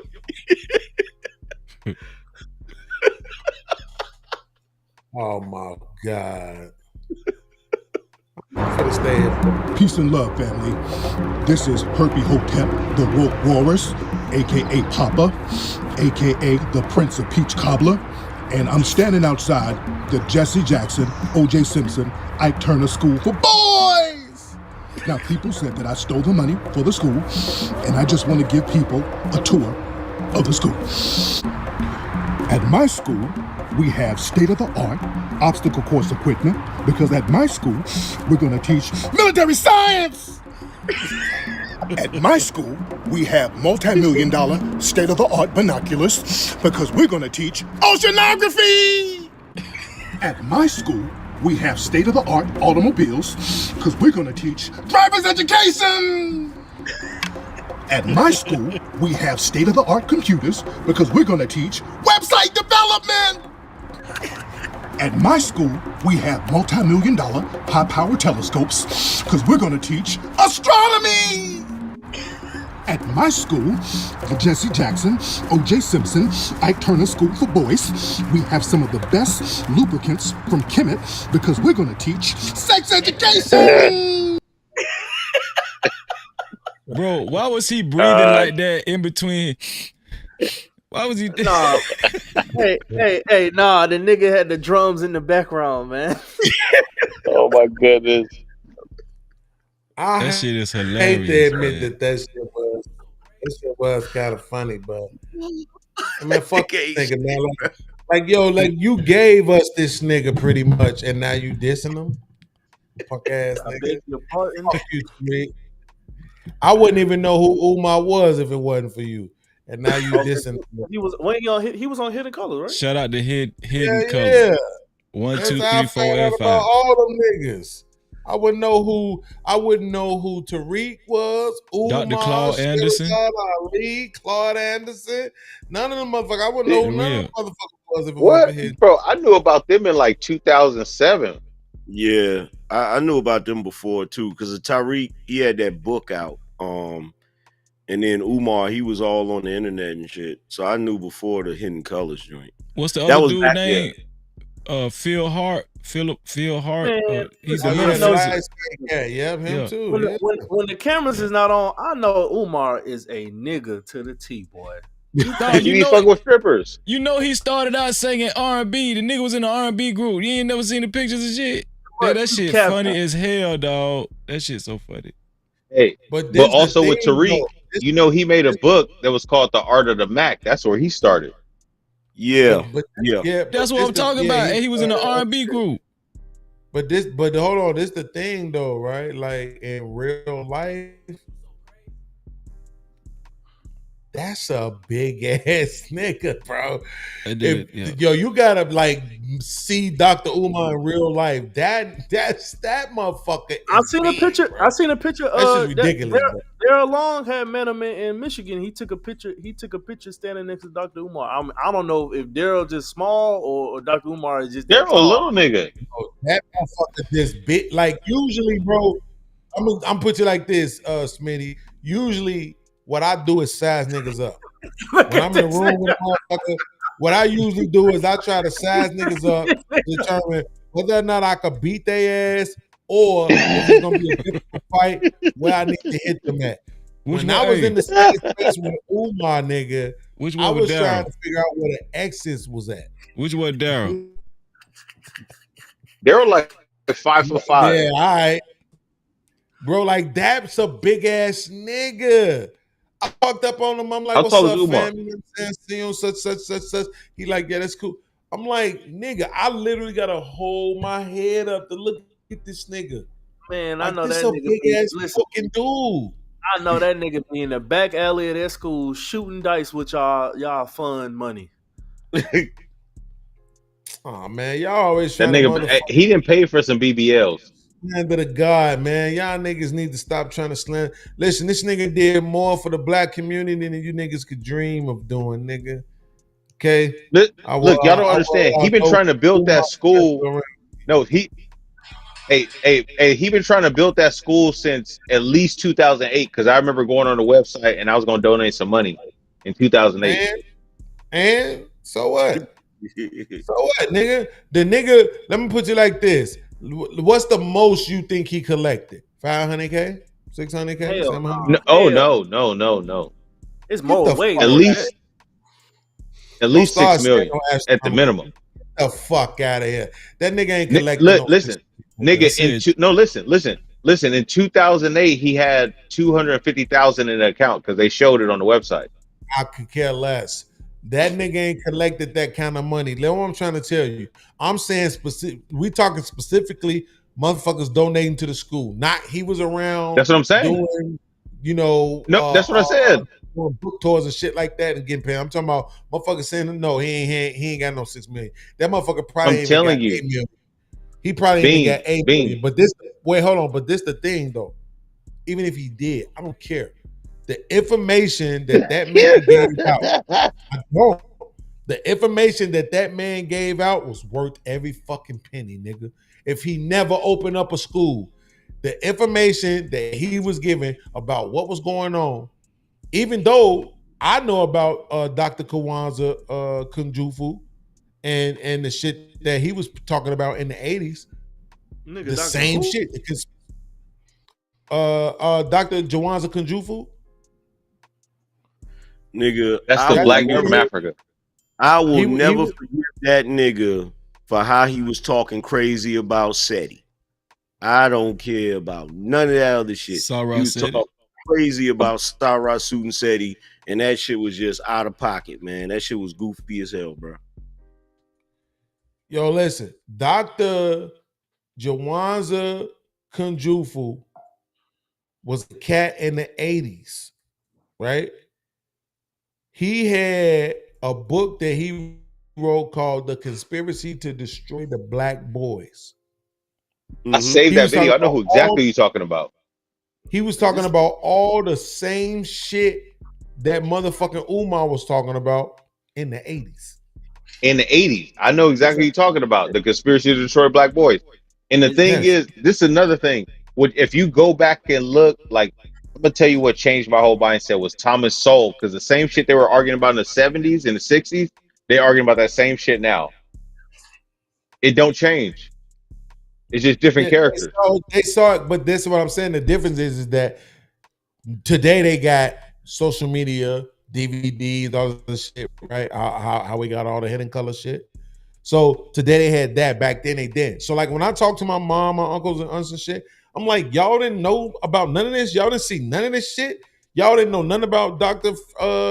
Francis Cress Welsing. Y'all didn't know nothing about Dr. Kunjufu. Like y'all didn't know none of this shit. Like they never seen none of this shit. If They you're was not too if busy you're trying not to. part of They was too busy trying to fit in with corporate America. They no, if you're weren't not part of in that, this. if you're not part of that community, back then, if you wasn't part of the conscious community, you didn't really Right. know who those people were. Type shit. Yeah, exactly. So think about it like this, even right to Angry Man's point. You got Francis Cress Wilson, that was the 70s. Yeah. You got Dr. Kunjufu, that was the 80s. You know what I'm saying?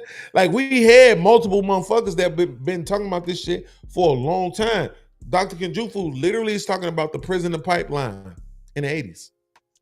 Yeah, but see, Right? books like that, like the ISIS papers, stuff like that. Like I was given books like that when I was a kid, but my uncle was part of that community. You feel what I'm saying? So like he was knowledgeable about it, but most people, like it's funny because nowadays people know about the ISIS papers and the miseducation of the Negro and all of that stuff. And it's funny to me that people are just now learning about it. Right. Black rednecks, white liberals. I think Yeah. niggas need to read that one. Oh, they definitely need to read that one. Hey, listen, it fucked my head up. Like I said, I was in college, so that was the only reason why I found out about any of this shit. Because I had Nigga, you papers. wasn't in college. I had papers to write. So they come to me, yo, write about this. I'm like, yo, teach. Do you want my best work? Yes. Well, I can't give it to you with this goofy shit. Let me research shit that I don't really give a fuck about. And I turn into Ice Cube on higher learning. right? So that's how I'm learning about all this Helen Colors, all this, Dr. Umar, Tariq shit, all this shit, Dr. Kunjufu, all this other shit. I'm like, God damn, so this ain't even nothing new. They've been knowing about this shit. They've been seeing this shit coming down the pipe for a long time. So that's what I'm saying. For me personally, I wouldn't give a fuck if that nigga don't never open the school. That man stopped a bunch of fucking black mothers from allowing their kids to get put on them goofy ass drugs. I agree with that. I agree with that. That's a good one. I agree with It's that. worth I every can't. fucking dollar. It's worth Yeah. every dollar. But yeah, Hey, but that's Angry Man, you gotta put up a book list though, because you got a couple good books that you got to put out there. Yeah, I could. Well, shit, I used to have a book list on the website, but I messed around and changed it when I switched websites. But yeah, that's back when Dr. Umar was respectable until he got on What this the fuck did he goofiness. do to you, nigga? He ain't do shit to you. Yeah, He he didn't do a did. fucking He got thing to you. goofy. He got goofy. He got goofy. Like He started fucking strippers. He let the fame get to his head, bro. He let the fame get to his head, bro. He did. Who cares? I don't understand. Like, bro, I don't give a fuck what these niggas. Yo, if a nigga could get on the internet every day and say, yo, don't do drugs, don't smoke cigarettes, don't drink alcohol, don't fuck prostitutes, don't do none of that shit, get your life over to God. And then I could go to his house every day and watch him do drugs, fuck hookers, and all that shit, nigga. I don't give a fuck. Is the message right or not? Nah, bro, because you I'm had I'm gonna tell you the difference. It's more or less of like if don't act like you holier than thou when you not. Like they can say what they want to say about Trump, but he never acted like he was this holier than thou person. But this nigga Umar act like he was like fucking faultless. But I hold on, never got fam. that from him. Only thing I ever got from him was that I know something more than what you know. And he did. He did know something more than what we knew. No, here's the thing. When you compare Umar to other dudes that stayed solid their whole life, like brother Khalid Muhammad, Dr. Yeah. Malcolm Dr. X. There's a few brothers that stayed solid their whole life, bro. They never got on that goofy stuff that Umar on some goofy shit right now, bro. You might not see it, but he is. Like real Y'all, talk. this is what I'm saying. Y'all The are fame. using descriptors. And I'm telling you, I don't appreciate them. I don't give a fuck about them. Right? Motherfuckers come to me and be like, yo, Angry Man is this or that. My man, let me tell you something. If you don't tell me exactly what it is that Angry Man did, I don't give a fuck about your fucking descriptors. You got to tell me what he did.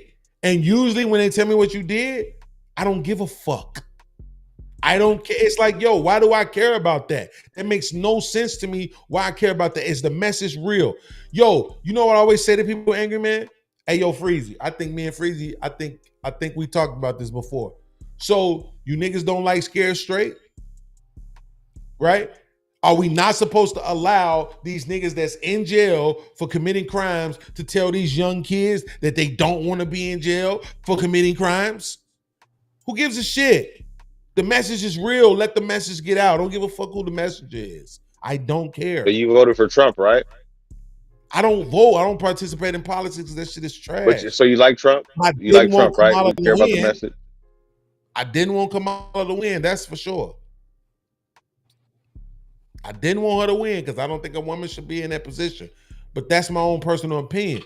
But what I'm saying is in general, to the point, if somebody come to me and they say, yo, Freezy is an asshole, now you have to give me the evidence of he's an asshole. Don't just tell me he's an asshole. What did he do? Oh, he did this. Nigga, why the fuck do I give a fuck about that shit? I don't give a fuck about that. Here's what I'm gonna tell you. I didn't know that these motherfuckers was somehow forcing black parents and poor parents to put their fucking kids on drugs. Now I know that. And guess what happened in my real life when I was with my ex? Oh, they tried to put her kids on drugs. If you put those kids on drugs, I'm gonna beat your ass and the bitches' asses. Because this nigga said this. But some kids need it. Yo, look at this shit. Yeah, you see these niggas growing titties? Yeah, that's from them drugs. They trying to get you to put your fucking kids. That was my real life. I'm not making that up. That was my real life. My girl kids was out there bad, getting suspended every other fucking day. And they came to her with the put them on drugs or we gonna have to suspend them shit. And she was gonna fucking do it. Yo, are you insane? You lost your fucking mind. No, don't put The them fucking kids on no drugs. the problem with schools nowadays is they don't have a proper learning environment for boys, and That's a they fact. try to take Oh, they try to take normal boy behavior, and they try to make it like, oh, they're acting out because they need Ritalin or they need this or they need that to let's go. mitigate the way they act or whatever, and all that shit does is mess them kids Mhm. up. Let God use you. Let God use you. No captivity. Listen. Shout out to who was it? My ghetto point of view. No, his ghetto point of view for joining the Discord. If you haven't joined the Discord, Big Bad Bull will put the Discord in the link, man. Join the Discord because we have these type of conversations all the time. It be serious over there. Shout out to everybody that's willing to join the Discord. And also shout out to Super chat. wrong button. Check the cash out, bitch. You so damn dumb. Check the cash out. Shout out to Next Level for the $5 cash cap. He said peace and Pan-Africanism. ... Peace There we go. and Pan-Africanism. No captivity. Shout out to Next Level, man. Appreciate you, man. Listen, y'all, I'm finna let y'all go so we can wake up in 30 minutes. Yeah, I'm about to bro. Hey, Anger Man, thank you, man. Thank you. It's for real, man. I really appreciate you, man. All right, fellas, I'm gonna holler at y'all later, man. For sure. Sir. Cass, City, thank young you. blood, Angry Man. Oh, come on, Cass, man. Come on. Let me do it. I Love thank seeing Angry Man. fam. I can thank you too. Yeah, absolutely. No, I'm just talking shit. Go ahead. Thank you, man. Thank you for coming on the panel. I think this yeah. Thank you, man. I appreciate that, man. This was very nostalgic as well. Very nostalgic. We got Youngblood, Smitty. I appreciate y'all, man. I'm finna let y'all go. This been an excellent conversation. Excellent. Salute. Peace, y'all. I love y'all, man. I'm out of here. Let's get it. Listen, y'all. This has been an excellent show. Excellent show. And you know what? I wanna Emperor, shout out to Emperor, man. Let me see. Oh yeah, shout out to Emperor. Emperor Kojak 313 the Great for being a member for 13 months. Thank you, Emperor, for being a member for 13 months, man. He said, what up, though, Freezy? Lucky 13. You did. You did. Shout out to Emperor. Don't think I ain't see it, Emperor. I seen it. Shout out to Emperor for being a member for 13 months, man. No captivity.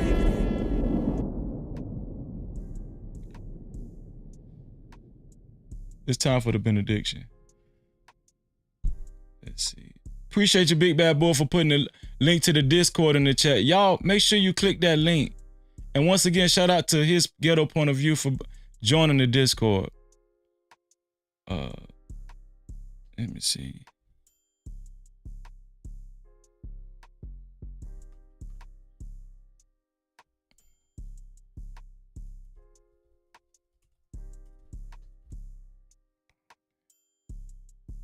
Oh, man.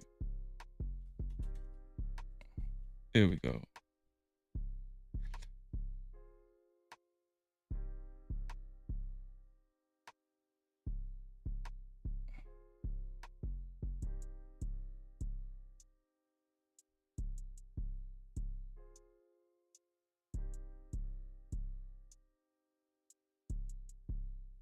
Here we go, y'all.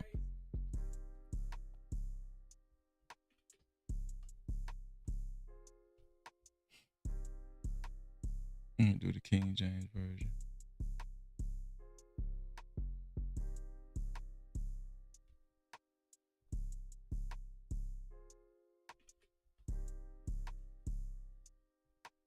This is the benediction, y'all. We do this every night. Y'all know we do this. This is the benediction right here. This scripture is about empowerment. This scripture is about empowerment. It comes to us from 1 John 4th chapter, 4th verse, where it says, "Ye are of God.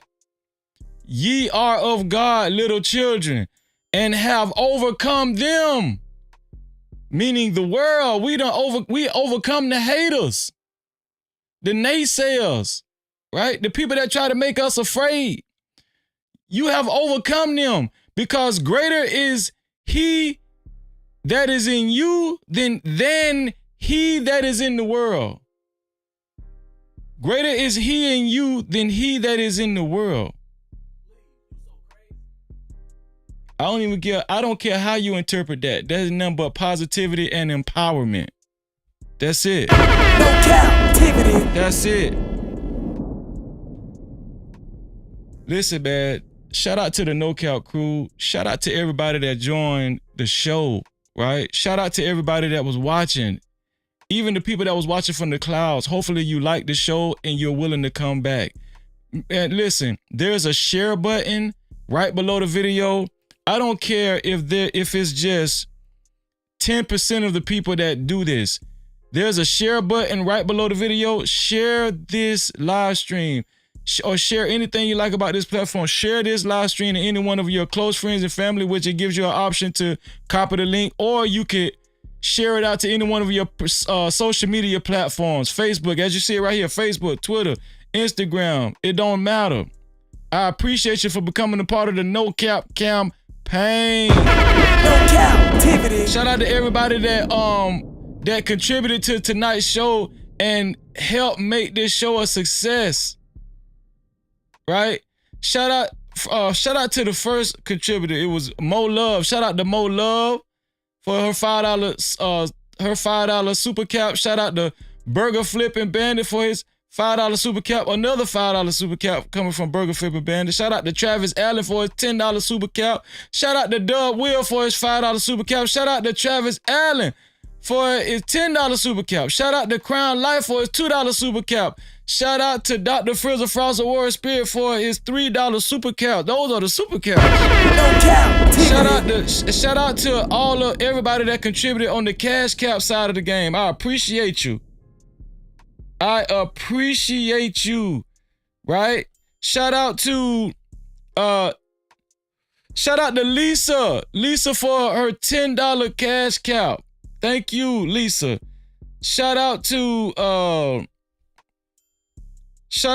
my sister, Just J, for her $10 cash cap. Thank you, sis. Thank you so much. Also, shout out to Next Level again. Shout out to Next Level for his $5 cash cap. I appreciate you, bro. I appreciate you.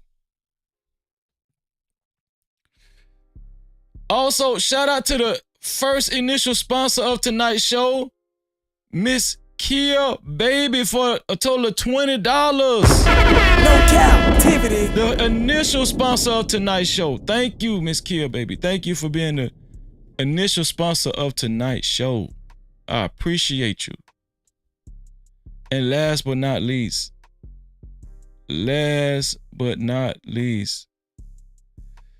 the official sponsor of tonight's show with a total of $100. And like I said, you could have been co-sponsor or sponsor of tonight's show if you would have left $100 or more. The reason why Miss Piggy beat out Miss Kia Baby for sponsor, because she trumped the $20. But Miss Piggy is the official sponsor of tonight's show. No Cap-tivity. Keeping the lights on in a big way. Keeping the lights on in a big mother effing way. Thank you, Miss Piggy, for believing in this platform. I really appreciate you. Thank you, Miss Piggy, for believing in this platform. I appreciate you, man.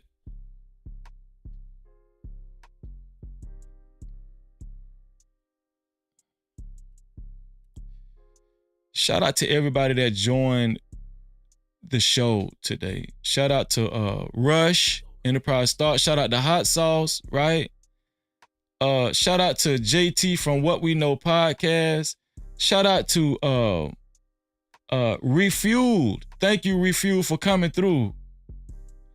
Let's see. Shout out to Cellulite for coming through, right? Thank you, Cellulite. Shout out to Miss Raw B for coming through. Thank you, Miss Raw B, for coming through. Right? Shout out to Mr. Youngblood for coming through. Thank you, Mr. Youngblood. I appreciate you. Shout out to my brother Angry Man. Thank you, Angry Man, for coming through. I appreciate you, Angry Man. Every time I appreciate you. And last but not least, man, shout out to my brother Cass, aka Podcast, aka Beans, and his channel is called Checkmate Beans. Shout out to everybody, man, that came through and made this show immaculate, thought-provoking, full of intellect. I appreciate it, because this is what this platform is all about. And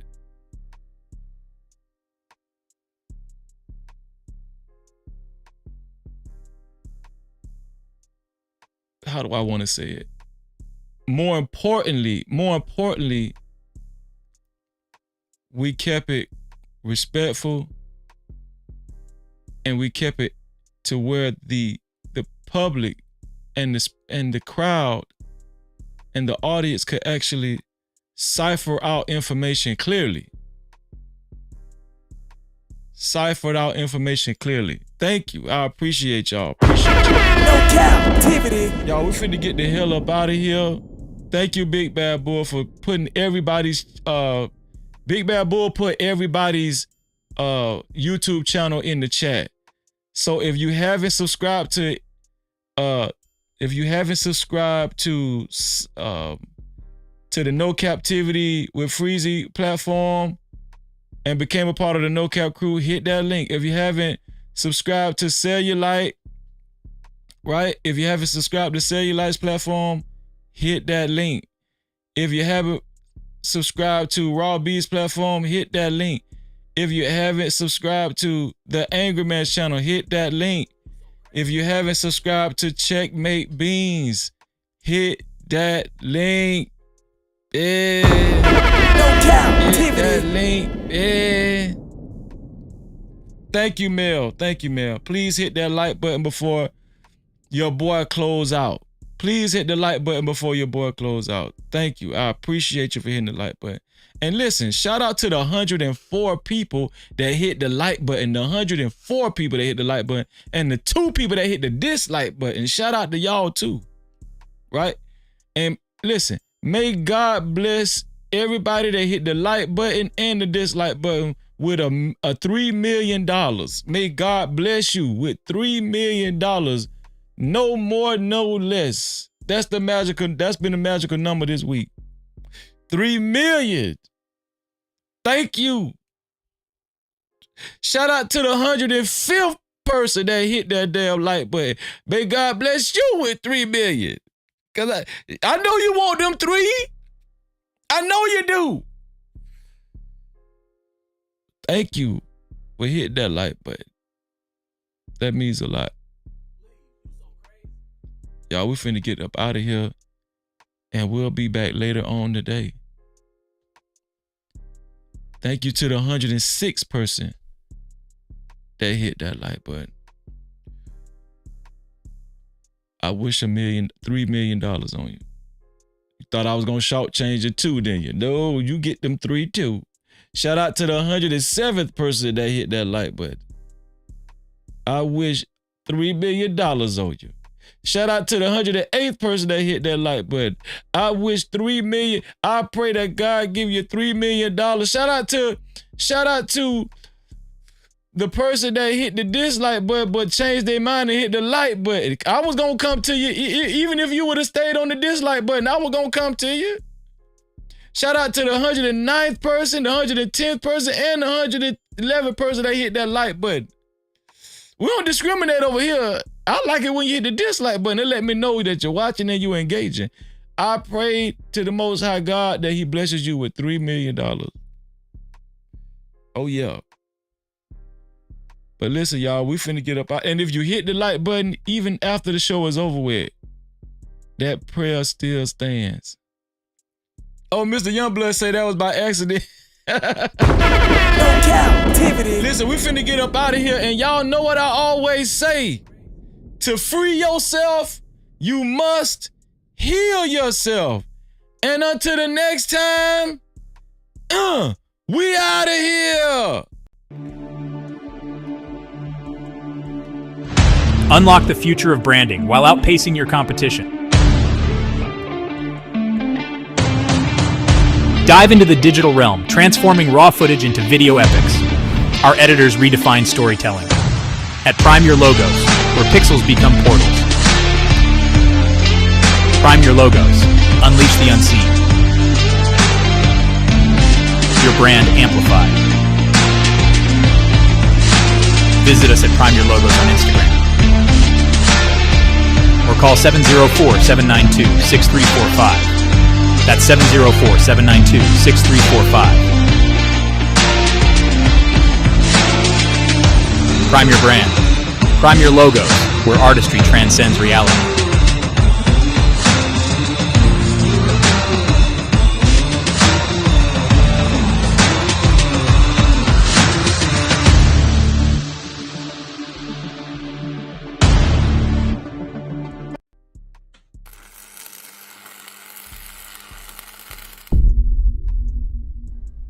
No Cap-tivity.